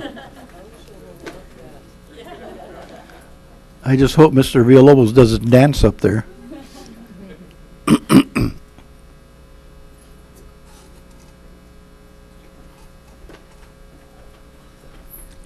You had asked for extra time before you had talked to me. Do you need the extra time, or the 3 minutes are fine? I'll talk fast. It may Okay. just be a little more than Thank 3 you. minutes. First, I think that reading the staff report, it's unfortunate that the Goleta Valley Planning Committee didn't have the housing element language or the HCD February 9th letter. This is the February 9th letter, and the bottom of the first page, it says it's conditioned on rezoning sites to higher densities as part of the Eastern Goleta Valley Community Plan. That's what's going to be required in order to have compliance with the county housing element. Next slide. The county's now received a new letter from from HCD, which I think is more explicit. It points out that the county's committed to rezoning 20 to 30 acres at densities of 20 units per acre or greater, and the fact that the Goleta Valley Community Plan doesn't do that on any realistic basis. It goes on to say if the county fails to implement Program 1.3 by July 2012 to rezone higher densities, the element will no longer identify adequate sites and comply with state housing element law. Next slide. Yeah, that one. This refers, item 3 on the plan refers to sites of 2 to 10 acres in size with an effective density of 20 units per acre. This eliminates the bow tie area. There isn't a single site shown in the bow tie area as large as 2 acres. There are also significant problems with both the MTD site and the Tatum site, which I'll point out. Next. The original recommendation was for the staff for some 12.3 dwelling units per acre on MTD and 20 DU per acre on Tatum. While these were problematic, even those were rejected by the GVPAC. To orient you, next slide. This shows the Tatum property, the MTD property, and the San Marcos Growers property, all more or less along the Turnpike corridor there. Let's look at Tatum first. This is a site that's covered with oak trees, and it's got significant terrain issues. Next slide. This is some of the vegetation on that property. Next slide. Next slide. And last slide. This shows the terrain, and those darker colors represent rather steep terrain. As a developer of housing, I can tell you that this site would have to be leveled, virtually every tree removed. I would hate to come into the county and request 20 units per acre on that site. I don't think I would get very far with it. On the MTD site, which is next here, there are also some significant problems. There are several drainage courses which cross it. Next slide. Those show the drainage courses on that property. And one of the criteria which I heard at the last meeting, or an important factor, was having projects within walking distance, quarter of a mile of services. It's about 1.5 miles to the east and about 3/4 of a mile to the west across the freeway down to the Turnpike Center to find community services. Last, there's the bow tie area. Virtually all the bow tie area is already developed. It identifies just 4 sites where more than 10 units could be located. Virtually all the bow tie sites have been developed, and the largest of them is just 1.71 acres. Next slide. You can see the acreage that's shown on here. Somewhere at 1.71 acres is the largest one. Next slide. You can see that area is really largely developed, so the chances of a great amount of housing being built there really isn't going to happen. Next slide. And that shows some of the development in the bow tie area. At the last hearing, I think Erica Leachman hit the nail on the head when she said the proposed plan looks very similar to the existing plan. I think that's exactly true. I think the objective was to maintain the status quo as much as possible. I think that in terms of including the San Marcos Growers site in the environmental review, I think from an environmental point of view, you're going to find that it is environmentally perhaps the best site in the Goleta Valley for high-density housing. I'm not against preserving agriculture. I've done a lot of preservation in Santa Barbara County in the 50-some years I've been here. But preserving agriculture next to a shopping center and adjacent to an elementary school and a high school and on Hollister Avenue, which is a main thoroughfare in the Goleta Valley, really is not the right place to be preserving agriculture. Finally, going back to the HCD letter, we can move along here. I wanted to show, let's go back for a minute. I wanted to show this since people seem to be concerned about 20 units per acre. This is Semita Gardens. It's 20 units per acre. I don't think it has ruined the neighborhood, and it's provided housing for 200 families, many of whom can either walk or even bicycle to work. I think we need more of that in the Goleta Valley, not less. Next. I think also the Planning Commission has to view their job as representing the entire county. This is a list in the city of Goleta of projects that are in process. There's almost 1 million square feet of commercial and 3 or 4 hotels. Those people who are going to be occupying those places are going to need a place to live. Goleta has done a good job. They've zoned more than 30 acres of land for 20 units per acre density, and I think, and there are sites that are vacant and realistic for that use. I think the county needs to do the same thing, Eastern Goleta Valley, and I think the environmental impact would show what the best sites for that would be. Finally, in the comments from the HCD letter, they say, the current draft Goleta Valley Community Plan does not appear to include sufficient and realistic opportunities for higher density residential development. The county should consider the importance of rezoning to higher densities and how it will implement Program 1.3 to meet the conditions of the department's finding of compliance. And then on the next page of the letter goes on to say, if the county fails to implement Program 1.3 by July 2012 to rezone higher densities, the element will no longer identify adequate sites and comply with state housing element law. I think that's what they're saying is just common sense. We need workforce housing in the Goleta Valley. There are good sites for doing it in eastern Goleta Valley, which is very strategically located between job centers in Santa Barbara and in Goleta, and there certainly are sites there that are realistic for development as higher density housing for the workforce.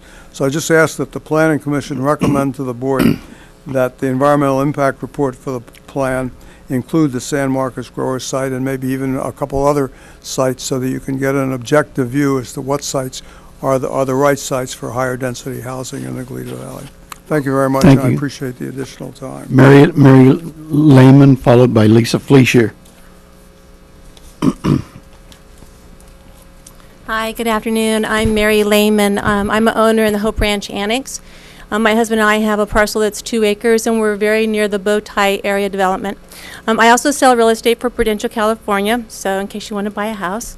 But my concern and why I'm here today is just to talk to you about a residents' point of view, and many in our community feel the same way. I'm not against affordable housing and not against development of that, but in our area we have such a limited amount of land to place 253 units in a very small area. It just seems incredibly dense. Number one, it would restrict the equestrian use of our community. We have a horse property. I rent to people who have horses, and it's such a beautiful thing to be able to have horses in your community, as well as agricultural development. A lot of the homes in the annex have farms and fruit trees, and it just seems like it would really negatively affect that. Our school is overpopulated already. Vieja Valley is a fantastic school, and that's one major attraction for people that buy in the Hope Ranch Annexes because it's one of the #1 schools in Santa Barbara. And I'm a little biased. I've had 5 children that have gone there, and I drove there for 30 years. So the school is fantastic. And right now it's overpopulated as it is. So to send those children to another school and bus them would create other issues as well. This would negatively affect our water supply. I'm not even sure if La Cumbre Water District had any idea that this was a proposed plan. But, it seems like we are very limited on our water supply already at La Cumbre, and we have trouble with water. So it seems like to add this extra units would be a negative impact as well. It would burden our sheriff's department, our transportation, our services, and it add extra traffic and safety for our already congested neighborhoods. That little section right there at Modoc and Hollister, where there's those beautiful, some of them are affordable units that were built that, a few years ago were about $1.6 million. They came down, but that has created such congestion for that area. The parking, backing out, people getting in. I sell those homes in those areas, and it's difficult for those people to live there. It's really terrible. So to add extra cars on the streets, as well as many homes will have 2 or 3 cars, will really impact our neighborhood. One thing people love about the Hope Ranch community is they can walk on the streets. They can walk their kids to school. Their kids can ride their bikes. There's not very many places in California, in the United States, where kids can still ride their bikes to school. And to add that kind of impact, those houses in our community would definitely affect our children's safety. I'm not asking for you to restrict the building of affordable housing. I'm completely for that, but in this little area of the bow tie, the envelope, it seems like way too many houses to build in there, and they should be put someplace else. So I'm just asking you to respectively asking you to listen to our community and really take it into consideration. Thank you very much. Lisa Fleischer, followed by Bob Ortega. Hi, good afternoon. My name is Lisa Fleischhauer. I live with my family on the north side of Ahe Drive. We have owned our home for almost 14 years. We moved here appreciating the rural feeling of our neighborhood combined with the convenience to schools, shopping, and work. I first heard about the Goleta Valley Community Plan and specifically the upzoning for my street just about 2.5 weeks ago. Eva Imbar gave me a call saying, does anybody on Ahe know about this? And I said, no, not that I know of. And, from that point on, we've been trying to get the word out. Now, I know Eva Imbar because I worked with her on the Safe Routes to School committee at Vieja Valley School. So she's somebody who's been working on traffic and pedestrian biking issues for a long time in our community. These, if anything, have just gotten worse. There's something, Barbara Kloos, who just spoke, she wrote a letter to all of you. And there's just a quote from her letter that I'd like to read to you. Quote, "The county has developed a plan for rapid development and growth to an area that has a semi-rural quality and lifestyle. We are shocked at the amount of development that is being proposed as well as density recommendations. We feel blindsided by this. We do understand that growth will take place, but this is not orderly and well-paced growth. This is not a balanced approach," end quote. We have existing challenges in our neighborhood, traffic congestion and safety to start. I have been told that infrastructure issues as related to this plan will be looked at later. I'm hoping our existing challenges can be addressed before adding to them. Thank you so much. Thank you. Bob Ortega, followed by Terry Jo Ortega. Good afternoon. Thank you for allowing me to speak here today. I live on Arboleta Road in the Hope Ranch Annex. I've been there for 25 years.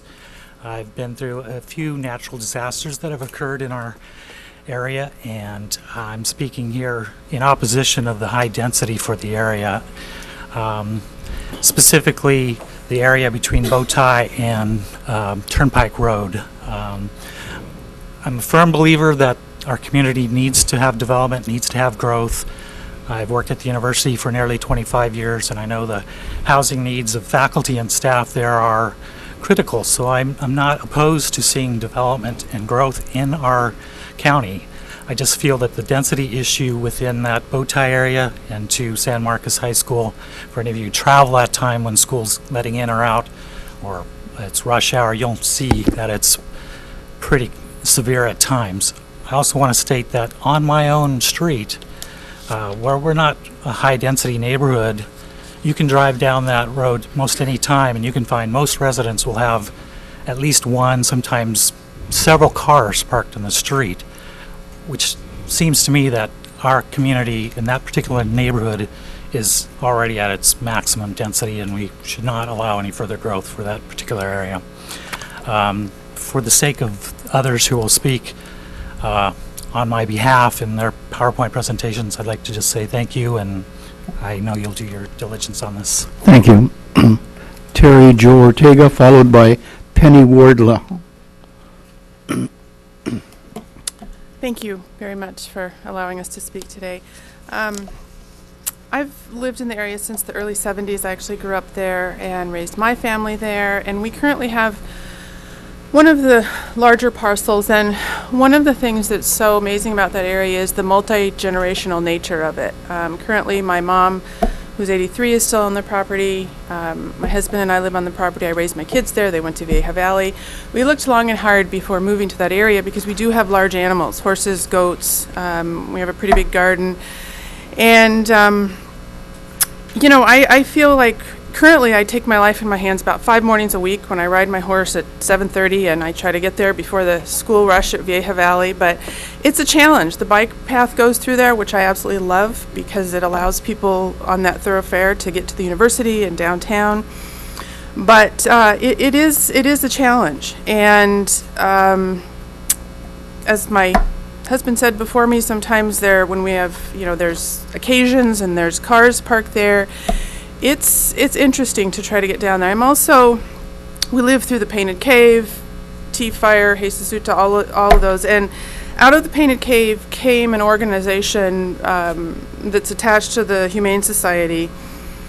And it's I'm a registered disaster worker, and I specialize in large animal evacuations. And so I have firsthand experience of trying to get into areas, especially the Hope Ranch Annex, where you basically have one way in and one way out. And now that Kuna is blocked, that's another street that we can't get out. And it was pretty scary during Painted Cave. We were able to get out through Carriage Hill. But going into areas where you've got a horse trailer, you're trying to evacuate animals, people are panicked. I mean, this is just not the area to increase the density. So I would encourage you, I know the EIR, this is going to come out, a lot of this in the EIR, but I just encourage you my hope for you is that every single one of you will get in your cars and make a site visit. I know Cecilia has been there, and maybe others of you have, but I would encourage you to just drive down that area to get a feel for it. I was on your street this morning. Perfect! At 8 o'clock, and somebody almost backed into me. Oh, well, there you go. So thank you very much for your time. I Thank you. appreciate it. Penny Wardlaw, followed by Dr. David Donner. Thank you for hearing us today, ladies and gentlemen. I don't think there's any of us, I'm speaking directly from the Ahe Drive group. We've lived there 21 years. I've lived in Santa Barbara County 54 years. I'm a third-generation native Californian. I've seen lots of development, carefully planned and not so carefully planned. Affordable housing is something we definitely need in this area. I have many employees that work for me that drive in from Lompoc and from Santa Maria. They own their homes up there, and they're happy up there, but they all wish they could have bought a house down here. Affordable housing with mixed use is better put someplace other than our backyard. Is this NIMBYism? Of course it is. However, we have direct reason for this. Density is at its maximum in our area. We're at our limits in regard to road use. We allow our neighbors to park in our front yard simply because there's not enough parking for the people who live there now. Sheriff and law enforcement is always challenged when they're called. Fire safety and protection likewise. We had a fire not too far from our house. It turned out it was easier to walk to the fire department and ask them to come than go through county services and try and describe where we lived. The water district doesn't really know what they're going to do if we build houses any more than we have there. The schools are jammed. How many more people can we put in those schools and still have the level of education that our children deserve? Parking, well, parking's already a problem. And so's driving. For me to go to work, I have to leave either 10 minutes before I want to, or after the high school starts to even be able to access Hollister. The fabric and the nature of the Hope Ranch Annex will be irreparably damaged if we build any kind of dense multifamily dwellings there. Program 1.3 in the city housing element is fairly clear in Mr. Hunt's note, where it says that, and I'll just read the end of it, they're approximately 2 to 10 acres in size and have effective density of 20 units an acre or greater, if such rezones can be found compatible with surrounding development and serviceability by the infrastructure capabilities. If you have been to our neighborhood, you know that there's no way that that could possibly be effective and happen.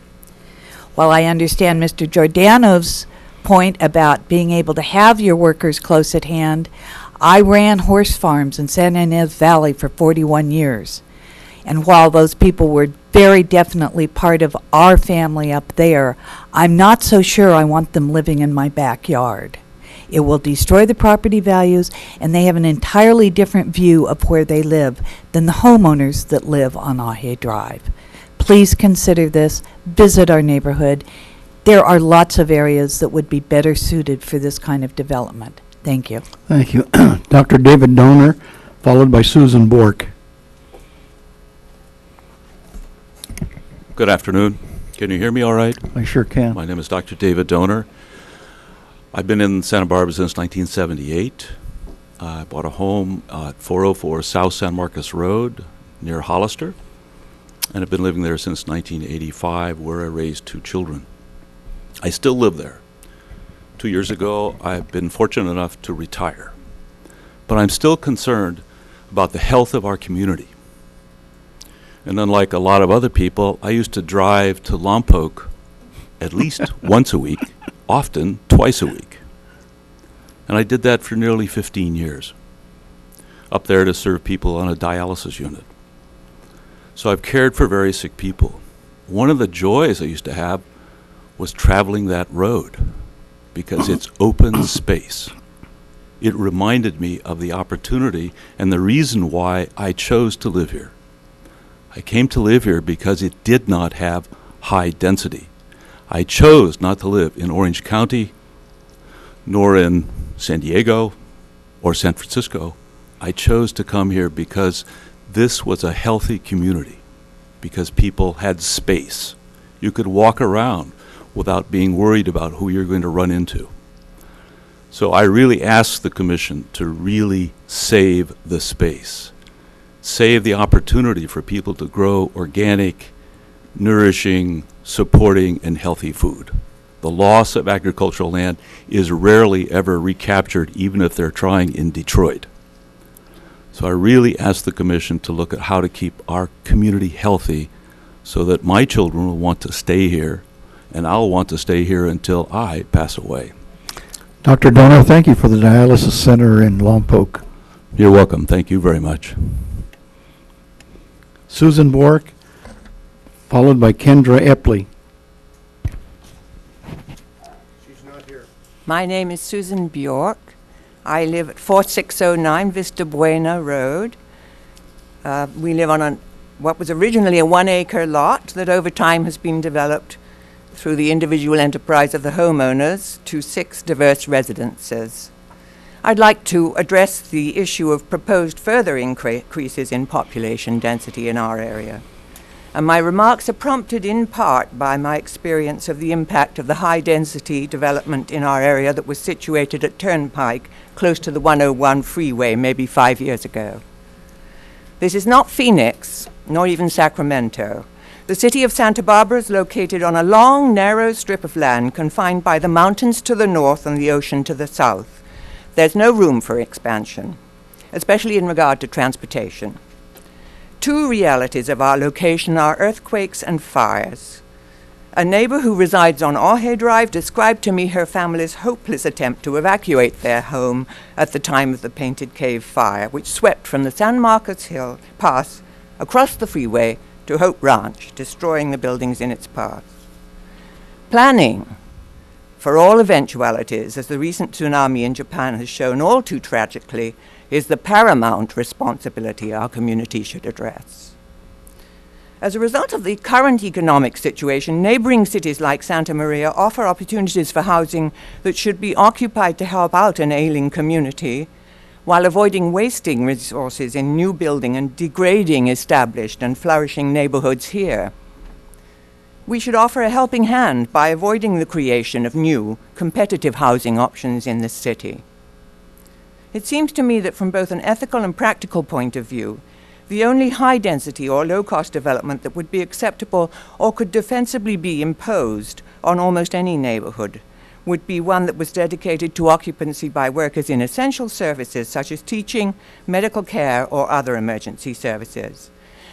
It also seems to me autocratic, as opposed to democratic, for the state of California to mandate residents anywhere to make significant sacrifices in their quality of living to accommodate inhabitants whom the state cannot afford to educate nor provide with medical care. As a community, our residents are a socially responsible group of tax-paying and law-abiding citizens, but we are offended by the attempts to turn our locality into a dumping ground for ill-conceived and incompatible development. Thank you very much. Thank you. Kendra Epley is not here, somebody said? Okay. Bruce Tiffany, followed by Andrea Carrera. Bruce Tiffany. Good afternoon. Thank you for allowing me to address you. I do so both as a homeowner in the Hope Ranch Annex and also as someone deeply concerned with sustainability as the co-chair of the Chancellor Sustainability Committee at UCSB. I first thought this proposal was driven by state-mandated necessity of low-income housing.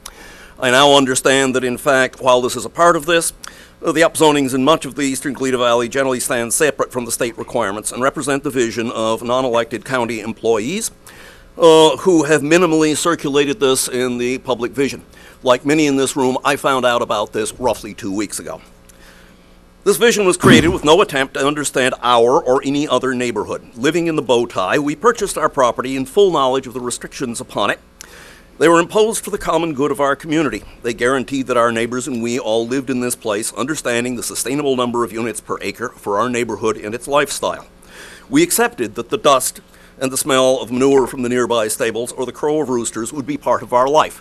If you build more units in this area, one of the first things that will happen is the new people will move in, and not being agrarian in nature will immediately object and remove this. This proposal, for the Bowtie area in particular, violates my reasonable expectations of the land use I bought into. It violates how I am governed and who has the power to change the nature of the land under my feet. I am not only up against the upzoning in my immediate neighborhood, but I question this plan overall. Yes, we probably do need affordable housing, and the university has been working on that very intensely precisely because of its own need. I question whether we have looked into this in sufficient depth to actually ascertain that we picked the right places to do it. Goleta used to be the good land. It was the good land because it supported its own because of its farming ability. I am happy to see in the presentation this afternoon that there's been a major change, a sea change in the question of farming, because in the written form, most good land was going to be turned into housing. The presentation this afternoon suggested a much greater sensitivity to urban agriculture. The current farms of the eastern Goleta Valley grow a variety of vegetable, fruits, and products, market directly to the community, use organic and other environmentally sustainable production methods. They strengthen our economy by keeping money in the local environment. They help our county meet greenhouse gas emission reduction targets. They reduce water pollution due to their fertilizer and pesticide runoff because they are organic and they're not doing that. They increase our food security in a future that is sure to bring more volatile food prices, systematic food contamination, and breakdowns in transport networks. And, in counter to an earlier statement, they are educational. Most people do not know where their food comes from. To have a farm immediately adjacent to the high school and elementary school, and indeed to a shopping center, would be a brilliant maneuver. I think urban agriculture could make Santa Barbara County a leader in defining the possibilities for the future. At a broader level, there is no understanding of the finite resources in this plan of water. I am sorry, we lack water to sustain the population we presently have in this coastal desert, and state water is a mirage. It will be, when we need it, others will need it too, and we will be last on the pipeline. Others have alluded to the question of safety, and indeed, we need only look at the Painted Cave fire and demonstrated routes of evacuation that didn't work. Most importantly in all of this, government needs the consent of the populace, even when that government must make decisions for the common good that go against individuals' desires. We as a community have received no real opportunity to deal with this plan through a democratic elective process. I'm going to have to ask you to The current wrap plan up. and its implementation are flawed and top-down. The county needs to undertake a consultative process with its citizens, one that allows us to oversee this process through democratic elections and public debate, not fiat. Thank you very much. And now we're going to take a 5-minute break to give a chance to relax and stretch.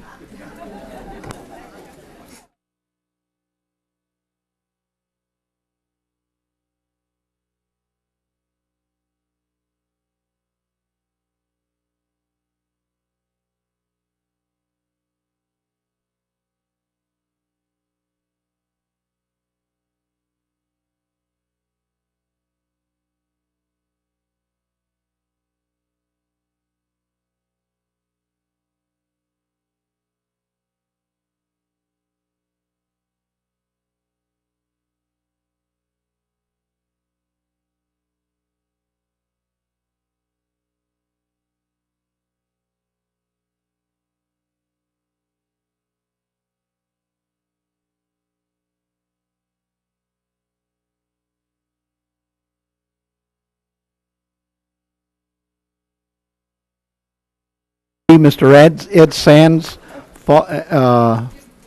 with Mike Alvarado, and followed by David Hilderberger.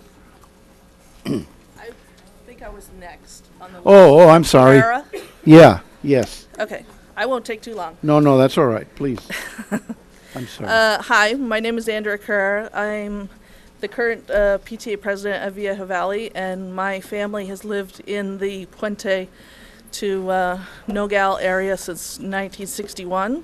My parents bought a house on South Arboleda in 1971 for their growing family. I just wanted to give you this, which I think everybody's gotten, Yes. about our little Thank you. neighborhood, and I'm sure there are other people here that will speak to our particular needs and desires for this neighborhood. Thank you. Thank you very much. Thank you for that. All right. My name is Ed Sands. I live at 695 Via Hierba, and I am president of the La Cumbra Mutual Water Company. This is going to be short and maybe not very sweet, but we provide water to a substantial number of the people that are in this audience. And I have to say that first that it's interesting that La Cumbra Mutual Water Company was mentioned in your plan was conspicuous in its absence. And had you spoken with us during the community outreach, your plan might have shifted somewhat. We all know that water is the new gold in California, and I have to tell you that because of the way we get our water, the chances of any of the further development in the Bowtie or any of the adjoining areas in our service area is probably going to be limited to what's there now. We came very close over the last drought area to actually putting a restriction on any further use and actually diminishing the amount of water that we were going to be able to provide to our shareholders. And that's all that I can really say, so that next time you go out to canvass a community, check to find out who's out there and who's actually going to be the limiting factor, because this is a bomb that I think its time has come. Thank you. All right, thank you very much. Patricia Crahy, followed by Kathy Fletcher. I can't hear. I'm sorry. You have to come up to the mic.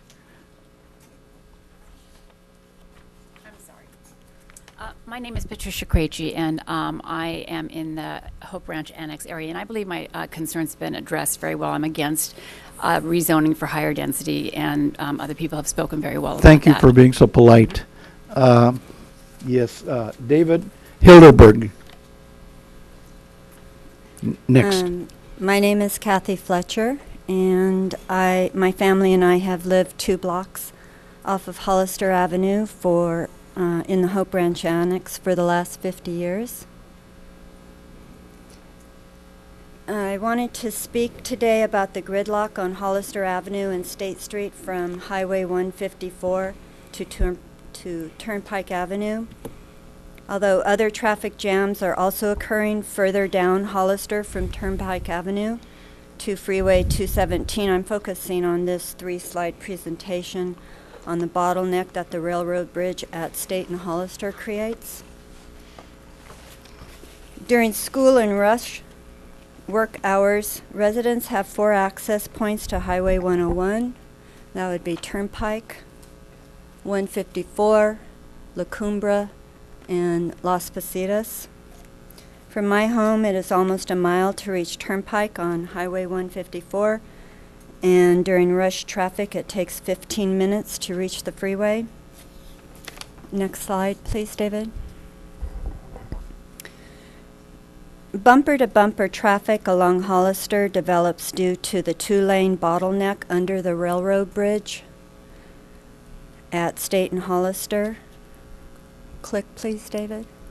Click. Thanks. Traffic diverts onto Modoc Avenue. which is also only 2 lanes and quickly turns into bumper-to-bumper traffic whenever there is a slight blip in traffic flow generated as far away as Las Positas. Those are the typical conditions during our daily commutes. However, during urgent and critical situations, residents can be trapped as routes in and out along Hollister are at an overload gridlock.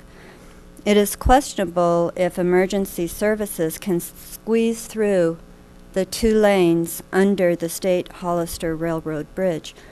And if you've been under that bridge, there isn't much room to expand and widen under that bridge. Next slide, please. During a disaster or evacuation, one thinks of access to the coast as a possible route. Such was the case during the Painted Cave fire when we were told to evacuate, but we weren't told where to go. In Hope Ranch Annex, our access to the coast is through Hope Ranch, right here.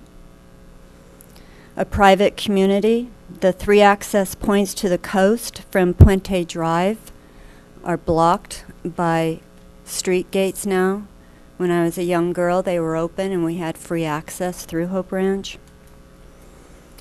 These are private roads, but during evacuation, one would hope the gates would get unlocked. If residents can get to Nogales, which is along, where am I? Right there. So you have 2 streets, main streets off of the Hollister thoroughfare there, Puente and Nogales. They have unblocked access to the coast. However, access to Nogales is hindered by the footbridge at Nueces, and that's, again, another creek area right here.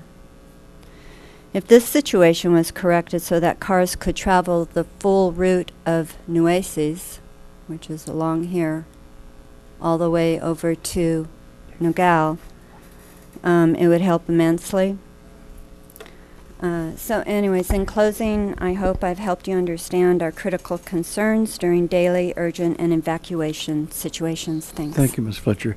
David Heidelberg, followed by Tom Elliott. Thank you very much. We bought our home on Arboleda Road in 1973 and settled into a paradise in which to raise our daughter. Large lot, quiet neighborhood, destination traffic only, and an excellent school to which she would be able to walk. Today, 38 years later, what we have is a large lot, quiet neighborhood, destination traffic only, and an excellent school to which our daughter's son Adam will be able to walk. I find it difficult to imagine a reason which would compel me to compromise this circumstance, but the community is being asked to allow just such a compromise in the plan for Eastern Goleta Valley, a downgrading euphemistically referred to as upzoning. Others here today are faced with a similar circumstance, a home and neighborhood they would like to protect from intrusions, redirections, and increased crime that are sure to diminish their neighborhood's livability and its value. It is very disturbing to me that the data about the crowding of schools doesn't make headlines, that children in some of these areas to be downgraded are already unable to attend schools closest to them because of overcrowding. How adding more students to this picture might be seen as an improvement escapes me. Already, in most of these neighborhoods, traffic is a very serious concern. Again, how adding potentially hundreds more cars to this equation can be seen as okay escapes me. And the notion that with public transportation being available, there will be lessening of air pollution is a pathetic absurdity, and those making such an assertion should be ashamed. Try to imagine a situation where a $6 million Hope Ranch property owner would awaken one morning to a new view, a 20-plus unit apartment building where there used to be trees, fields, and islands at the horizon. Of course, this picture will never get beyond imagining. Those who know their neighborhoods will never be downgraded are often the ones favoring downgrading. Developers fit this class perfectly. On this issue, I met recently with neighbors, all fearful and unbelieving. It was welcome information, but disturbing in its circumstance. Those who stand to profit from such changes do not have to meet at the last minute, scared to death that they may be harmed irreparably. Such meetings will always be composed only of concerned homeowners who have just learned that their neighborhoods are about to be downgraded and are scared to death, and rightly they should be. Upzoning is little more than a more acceptable way of saying, let's cram more people into a smaller space. I'm against it. We should all be against it. I sincerely appreciate this opportunity to make mine and others' views known. Thank you. Thank you. Tom Elliott, followed by Ann Colburn. Thank you for the ability to speak today. As you're doing your review of the draft plan, I think it is important that you consider some other information that may have a bearing on your decision making. There are 3 other projects in the Eastern Goleta Valley currently being considered that are not part of this community plan. One is a hotel at the foot of 154 where the Hope Ranch Motel used to be, or still is, and the story poles were just removed from there today. Hopefully you've got a chance to go see those.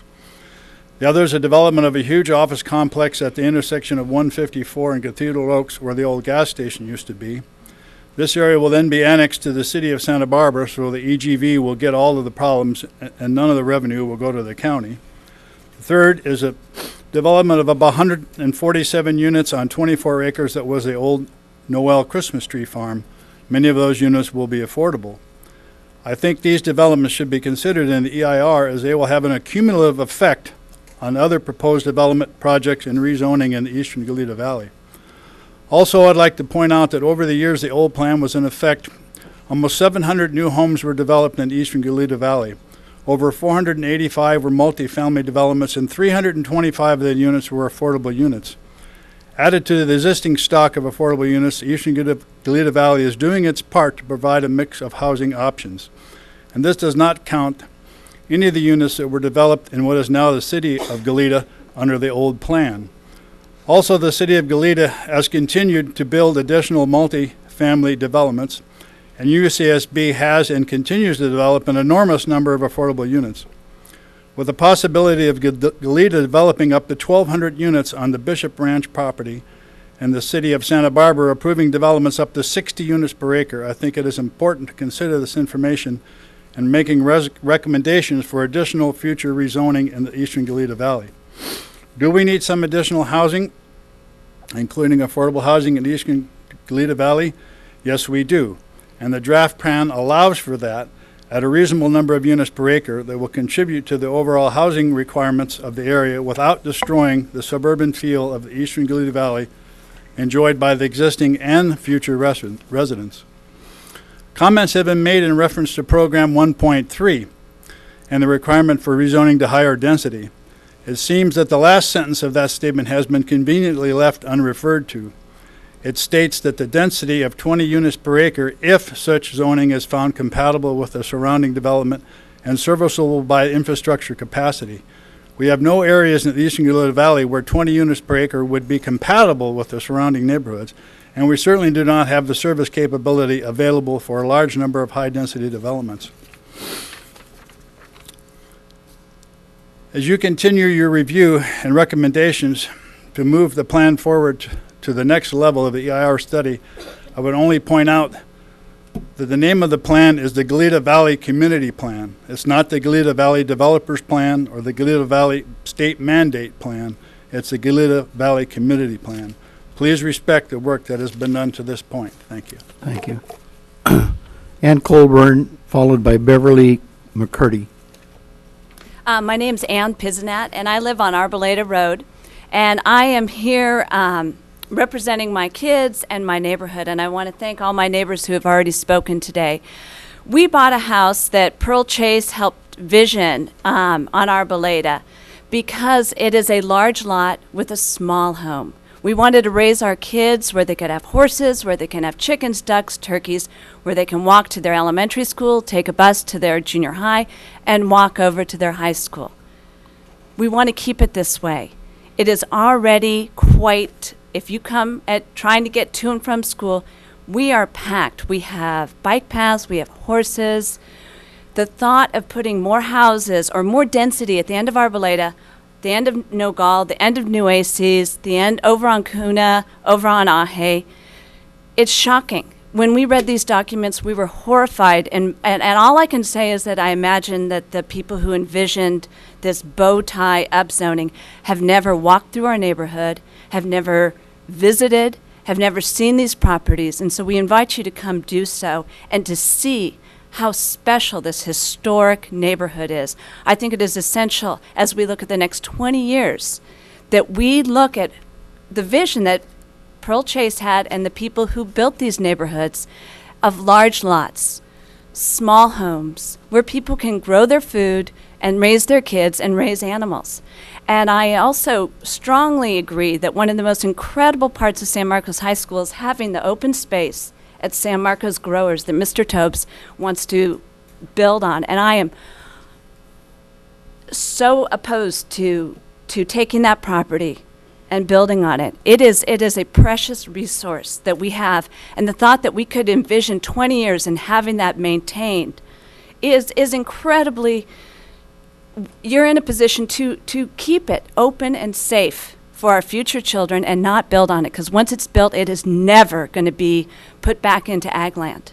So I hope that you take this opportunity to look at the bow tie, stop that upzoning immediately, preserve this historic special neighborhood for what it is, for the horses, the bike paths, the neighborhood schools. Preserve that, preserve the open space, and keep that open space. Once it's built, you can't take those homes down.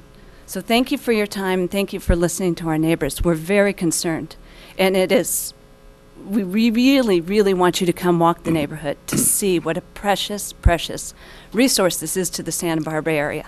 You know, I want to tell you that you're appealing to the right group, and many times you condemn the developer. The developer it's the appointed officials, the elected officials, the city councils who grant these things.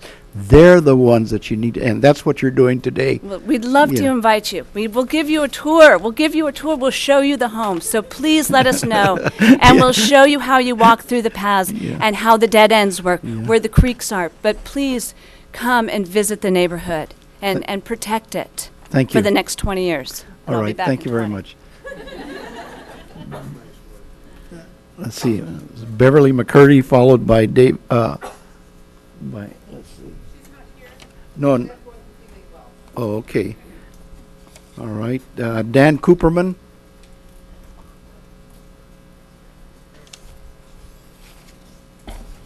Dan Cooperman, is he here?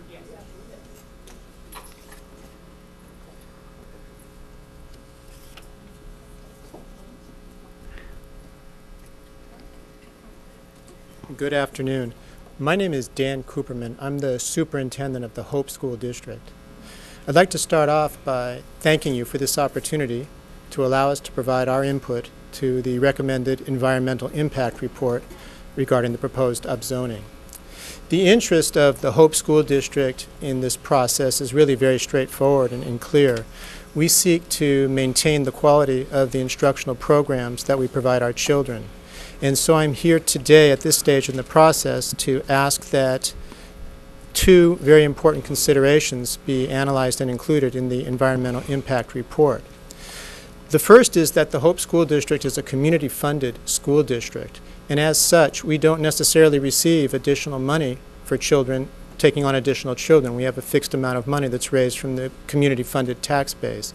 And so I would ask that the environmental impact report very carefully calculate and analyze what the financial impacts and programmatic impacts might be and how that might turn out. The second is that as a community-funded school district, we might lose that funding status if additional children are within our attendance areas. And that also I would ask be analyzed as part of this environmental impact report, because the loss of the community funding status would further impact our funding situation.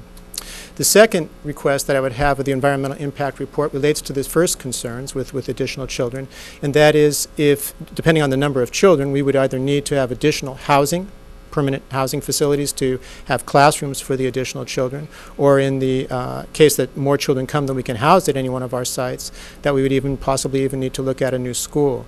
And so I think at this time, what we're requesting is that the environmental impact report analyze those potential impacts. I asked that. I noticed that in the presentation prior to public comment, there really, I didn't notice much comment about the impact on the educational system.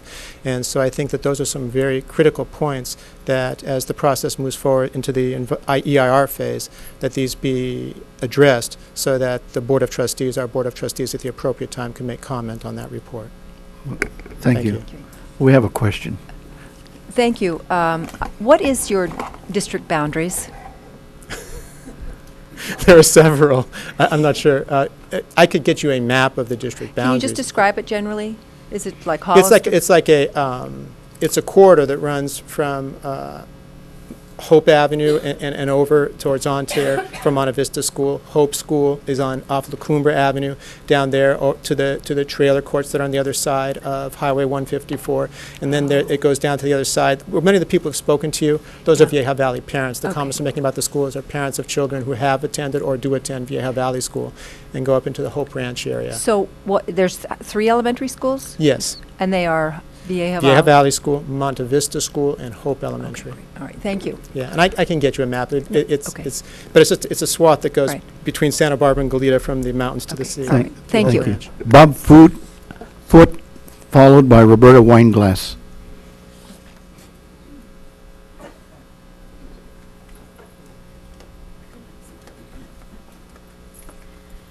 Hello, good afternoon. I've lived on Ahe for 32 years, so I've seen quite a few changes. I agree with a lot of the goals of the PAC. I mean, we need housing, we need this, we need that. But I agree with nothing about the bow tie area, because if you've ever, and some of you said you've been there, if you've ever tried to get out of either end of Ahe between 7:30 and 9 in the morning or 4 to 6 in the afternoon, forget it. You're going to be making a lot of greenhouse gases sitting there idling. And unless we get the redevelopment done on Hollister there, right by the Twellis, it's not even worth talking about this. So, and then, you know, I'm just here to echo what a lot of my friends and neighbors are saying, that, you know, we live in a beautiful place and it's just too crowded now. And if we add up to 275 more units in the bow tie area, that would be 2, 3, 4, maybe up to 500 more cars. Forget it. I mean, just like I say, trying to get out of Ahe on a normal day is one thing. If you throw in an accident on 154 or any kind of road construction anywhere, it's just out of control. And then the last 2 things, schools and water. We've heard from both of those agencies. Thank you very much. Thank you very much. Roberta Weinglass, followed by Jeanette Duncan and Santa Maria. Good afternoon, Commissioners. I'm Roberta Weissglass. The draft community plan for the Eastern Goleta Valley does not represent what I and my neighbors envision for our community. It's a document that seems to satisfy a development agenda that does not represent our vision.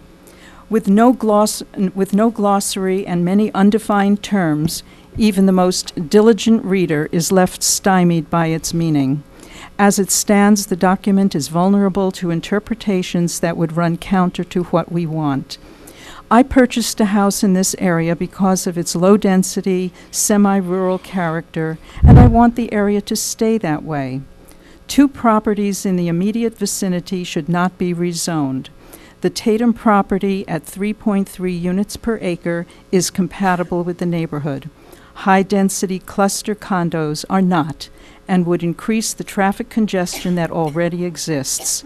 The current level of service is at D and F levels. The lack of emergency evacuation routes present an even greater problem and danger. Public health and safety must come first.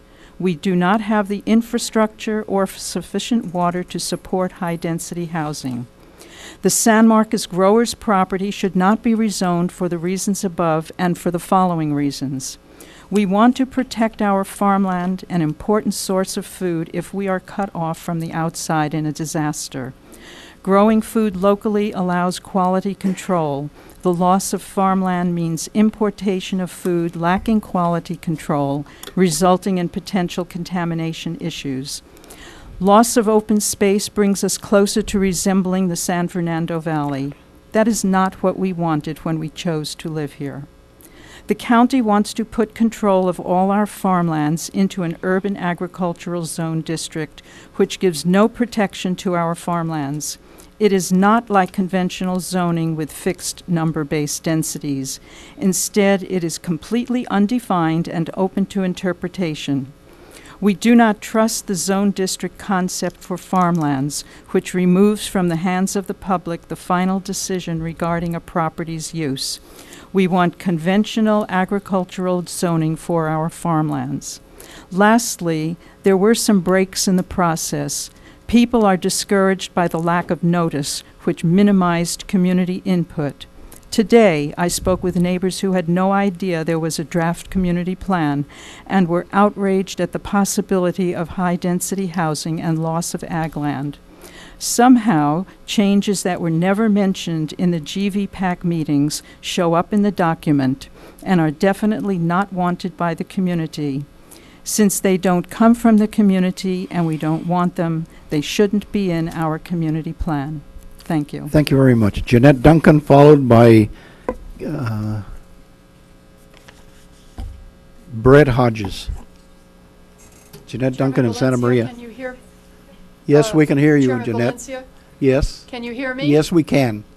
Oh, great. You look very I'm nice. sorry I can't be down with you today. I had meetings in North County, so I decided to speak to you from here.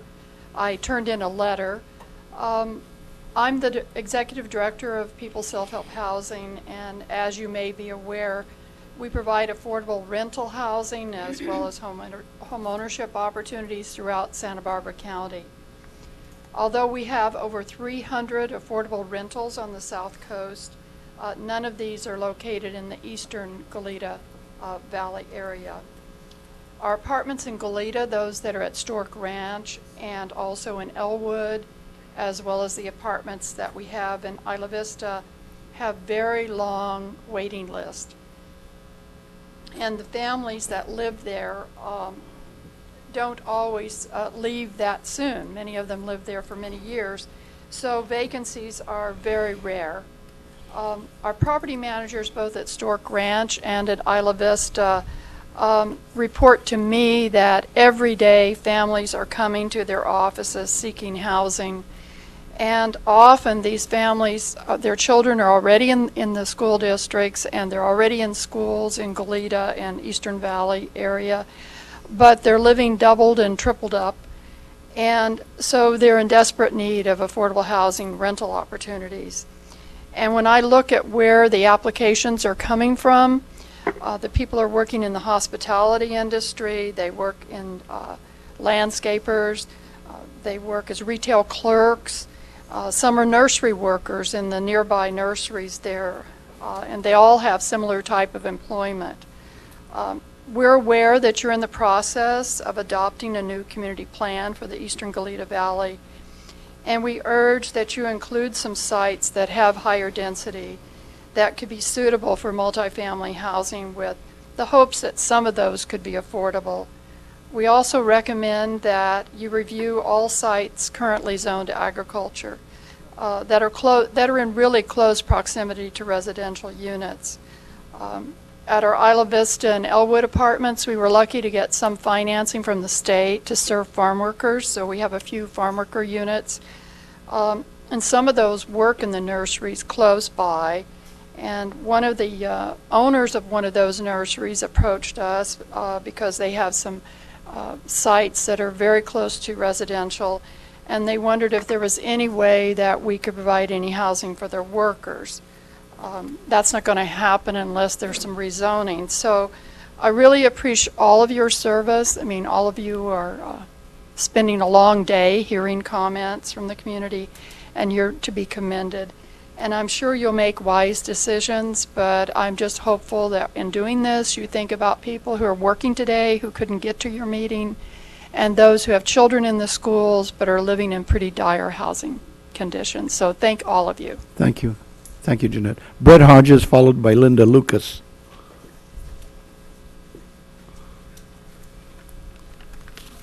Linda Lucas. Thank you. Our family has owned the 2 parcels comprising the San Marcos Growers property since the late 1970s. Since that time, the property has been used as a wholesale plant nursery, with a small portion leased to an organic vegetable farmer. My brother, sister, and I jointly own the property and are the majority owners of the nursery, though we are not involved in its day-to-day management. When we purchased the larger of our 2 parcels of 27 acres, it was zoned for residential development. But this was changed to an agricultural zoning in the 1993 plan update. At that time, we registered our opposition to the downzoning, arguing that the property is ideally located near schools, shopping, and transportation corridors, and that its long-term use is best suited for development which would make a positive contribution to our community. The 1993 plan recognized the appropriateness of the property for future non-agricultural use, and the final plan stated, in order to preserve existing agricultural uses for an interim period, parcel number shall be designated A1. The long-term land use designation of this parcel should be mixed residential and retail commercial. No later than 2000, the land use designation for this parcel should be reviewed to determine if it should be changed to a mixed-use residential and retail commercial designation. It is now some 18 years later, and the zoning has not been changed, even as many of our neighbors have built housing on their properties nearby, including the adjacent Sungate Ranch. Even worse, the draft community plan will keep the land in agriculture for the indefinite future. Everything grown on the San Marcos property is grown in containers, which is the way a typical nursery business operates. And when nurseries are developed, the operations are either consolidated or relocated. For example, 10 acres of the La Sumida nursery was recently developed for the Sumida Gardens apartment complex, and their nursery operation was consolidated. If the San Marcos Growers property is allowed to be developed, we would move the nursery to another location, perhaps to the South Patterson block, or at least to a site which is less strategically located for housing. Given the historic 15 to 20 years between community plan updates, we urgently request that this commission support consideration of the San Marcos property for a housing designation, and in particular one which would support our community's need for higher density workforce housing. As the 1993 plan concluded, the long-term land use designation of this parcel should be mixed residential and retail commercial. We recognize the desire of the county to maintain the historic agricultural tradition of the Goleta Valley. However, these historic uses were orchards, first walnuts, then lemons, and more recently avocados.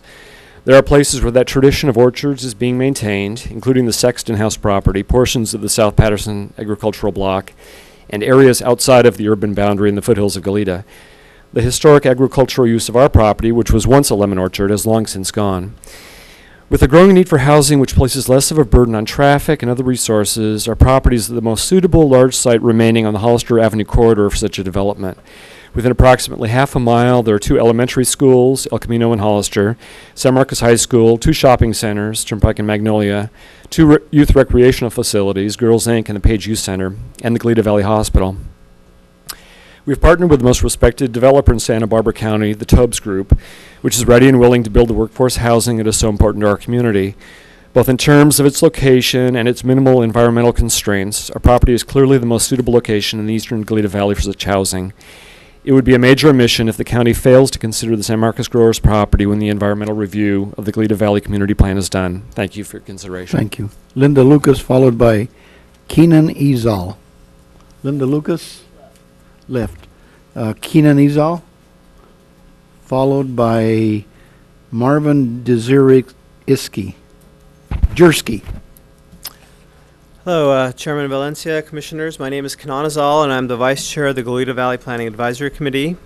For the past 3 years, I've spent a great deal of time trying to understand the needs and desires of our community as it pertains to this community plan. And in 2009, I walked around my greater neighborhood, knocking on doors and speaking with residents, and I estimate that I visited around 600 homes. Overwhelmingly, the residents did not want any drastic changes in our community, and they did not support high-density development, but they were in support of common-sense planning. I want to state that the GVPAC was privileged to be working with an outstanding team of planners from the county, and especially Erica. She's done a fantastic job. I believe that the initiation draft is a good plan with only one modification. I encourage you to accept the plan with all the GVPAC exceptions. While I believe that the GVPAC and the staff communicated very well for 99% of the plan, There is one area where we do not completely understand the extent of the changes proposed by staff. Although the GVPAC endorsed and approved the recommended changes for the improvements along the Hollister corridor and the State Street bow tie as it pertains to commercial mixed-use development, we were not aware of the proposed upzoning of the residential parcels off of Hollister, and we certainly did not understand that there would be a quadrupling of density from 1.8 units per acre to 8 units per acre. The reason for this miscommunication is not important. I do not believe that there was any attempt to hide anything. However, the fact remains that the GVPAC would not have approved this specific increase in density. That is my belief. I'm only speaking for myself, but I got to know the people well on the GVPAC, and I believe that's what would hold. Nor do I believe, and I think today proves it, that the community will support it. So I urge you to modify the plan to eliminate the increase in density in the residential parcels. Proposed changes to the commercial parcels should be allowed to stand. In addition, staff should be allowed to make non-conforming but legal parcels conforming. Once again, I urge you to accept the rest of the plan along with the GVPAC exceptions. However, I also ask you to reject the recent proposal by staff in response to the letter by the state to consider any parcels in the EIR with a density of 20 units per acre. There isn't a compatibility in our area for that kind of density. And certainly, as others have already alluded to, the transportation issue is already bad enough. If you're going to put more homes right on where it's already bad, it's not going to help the situation, even though it might be on a transportation corridor. I am certain that you will not find any significant support for any high-density development within our bedroom community. We are not a job center. Finally, I urge you to maintain the specific plan requirement for the South Patterson Ag Block. This is the same requirement that was in the 1993 plan and ensures that if the county makes an appropriate and factual finding and a rezone is considered, that the planning of the area will not occur in a piecemeal fashion. Any rezoning of agriculture should occur only after an appropriate and factual finding by the county and should be consistent with the rest of the plan, specifically the preservation of agriculture and especially the lands with prime soil should be of utmost importance. Thank you very much. Thank you. Ian Moats, Mr. Jersky, followed by Ian Moats. I submitted my comments by email to you today. My name is Marvin Jersky. I live at 175 San Federico Avenue, an area west of the San Marcos Growers property, and a homeowner there for 39 years. I have many concerns regarding the community plan update that is currently being fashioned. I am opposed to rezoning of the Tatum, San Marcos, and MTD properties from agriculture in order to incorporate high-density housing, including subsidized housing in the eastern Goleta Valley. My thoughts on the subject are, number one, my neighbors and I insist that there is no need to provide new housing in the aforementioned areas. Two, we firmly believe that any state mandate to create housing should be ignored by the Santa Barbara County. One size fits all in a general mandate is not enforceable, let alone achievable in our area. Three, we live in a fairly low-density area, and its semi-rural setting would be lost if multi-storied, high-density housing is built among the current housing. Four, we live in an area severely compressed between the coastal mountains and the ocean, and are currently served with inadequate roads for the existing residents.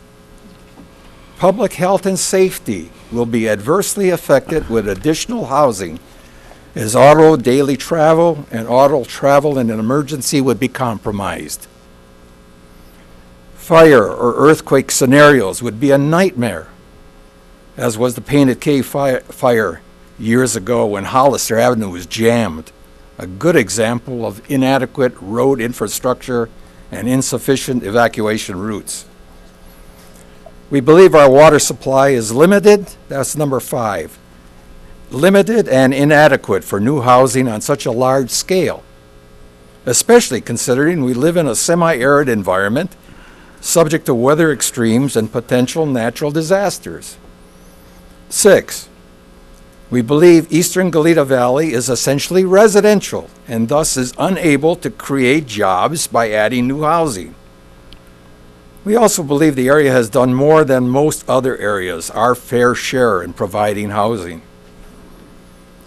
We firmly believe the county, developers, and landowners are looking forward to a big payday. The county increased revenue, developers increased profits, landowners increased estate wealth. In conclusion, we believe that the Tatum, San Marcos Growers, and MTD properties should not be rezoned from agriculture to permit building of high-density dwellings.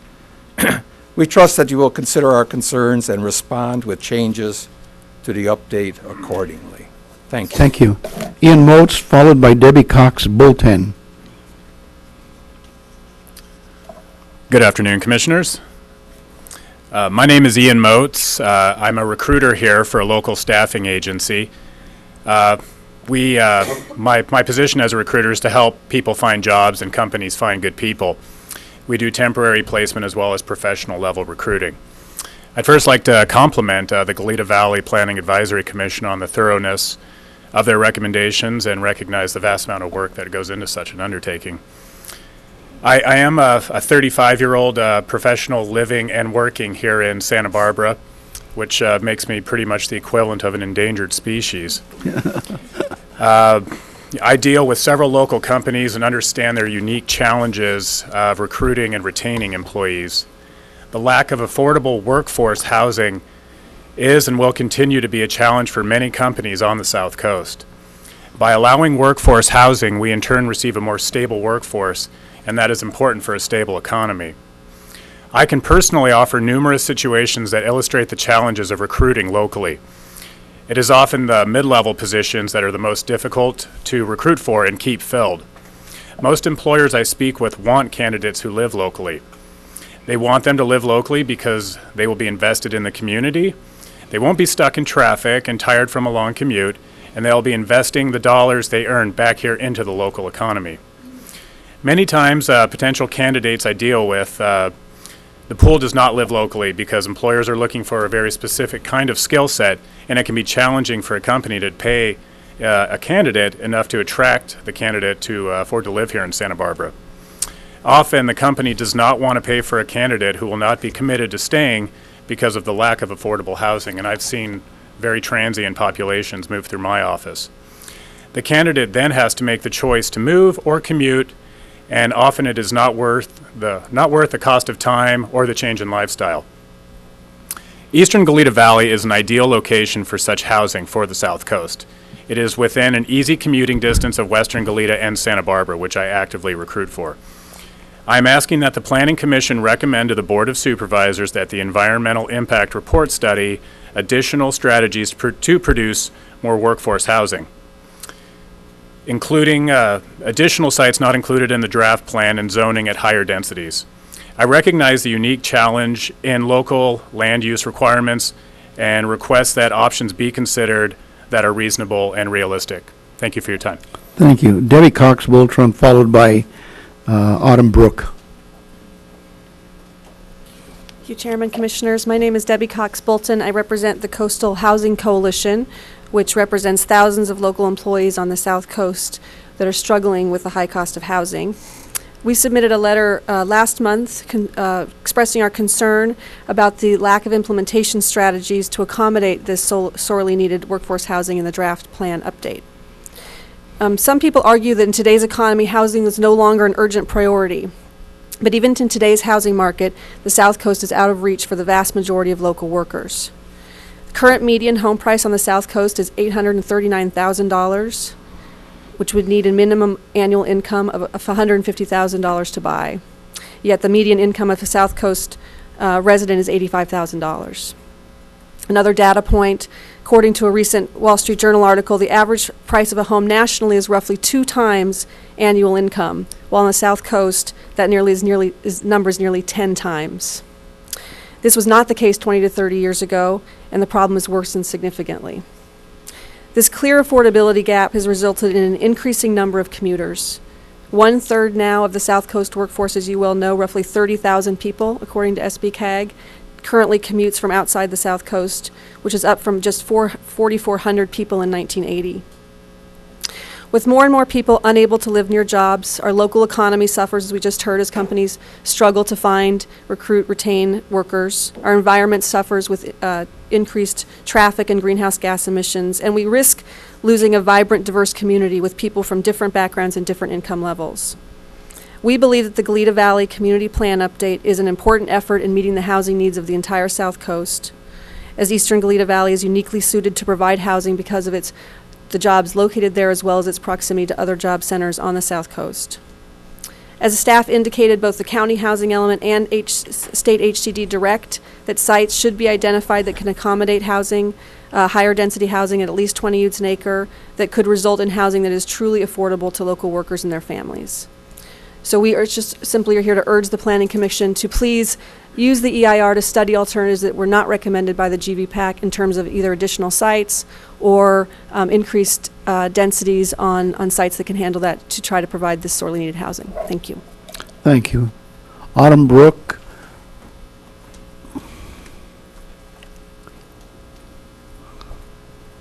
Ms. Brook has asked for a little extra time to have a PowerPoint presentation. Thank you. Okay. Appreciate it. And I'm going to have some assistance as well. You have an assistant? Yeah. Good. Okay. I can afford the slides. Okay. All right. Thanks. This is going to be a little bit awkward. I'm having to use my glasses to read what I have to read and be able to look at you over the top of them. Oh, don't look at us, just read. Go ahead and read. My name is Autumn Brook. I live with my family on Nueces Drive, which is in the Hope Ranch Annex area. I've been there for almost 20 years.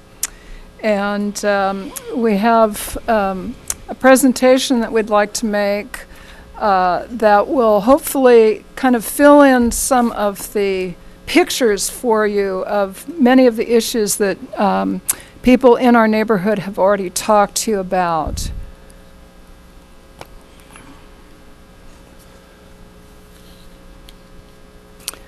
One of the most important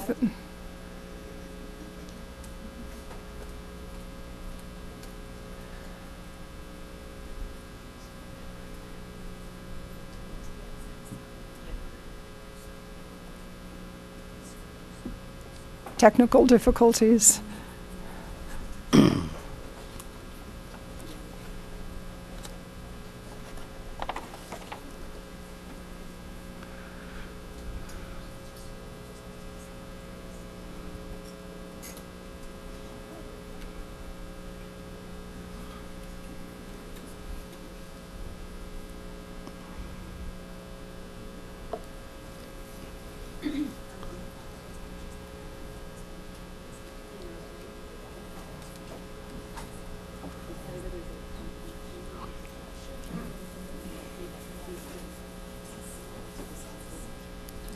Are we making any headway? Mr. Chair, you may want to call a different speaker and All let us right, get let's this do set that. up. Let's do that. D. Cook, followed by Bruce Erikston. Divine Cook or Divine Cook coming?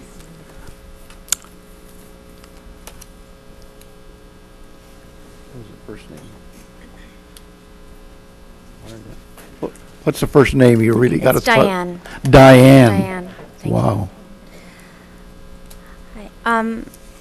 I'm new to Santa Barbara 3.5 years now, and I moved to Sungate Ranch because it was beautiful to me, and I had looked many years in Santa Barbara, and what stood out was the beauty and the agriculture, as everyone has already spoken about. My main concerns here are that our development, Sungate Ranch, we only have one way out of our development, and that is San Marcos Road. We already have a school at the end of that road, El Camino School, and it's highly congested there at this time. there's no other access that we can use to get out of our property. And my concern is that if you take the agricultural land and turn it into high-density housing, and how are we ever going to, or increase Tatum property, how are we ever going to get out of our homes? I mean, you know, at all. And I don't feel safe with what's being proposed. I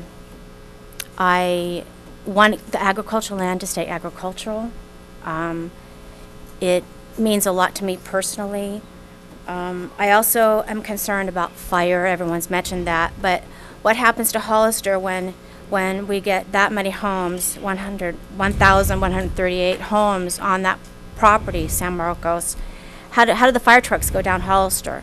You know, we've already talked, we had the water board at a meeting in our neighborhood. They say the water is not so great. You know, it's limited. So I'm a very concerned citizen of this area, and I think the vital element is our land. And I just very heartfelt in wanting something to be looked at as far as the people. What's going to happen to my property that I purchased 3 years ago? What's the value going to be with high density housing right next door? Maybe 20, you know, how many units high? What's going to happen to me as a person? You know, that I spent my whole life building a dream to come here. So my dream could fold along with many others in our development. And I just ask that you look at the heart of the people and hear that I feel threatened. A lot of people in our neighborhood feel threatened, and for our safety and, you know, our well-being. I ask you to consider individual well-being. Thank you. Thank you. Bruce Erickson? Erickson, Bruce Erickson is the name. Bruce Erickson. Some of the property owners at Sungate asked me to come speak to you because I'm an international consultant on sustainable development, currently working on some of the national plans for Japan. And when I first moved here to Santa Barbara 8 years ago, it was because to deal with the issues of the global water crisis and specifically, you know, some of the issues that are faced right here on our coast. So I'll speak quickly and to the point, is that sustainable development, one of the problems, and when you have a beautiful area such as the coastal cities of California, there's always the fight between the cost of living, okay, and the need for jobs, okay, and service jobs. Quite candidly, most of the jobs in beautiful areas, the employers offer less money, okay, to the employees when they come here because they know people love to live here. So you've got a conflict, and the conflict is really over dollars and cents. And yes, I mean, we've had very increase in cost here to live here, but like I live up in the Mesa, and 1/4 of the homes up there already in financial difficulties, okay? So what I don't hear, and I want to speak deep respect to all the people in the committee and all the people in the county staff who are doing a very difficult and challenging job. My heart goes out to you. It's not an easy task. And some of the brilliant speakers that have spoke today. But what I don't see happening, and I don't see discussed, is we're facing an incredibly long-term economic crisis, an incredibly long-term environmental and strategic crisis, both nationally and locally. And we got a plan for with unbelievable intelligence and common sense for the future for our region, because ultimately, no matter what the federal agencies do or even the state, it's our own bioregion. When I may speak by bioregion, it's our own watershed that we're responsible for. And all my indicators, and I have a strategic list that goes well nationally and internationally, says we can't depend on increased snowpack in the Sierras. We are going to face a definitely shortage of water, no doubt about it. As far as the high density impact, I've got several friends of mine that work with housing authorities, and a good friend of mine was one of the leaders in the Central Coast area in public housing. He looked at that plan and the high density of it, and he said, you know, your risk running there is creating a new tenement and a new ghetto. I'm sorry to be blunt in those terms, but the situation is they don't see the sense of that high impact being put there on the San Marcos property and the Tatum property. I don't know where the differential lines are, but that kind of density, given what the resources are available there in the community, doesn't make any sense. And that was their comment back to me. The one person some of you might know is Gene Bergman. He was for 30 years involved in the Central Coast and public housing. He knows it very well. So I think that whatever is done is looking to the future with a lot of wisdom and a lot of common sense, because we're facing the greatest winds of change that this coastal region could imagine, okay, in the coming years ahead on every front. And I think that has to be taken account in this planning. And I thank the committee for listening, and I thank you. Thank you. For there. Susan Elledge, followed by Steve Fort Seps.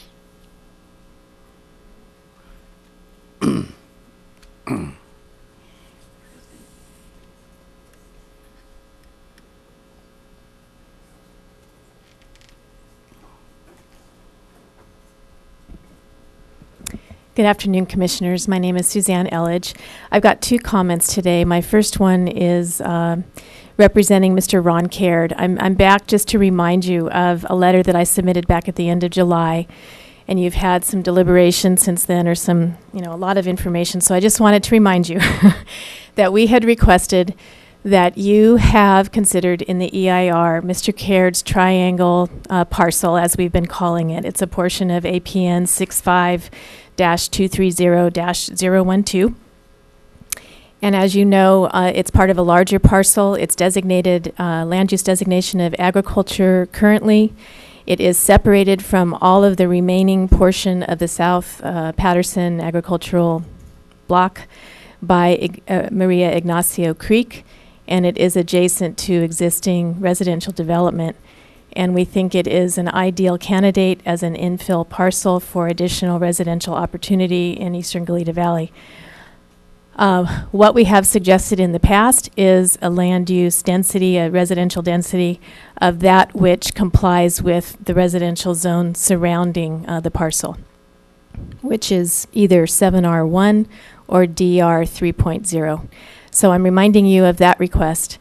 As I said before, what we are asking for you to do is have it studied in the EIR, because after all, don't we want to make informed decisions at the end of the process? This land use planning is a very challenging undertaking, as you well know. Emotions run high. Public opinion is very important as decisions are made about people's communities. And public opinion should be balanced by having reliable technical analysis that will also help guide you to make the best decisions. I note that people have very strong feelings about retaining agriculture in our urban areas, but urban agriculture, people who actually have active agricultural operations, those employees create a demand for affordable housing. And affordable housing can only be created on parcels that have density of 20 acres or more. I think there's a lot of fear about the term high density, and I think that you have a responsibility to study densities on the parcels that you think it's appropriate, so that we know whether the infrastructure and the compatibility is there in Eastern Goleta Valley to have some sites that can support affordable housing, so that things like urban agriculture that people want, that those workers have affordable housing locally. I just think you can't have it both ways. So I urge you to, with your wisdom, choose what sites you think are most appropriate, the ones that have been identified already by staff, and perhaps additional sites, perhaps even agriculturally zoned sites, to study for higher density that would support affordable housing. Thank you. Thank you. Steve Fort Seps, followed by Eva Inbar. Good afternoon, Chair Valencia and Commission members. My name is Steve Fort with Suzanne Elledge Planning and Permitting. I'm here again on behalf of the ag landowners in the Flatland sub-area. They were encouraged by the deliberations at your last meeting, including that some of you have done site visits to the Flatlands area, and that you're concerned about specific impacts of the general plan update upon individual property owners. They appreciate that, and they ask you that you carefully consider their concerns, which I'm going to reiterate briefly here. I've spoken several times before. Policy LUA EGV 2.7, requirements for the flatland sub-area. Again, this policy restricts their ability to request a general plan amendment in the future. They ask that you eliminate this requirement that a general plan amendment proposal must be initiated during a general plan update or approval of a specific plan for the entire flatlands sub-area. This does not provide the flexibility that the owners and the GVPAC and the community discussed back in January 2010. Next is I'd like to discuss Action LUA EGV 2A, the Urban Agricultural Land Use Designation and Zoning District. They support the intent of that, but they believe that additional types of uses similar to existing adjacent uses to the flatlands that exist today, like Seymour Duncan, Giordano's, various medical and research-related uses, should be considered to be allowed in the flatlands and analyzed in the EIR. They feel strongly that the EIR should comprehensively analyze the potential for additional uses throughout the flatlands. Again, as Suzanne just said, only when those analyses have been studied can an informed decision be made. The last policy I'd like to touch on is LUA EGV 1.5, Urban Agricultural Land Uses, the conversion policy. The policy requires a finding that an overriding public need for conversion of ag land to other uses for which there is no other land available in the urban area. That's the finding that is required. I feel like this finding is arbitrary and unfairly burdens these ag landowners.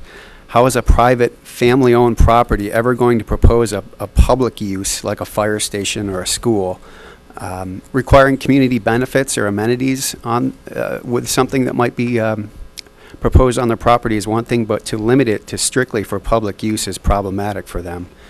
In closing, they do feel strongly, again, it's unacceptable to remove that individual ability to submit and process future general plan amendments, and they believe that the conversion policies need to be realistic and not simply a means of removing from consideration reasonable conversion of urban ag land that doesn't grow food and that is surrounded and constrained by urban development to other positive and productive uses. Thank you. Eva Imbar, followed by Christian Amix. Thank you. Good afternoon, Commissioners. I'm Eva Inbar. I've lived on 240 Arboleda Road for 30 years now. I wish to join my neighbors in urging you not to upzone the Hope Ranch Annex neighborhood. I believe you would be could be ruining a beautiful neighborhood that we love, and you would not produce housing in any appreciable amounts. This does not help you address the housing needs that we face that are real, and it does not help you fulfill the state mandates that we also need to fulfill. So this is the wrong place to look. It's a mistake. I believe it was even a misunderstanding between the committee and staff. You do need to look at some parcels that have been identified that could support more housing. I think they should be included in the EIR so that we can actually have facts and look at the facts and then make an informed decision. That should happen, and I think that's important. So please, do not be distracted by all these upset people, including myself. This is not really the task at hand. You do have serious work to do, but it's not with Hope Ranch Annex. You do need to find those sites that can help fulfill the state mandates. Thank you very much. Thank you very much. I must say that street that you live on has beautiful trees and bushes. Yes, it does. And Yeah. you're invited to come out again. I will see to it that nobody backs into you. Somebody back up and walk with me. Okay, thank you. Kristen, followed by Christina McGinnis. Good afternoon, Planning Commissioners. I'm Kristen Amix, President and CEO of the Goleta Valley Chamber of Commerce. The Chamber supports the local economy and jobs in the Goleta Valley, and we have a long history of supporting a balanced community in the eastern Goleta Valley. It's important to us and our members that all parts of the Goleta Valley work together to create plans that support economic vitality. Of critical importance to this balance is the provision of a broad range of housing types, including workforce housing and housing affordable to all segments of the community. For years, employers have told us that the lack of reasonably priced housing is a major impediment to establishing and maintaining the businesses that support the economic vitality and quality of life that is so important to all of us. The county's housing element expresses a commitment to address this issue. We all know that attainable housing is in short supply on the South Coast. Tens of thousands of people commute long distances to jobs in Goleta and elsewhere on the South Coast because of this. Such commuting produces serious impacts in terms of air quality deterioration, failure to conserve energy, and lower community involvement and lower quality of life. Unfortunately, we do not see evidence in the draft community plan that these issues are being taken seriously or addressed in any practical way.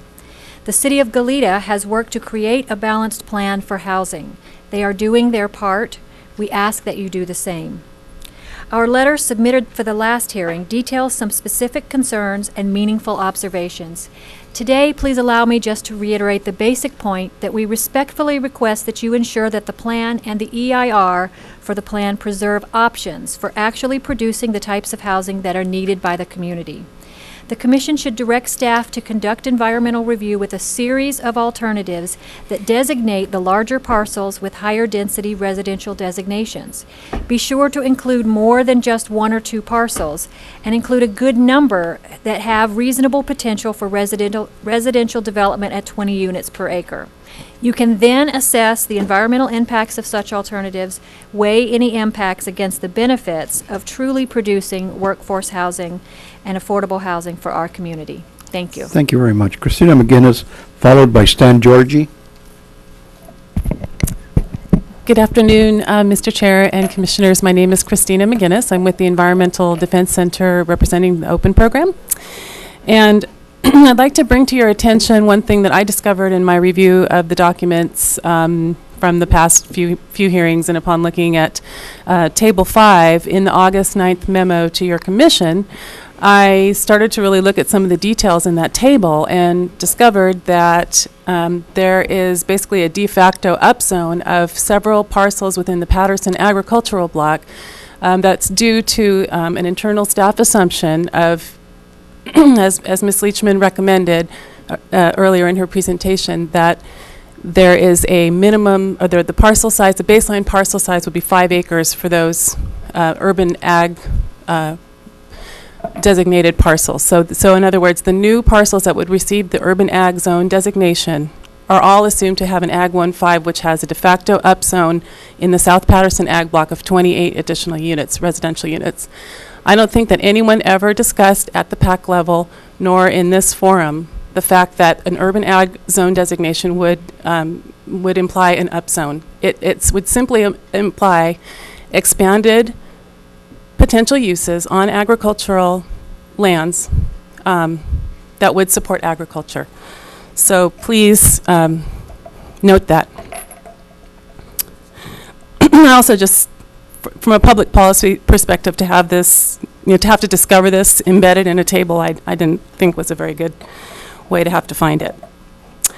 I also wanted to let you know that I went back to earlier iterations that had been introduced as part of the PAC process for the agricultural conversion criteria that have since been substantially watered down in this draft plan. So what I've done, I just handed this out to you folks today, but I went back to the original version of the ag conversion criteria that were that was introduced to the PAC by staff with a few very minor wording changes. And I just would like to suggest that you folks seriously consider looking at that ag conversion criteria. It's much stronger than what's currently in the plan. So I provided that for your review. And finally, I'd just like to say I support Kenan Ezal's recommendation that the Patterson block be planned as a unit. So thank you, and look forward to your deliberations. Stan Georgie, followed by Dave Clark.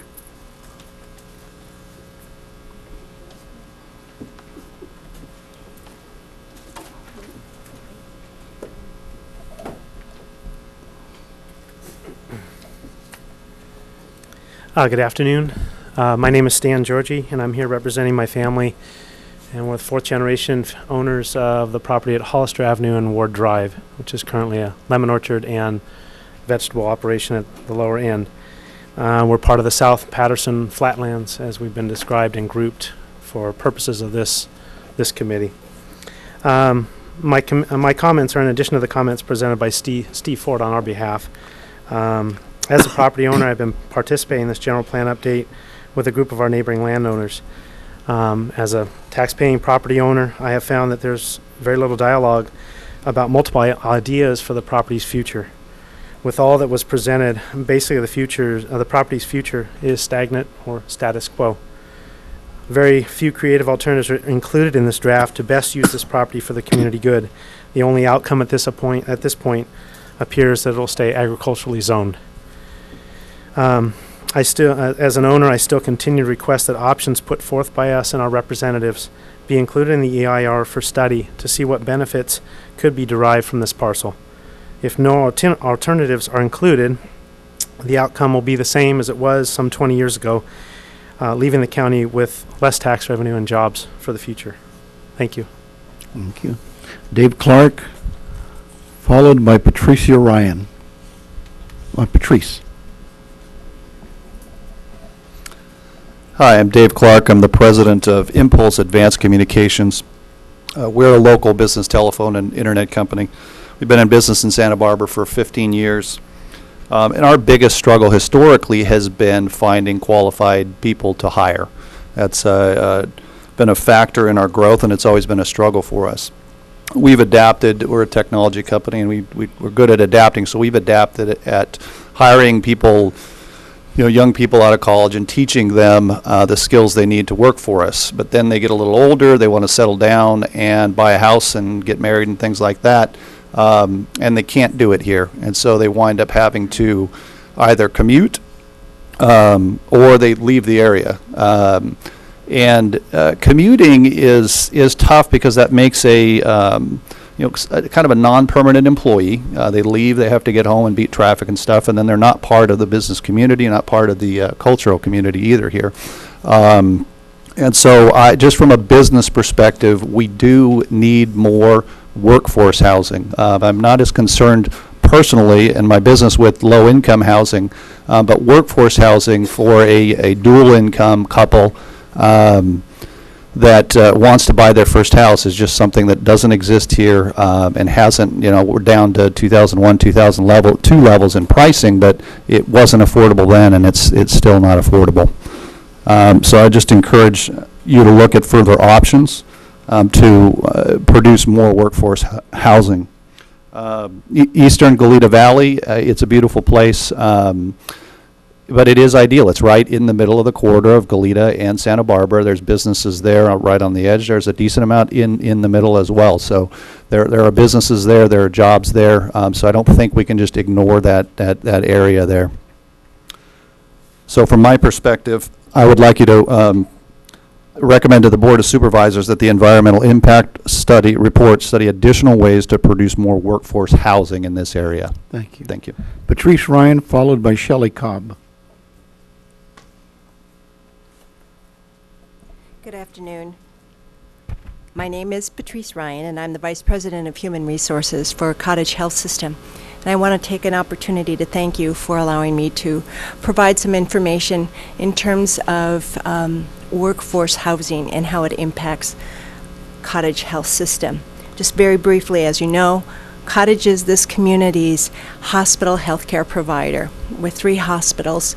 We have Santa Barbara Cottage, Goleta Valley Cottage, and Santa Ynez Cottage Hospital. We have 3,500 employees. And of that employee base, 25% commute. For all of the reasons that have already been outlined, and I won't repeat all of those, the impact on the environment as well as on the community and on the workforce is significant.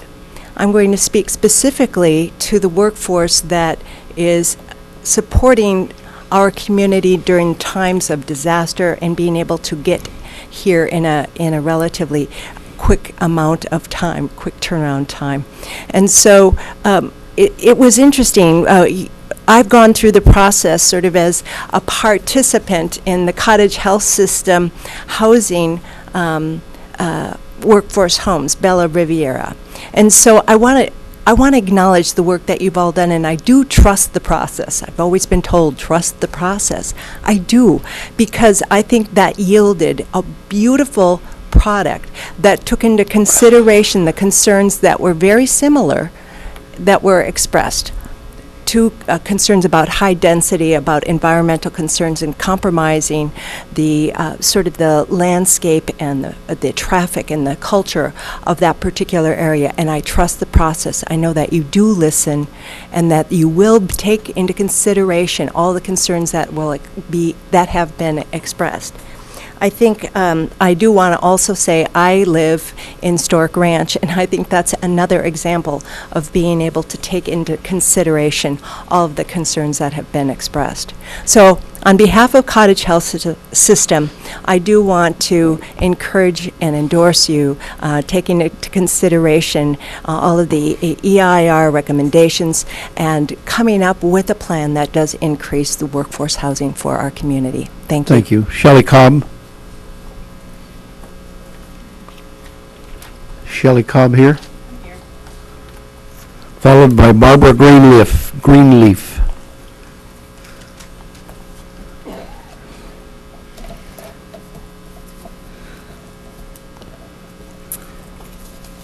If you will, I'd like you to imagine 1,200 residents of Santa Barbara County standing with us here in this room with me now. These are the people that signed this petition to preserve Goleta farmland that I collected signatures for in 2009 and 2010. The petition was presented to the members of the GV PAC in early 2010, and I've made copies for each of you commissioners for you today here.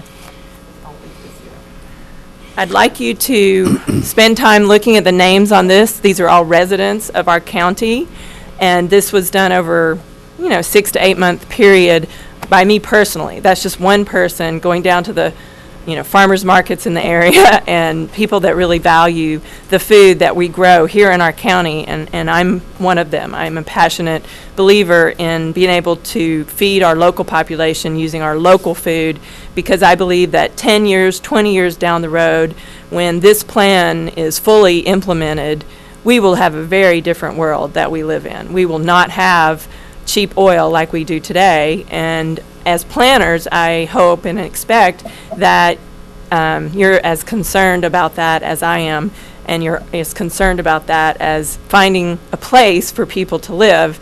More importantly, we need to be able to feed the people who do live here already. And so without cheap gas, I've heard the statistic is, according to David Cleveland and the study that he's doing, 96% of the food that we purchase in Santa Barbara County is imported from Chile, Mexico, all over. If you go to the grocery store, you only have to simply look around to see we are not eating our local food. However, things will change in the next 10 to 20 years, and we will need every bit of farmland that is zoned for agricultural use that we can get our hands on to feed our population. So that's one thing. Also, I am a resident personally of Encore Drive right off of Modoc. I bought this home 12 years ago as a single working mother. So I'm living proof that you can do this. It's not easy, and it takes a lot of fortitude and prayer and things that I had to come up with at that time. However, I got a loan from my parents, and then I paid my parents back from a 401k loan that I took for myself, and then I paid that 401k loan back. It can be done, and I'm happy to counsel other people like myself that do not have huge salaries, but it can be done, and it was done. The reason I bought in this area was, number one, it was cheap, and it is affordable, and the people there are very much down-to-earth, working people like myself. So although my daughter attended Vieja Valley School, which is a great school, and 80% of the people come from Hope Ranch and are wealthy, and many of the mothers don't have to work, there's 20% of us that do work, and ironically, those are the people in our neighborhood that she really felt a connection with. She was able to walk to school safely, and I was able to grow my own food because I do believe in the resiliency factor. So I have chickens, I have bees, and I have fruit trees on my property. I'm also the coordinator of VA Valley Garden Exchange for the last 3 years, and we have over 200 neighborhood members that exchange food from our property. Finally, I want to say that we also give money or give food to the food bank. And according to Doug Hagenson, one of my colleagues, we have harvested over the past years about 550 pounds of food just from Hope Ranch Annex alone. And if 25% of the properties conservatively that are growing food, took that 550 and multiplied by the number of homes that are growing food, you have a healthy number of of food that can add to food security, not only for our neighborhood, but for our community as a whole. Thank you. Thank you. Barbara Greenleaf, followed by Paulette Jensen. Barbara Greenleaf, and I live on Moore Mesa. I feel like Yogi Berra, deja vu all over again. How many times are we going to have to keep revisiting this issue about developing when the community time and again has said no, yet, nein. We love it the way it is. Open space and ag space are cool. They're aesthetically pleasing. They serve all kinds of environmental good things. And the forces for development in Sacramento and elsewhere are relentless. But we are relentless too. And we have faced down this issue time and again before. And I know that the Planning Commission, I too went to graduate school in urban planning, so you've got to balance all these different needs. And of course, we all want a workforce housing. The problem becomes the way things are structured today. It's not economically feasible to have affordables and workforce housing unless you also have market value housing. And that's where the problem comes in. So we develop and we get some affordable, some workforce, but not enough to justify all the development that has to take place. Also, I want to say the last go-round when we were talking to farmers about the large parcels, it became evident that if we chip away, it's not going to be feasible to farm at all in the Goleta Valley. You've got to have certain critical mass, and that's what we've got to keep in mind here as well. So your job is tough. You have to balance all these competing issues. But I too speak for the unborn strawberries, and for all of us who live here, who love it, and who feel this is unique. It's never going to be the affordable area, let's face it. But let's do what we can in this environmental, plan to keep the unique setting that we all want. Thank you so much. Thank you very much. Hi,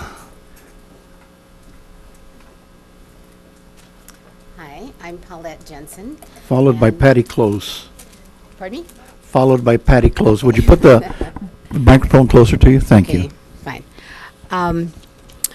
I'm a 40-plus year resident of Santa Barbara and seen many changes that have been made, and I feel very fortunate to live in this paradise. When people you meet, when you're out of the area, and they ask where you're from, they all say, "Oh, it is just the most wonderful vacation spot. We love where you live." Well, all of us do here also. And we came here because it is beautiful. It has open space. It has a country feel.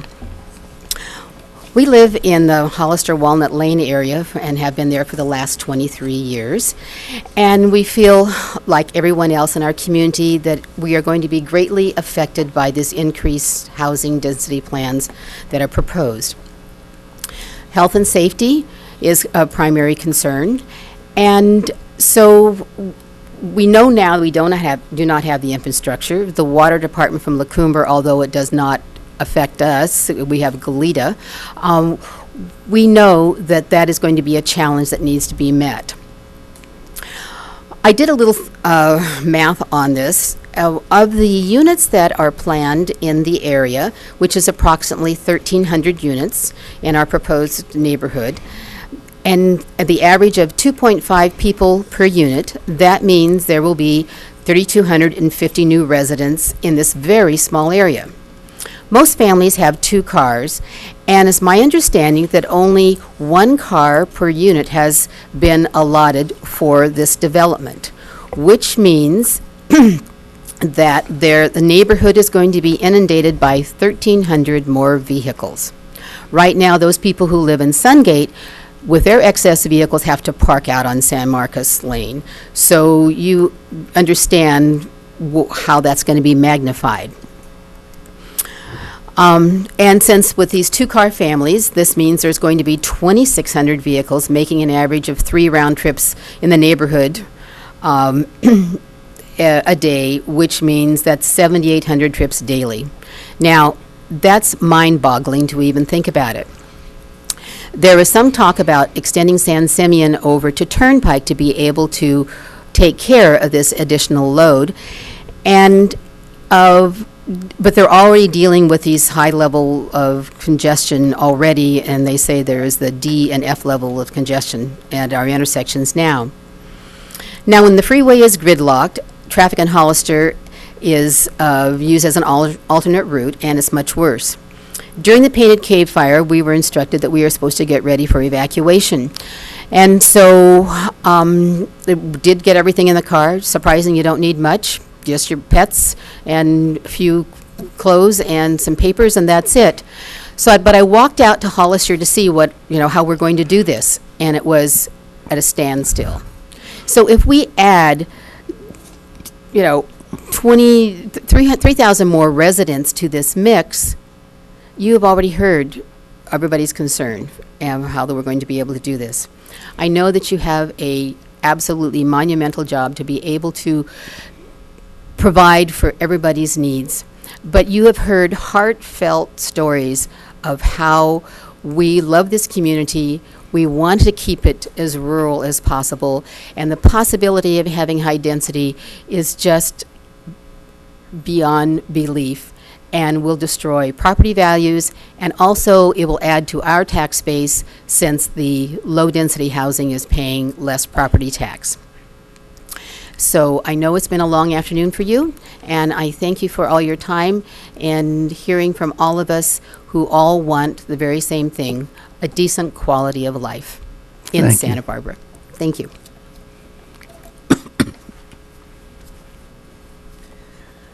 Hi, I'm Patty Close from Coalition for Sensible Planning. I'm going to talk about the things that are absent here. And I'll start with community notification. One of the main reasons you've had so many people here is because we distributed 500 flyers. I myself walked for hours distributing 200 of those flyers, and I talked to people. We have had no notification to speak of during this whole GVPAC process. I have been to 37 of the 39 meetings, and I got 4 notices during all that time. So people do not know this is happening, and I suspect that as the word gets out, you will have more people next week. Another thing that's missing is workshops. We were promised at the beginning of this that there would be some workshops where the community could get together and talk about this in a dialogue, where we could have interaction and where the decision makers could hear the dialogue. There is no workshop plan that I know of, and we've been told that there will be no other workshop. The idea of public health and safety is, as far as I know, that's the absolute first and foremost thing to be considered, is public health and safety. The man who's on the payroll for the county, who is our emergency preparedness expert, was never invited to come speak to the GPAC. We requested it repeatedly, and I want to know why he hasn't given public input. He has the numbers, he has all the things that we need to evaluate public health and safety and emergency preparedness, but we've not heard a word from him, and I would like to know why. We have no glossary. We have asked repeatedly for a glossary. A glossary is the thing that holds the decision makers accountable to what's written in the law. Without a glossary, everything can be reinterpreted any way people want. We need a glossary to define the terms, many of which in this document are new terms to most of us. that we have never heard a lot of these terms, and how are we to discern what these things mean with no glossary? And I would like an answer as to why a glossary is not in the document yet. In terms of the housing element, some facts are missing, and I'm saying this as much for the public as I am because you guys already know some of this. Our numbers have been completed for the housing element for 2008 to 2013. We were told that the Isla Vista additions to the housing element would complete our requirement. So my understanding is that there's no legal basis for the HDC to demand more 20-unit and acre parcels. They're asking for it, it's a request, but I don't think there's any legal basis upon which they can demand that of us. And as far as the severe consequences, which I consider a scare tactic because we're not knowing what they are, the ones I know of are, number one, lawsuits. And as far as I know, no one has ever won one of those lawsuits. There are lots of cities and towns in California who are resisting the housing mandate. And to my knowledge, no one has won a lawsuit against them. The other thing is we would lose grants to build more subsidized housing, which is sort of contradictory to what we want anyway. We've done our part. I have worked on almost all the new developments in Santa Barbara in the last 15 years. I spent 9 years working on production homes. Would you please wrap up? Yes, I will. We produced tons of new houses, and the prices never went down. The only way you get the prices down is for the rest of the community to subsidize them, and that makes what's already a difficult situation for most of us more difficult. I'm opposed to zone districts. Zone districts are the ultimate in no accountability because once something is put into a zone district, the public has no say in what happens. And I hope you'll cover that more next week because that's a real issue. And the other thing is that I resent people who live in Montecito coming down here and telling me what I need to build in my backyard. They have no idea what the ramifications are, nor have they asked us. There has never been a public meeting on San Marcos growers. They have proposed projects, never including any of us in the community. And I have to ask you to wrap up now. Yes. And I just wanted to make it very clear that we resent the fact that they're telling us what we need to do in our neighborhood. All right, thank you. Brigitta Van der Ray, followed by Bruce D. Bigovois. Bigovois? Hard one.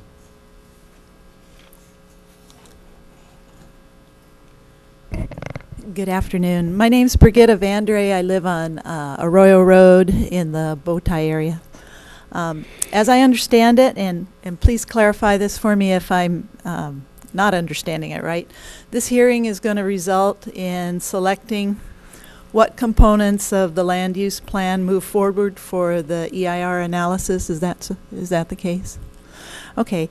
In that case, I'd like to make a few requests. I'd like to request that if there are certain items that are absolutely not viable, that they be removed from the plan that goes forward to the EIR analysis so that you don't waste valuable time and effort and get tons of people protesting something that's not going to happen in the first place. Secondly, I'd like to ask that the public be more involved by making sure that the website, the county planning website, is more clear. Last night, I wanted to prepare a letter for today. I spent a considerable amount of time looking for certain things that I had heard about. Somebody had said, oh, you should take a look at Table 5. If you don't know anything about planning and you've never been to the county planning website, you try to find Table 5. And let me tell you, I'm pretty computer savvy, and I look around here and I see a few people who are older than me who may not be quite as computer savvy as I am and familiar with searchable terms and things like that. It is really difficult. I was told to look at some of the maps. I looked at several maps and I found conflicting maps. I wasn't sure which maps were the latest maps. And so I'd like to ask that that you make all effort to make sure that everything is crystal clear to people who are not computer savvy and who are not familiar with the website, and that any aged documents be removed and put perhaps in an archive site, and that only the most current renditions of maps and tables be available, so that we're not wading through tons and tons of stuff to find the appropriate sections. I do want to commend you. I thought the website was pretty good compared to others, and so so I would like just to see it even better. Thirdly, I'd like to see the public more involved in selecting the criteria and the parameters for study in the EIR. It's obvious that there's a lot of people here that have particular viewpoints, and some of those viewpoints may not be parameters that are actually analyzed in the EIR. And perhaps some of these workshops that other people have talked about might be a place where we can select criteria that are going to actually work for all the different people of the public. These criteria are going to be the ones that actually help people decide what things go forward and what things we're going to keep and leave out. So it's really important that we all agree and that all of our viewpoints are represented in these EIR things. Fourthly, I'd like to include some kind of investigation and disclosure of how and whether the proposals on the table can reasonably be expected to provide the goals that we said they would. And in particular, I think we have enough experience here in our area with some of the things that we've proposed. We've talked about high density. I'd like to ask you to wrap up, please. Okay, we've talked about high density. So do these areas that are already high density actually reduce greenhouse emissions? Do they actually provide workers with local places to live? Are the rents actually affordable to people who we're talking about needing them? I'd like to have those acronyms also clarified, because I did not know what, various letters stood for when I was reading public comments. Okay. Thank you. Thank you very much. Bruce DeBevois, yes? Mr. Chair, if I may, just so that the public knows that when the environmental document is produced, it's a draft document. There are public hearings. There will be a public hearing, and there will be opportunities for the public to comment on that document, and there will be responses to the public comment in subsequent editions of that document. So just because there's an EIR doesn't mean that that's your final opportunity to participate and to provide input. And I just wanted to make sure you were aware of that. Thank you. Bruce DeBevois, followed by Valerie Olson. Is Bruce here? Bruce had to leave. Okay, Valerie?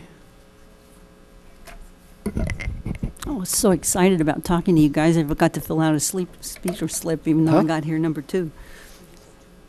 Yeah, excuse me.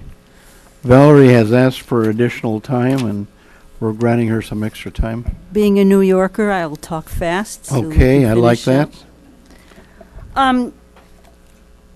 Chair Valencia and Commissioners, thank you for giving me this opportunity. My name is Valerie Olson, and I've had the privilege of being the chair of the GBPAC since its inception in late 2008. My purpose today is to provide a quick overview of the detailed work carried out by our committee in the last 3 years. First, the operative word for what we did in this briefing is balance. We've heard that word a lot today, but balance. Thus the title, the GBPAC's 3-Year Balancing Act. Now, I personally am very familiar with the term balance. In my former life as an aerospace engineer, builder, program manager, I had to balance all the time. I had to balance the weights of missiles and satellites, thank you, and sensors with their functionality, balance cost, schedule, people. My job itself was a giant balancing act. But truthfully, the work that I've done in the last 3 years has been the most challenging balancing act I've ever been part of. So for this title page, I've selected a reminder of our need to balance the scale and a view of the planning area. Not quite from the ridgeline to the sea, as Erica has called us, but from the foothills to the sea. And it's a beautiful area, and we're blessed to live here. Next slide, please. So we started with the vision document, a document published in late 2006, and the ideas that are presented on this chart are what we gathered from the 12 members of the Vision Committee and the community as well. First, the environment built and natural drives land use decisions and is affected by these decisions. That is, this is a closed system, that we needed to preserve agriculture and the spectacular beauty of our coast. Parks and open space were very important, and any residential growth would be measured and planned, and commercial growth was a very low priority on the part of the community. And lastly, the circulation was about more than just cars, that we needed to provide for pedestrians and cyclists. Now there's the cover of the vision document. It's one that I'm intimately familiar with. I was not only on the Vision Committee, but I was a member of the writing subcommittee of the Vision Committee, and a colleague and I worked many long hours and were major participants in the creation of this very document. However, next one, please. We had to do some other things. The Balancing Act dictated that we had information from other sources, as well as some existing constraints. So to do this, we solicited views from various stakeholders. By way of facilitation, each member of our 7-member committee assumed responsibility for one of the 7 areas we were considering. These were the environment, residential land use, agricultural land use, commercial land use, parks and open space, circulation, and safety. And each committee member worked 2 agendas. The first was to get the stakeholders in the area that they were responsible for and get their views folded into the package. And the second was getting the word out to their community. Kinan here, who was the vice chair of our committee, he walked his community, talked with people, handed out the survey that we did. And so we heard views and suggestions from members of the residential communities, from housing advocates, from the Coastal Commission, and we also had to integrate climate change laws as well. And this picture down here, this little, okay, how does this go on? A silver button, the whole thing is silver. There we go. This is essentially a picture of our workshop. These were the 7 tables and the 7 people, you know, who were heading the tables. All right, so how about the Balancing Act? I'm going to start with agriculture because that was the most difficult, and you've heard a lot about agriculture today. Here's the first part of the Balancing Act. Ag in an urban setting faces several major problems: worker housing, competitive pressures, water availability, the cost of that water, neighbor complaints about smells and early use, lack of interest in farming by the younger generation. But here's the other part of the balance. The community wanted agriculture to remain a vital part of our area. So, how did we do this Balancing Act? We needed to look at landowner concerns as well, and so several new things were proposed. The first was this new urban ag designation that you've heard about. It was proposed as a mechanism to provide flexible tools for improving the viability of ag. And secondly, a new tool in the case where a proper finding is made. Kinan talked about the findings. A conversion mechanism has been specified that was not in the 93 plan at all. One issue that was in the 93 plan was that there be a specific plan requirement, and that was needed to avoid ad hoc planning. In other words, planning has to be done for the whole area. And I'd like to make one additional comment on that. Both the subcommittee of the GBPAC that met in the summer of 2010 to review the very first draft of this plan, and the GPAC itself, the full GPAC, took under consideration an overlay plan proposed by landowners of the South Patterson Ag Block. Their plan would have placed half of the ag lands into overlay zones with multiple zoning possibilities. Residential, various kinds of commercial, as well as ag. With the landowner choosing, excuse me, which zoning would apply. There was no indication of how the arrangement would provide any public benefit, And so it appeared to the GBPAC that this proposed plan would be equivalent to the ad hoc planning that we sought to avoid. So, next, let's move on to housing. Here again, we had two extremes. The first was leave everything exactly the way it is. And you've seen this. This is Turnpike, this is Hollister. Notice that this little area has all different kinds of zoning in it. Here's the school, that's a public, this is the school, this is the Turnpike Center commercial, there's ag land here, there's residential. And so people in the community say, leave everything exactly the way it is. You know, don't change the housing, don't change the commercial, don't change the ag. But there's another side to this. You've heard that other side today. This is almost like a recap here that I'm doing. The other side says that high density on transportation corridors is the way to go. This is a proposal that has been put forth for San Marcos.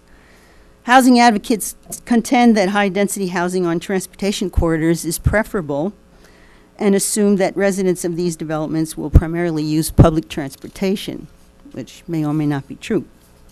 Let's look at the Housing Balancing Act that we did.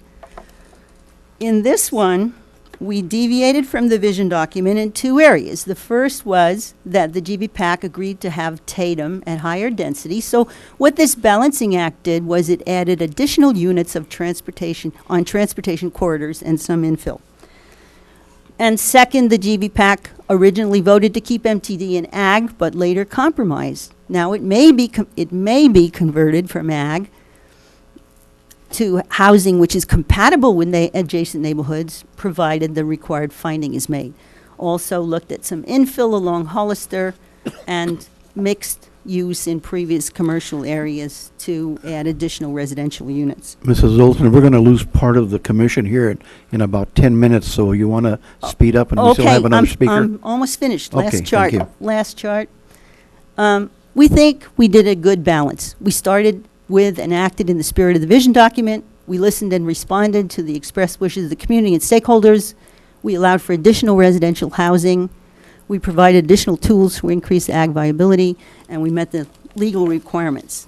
And finally, just to give you the other end of the view, this is looking from the sea to the mountains. We think we've looked at both sides. Thank you. Thank you. Kirk Atai, our last speaker, 51st speaker. Well, okay, we're going to lose some of the people. Kirk Atai. Good evening. My name is Kirk Atai. I'm the Directing Attorney of the Santa Barbara Office of California Rural Legal Assistance. CRLA, as we're known, has submitted public comments in a letter dated today and has attached a past letter to HCD objecting to parts of the county's housing element on behalf of Pueblo. Pueblo recognizes that the housing element is the infrastructural blueprint for affordable housing for future generations. It is vital. We have reviewed the county housing element for over 2 years and believe that this element is not compliant with state law because it does not identify adequate sites for the production of affordable housing for the very low income to workforce housing. We are especially concerned about the idea to implant hundreds of units of purported affordable housing in the diminutive, compacted, built-out Isla Vista, a problematic approach as cited by HCD in its August 23rd letter to the county. It is infeasible and not holistic. HCD has issued a mandate to the county to correct the Isla Vista deficiencies with the options afforded by the Eastern Goleta Valley. And the issues they raise, affordability, climate change, job to housing ratios, transit considerations, housing, economic, environmental goals. We urge you to make that happen with respect to Goleta Valley. And as I said, our comments are on file. Thank you.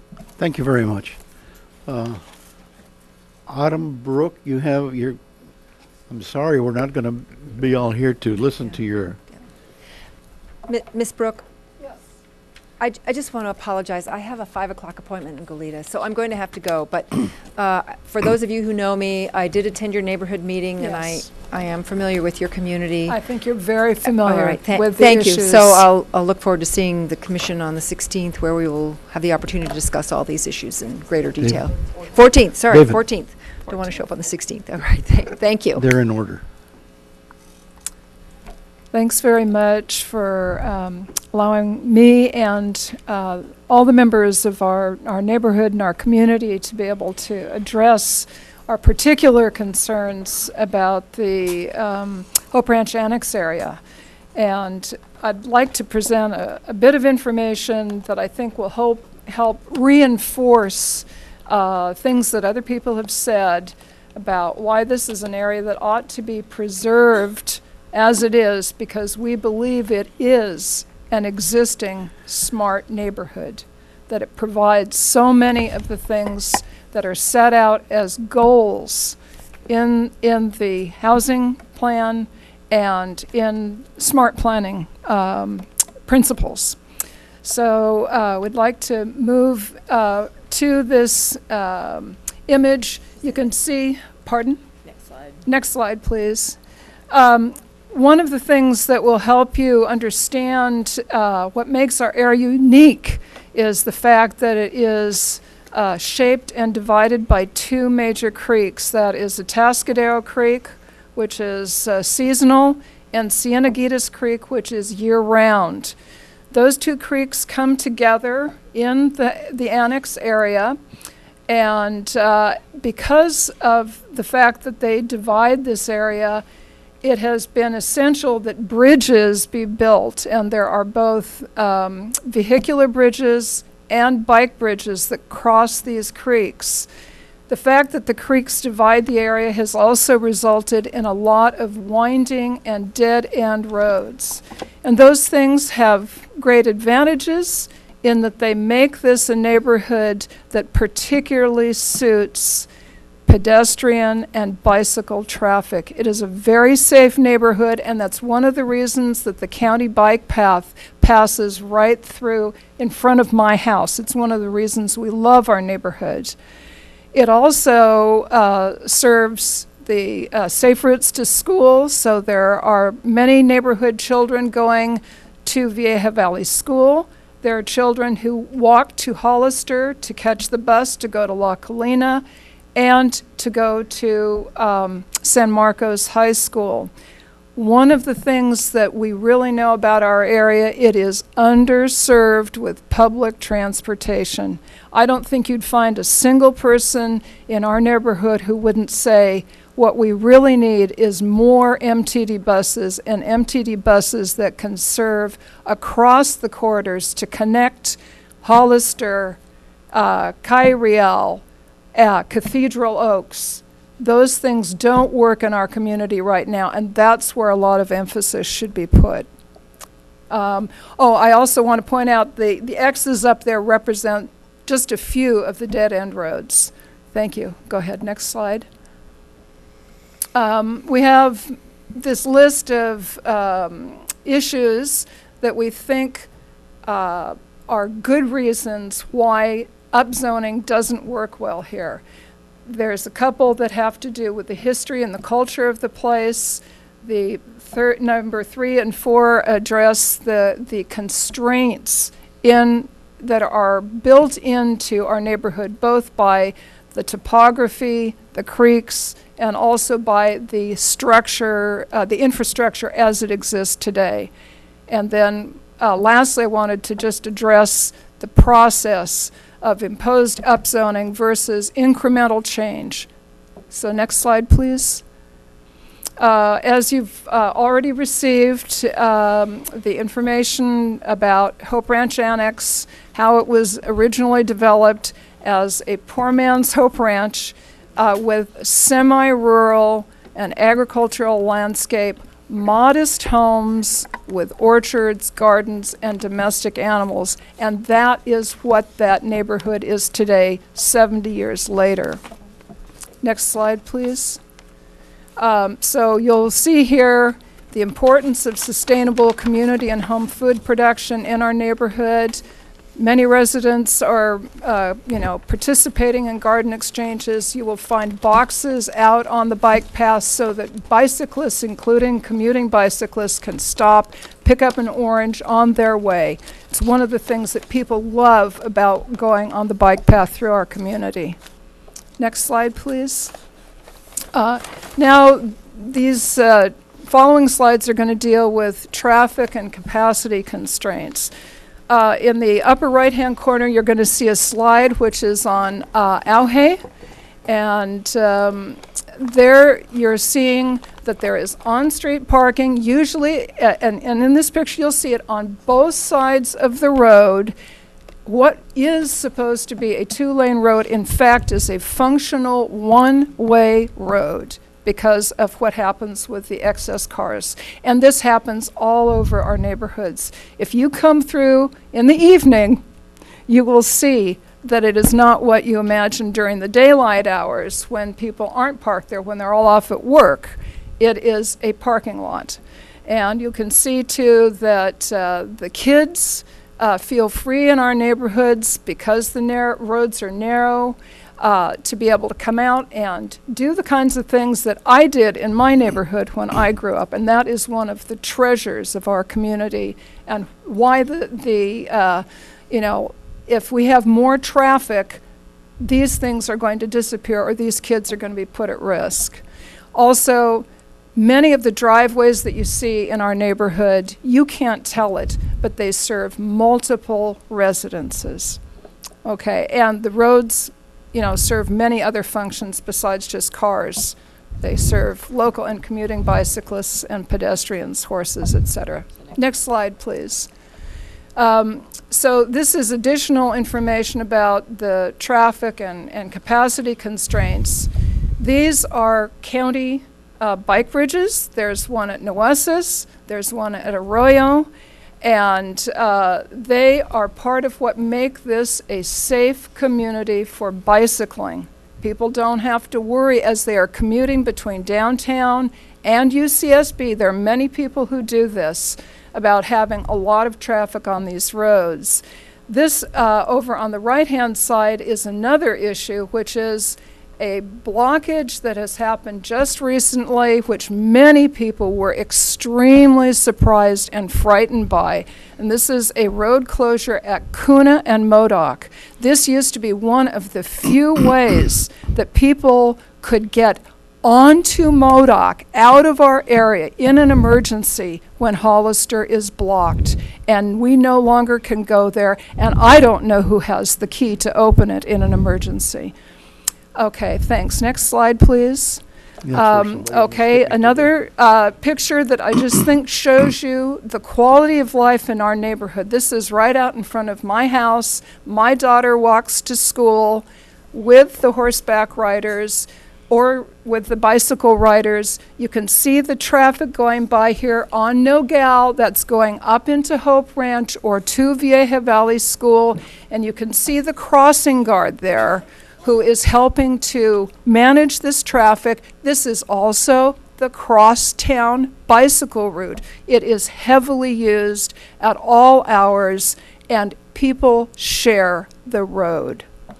Okay, thanks. Next slide.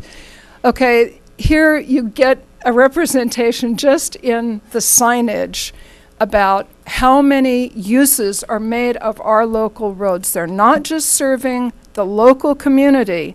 This on the left-hand side is out on Modoc. It shows the crosstown bicycle route meeting the coast route.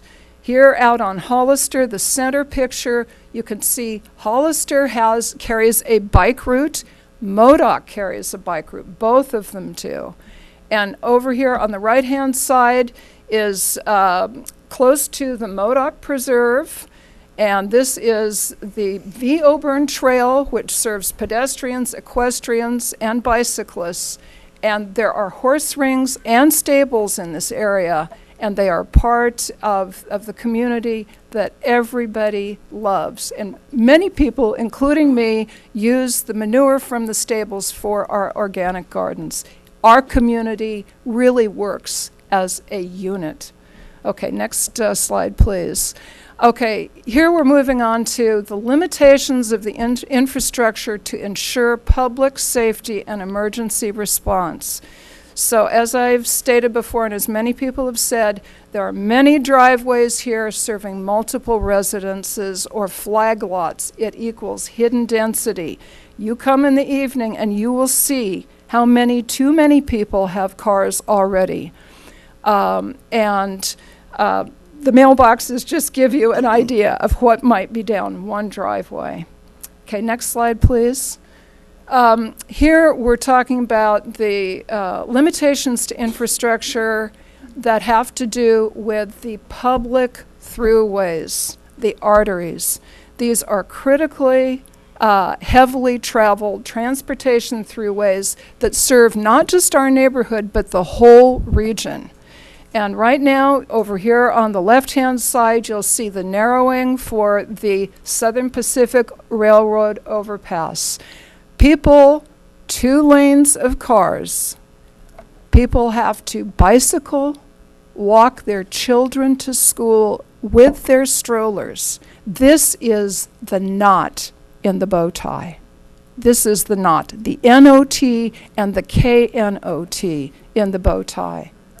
Actually, when I went to your street, your intersection was the worst. Yeah, absolutely. Your intersection is the worst. Yes, you're absolutely right. Thanks.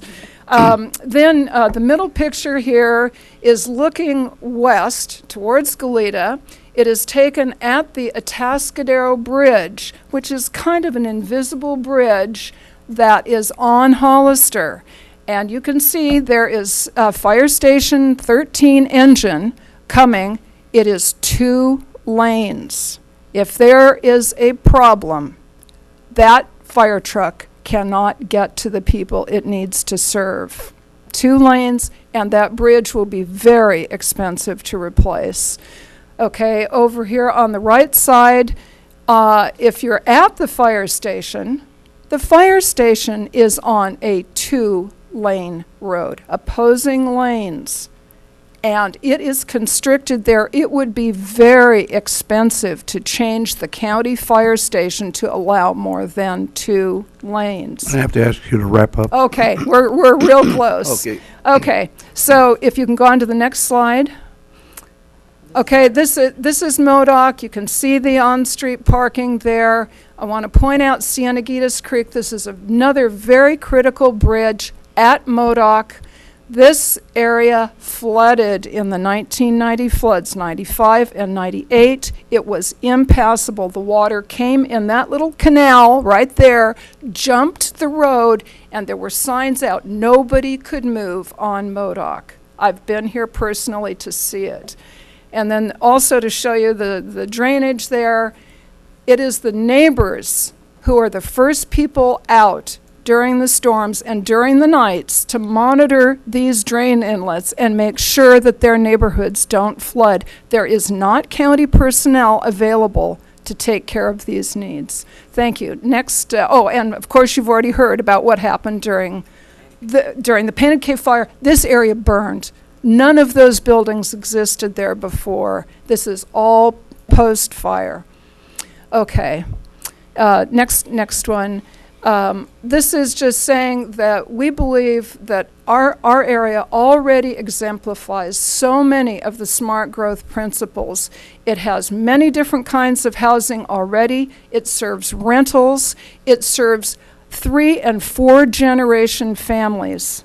It serves people who are disabled. They are able to be taken care of in their homes by their families. Growth is already happening in our area through residential second units, which are required by the state and also by conditional use permits. And there's a lot of development that's in there that may not be permitted, but the people live there. And I think you need to know what the reality is about the density that's already there. Okay, I know that the GVPAC a member of the GVPAC has addressed the issue that they didn't they did not recommend upzoning our area, and they believe, or at least he believes, that that is a mistake. I think that's just about it. Maybe one more slide. vision. Okay. I think we can go on. We think we're already smart, and that and that we have great safe streets right now. And I think there's one more. Okay, a summary of our concerns: preservation of quality of life and our semi-rural culture, preservation of open space. There are limited water resources, which you've already heard, limited school district capacity, lack of MTD funding for what we need in the way of public transportation, lack of county funding currently to take care of so many of the issues in our area, and then, most importantly, it's this health and safety issues regularly and during emergencies. Thank you. Thank you so Thank much. you very I much. appreciate it. All right, that was the last speaker. We had 51 speakers, so we did listen to the people. We had to ask some of you to wrap up because, you know, we have to try to get everybody in. We've been listening to people since 1 o'clock or 1:10, so I hope that all the commissioners got the message of what you're trying to tell us, and we'll continue on with the meeting. Ms. Black? Mr. Chairman, if I yes. could, I was going to make I'm a sorry. motion that we continue this hearing to September 14th. Am I correct? Thank you. Is there a second? Second. Oh, I thought I was going to die for lack of interest. There's a second by Commissioner Cooney. All right. Mr. Villalobos, would you call the roll, please? Commissioner Brooks. Aye. Commissioner Cooney. Aye. Commissioner Blau. Aye. And Commissioner Valencia. Aye. Motion passes 4-0. All right. Mr. Hunt, did you have some final comments? I Very just short? wondered if the commission wants to, if the commission intends to limit any kind of public testimony at your next meeting, that should be declared now so people have an opportunity. Well, we really don't want to be repetitious, and I think that people will be understanding, not come and say the same thing over and over again. But it would seem like we would not be open and transparent if we did that. Yes. Mr. Chair, that's correct. We will take public we need to take public comment at the next hearing, but you, as the chair, have discretion to limit the time frame for each speaker. All right. Thank you very much for that. All right. Anybody else? Yes, Commissioner Brooks. Okay. And next week we will be dealing once again, with the land use, and then eventually we will get to the agriculture. Right. Yeah. Okay. All right. Thank you very much. Is there anything else, Ms. Black, that you'd like to cover before we? No? All right, thank you. We have one hearing to continue, to cancel. Mr. Chair and Commissioners, you could go ahead and cancel the 21st today if you want to, or you can wait. It's really up to you. I'll move to cancel the hearing of the I'll second 21st of September. I'll second All right, it, there's yeah. a second. Do you want to think about canceling October 5th as well? I'll make a motion to cancel October 5th. Well, you sure that we won't? Why don't we wait until next week? Yeah, we should wait on that one. Just we should wait on that all one. right. Okay. Just the 21st. Call for the question, Mr. Villalobos. Commissioner Brooks. Aye. Commissioner Cooney. Aye. Commissioner Yeah. Blau. Aye. And Commissioner Valencia. Aye. Motion passes 4-0. All right, fine. And with that, the Planning Commission has completed its work for today. Thank you very much. Meeting's adjourned.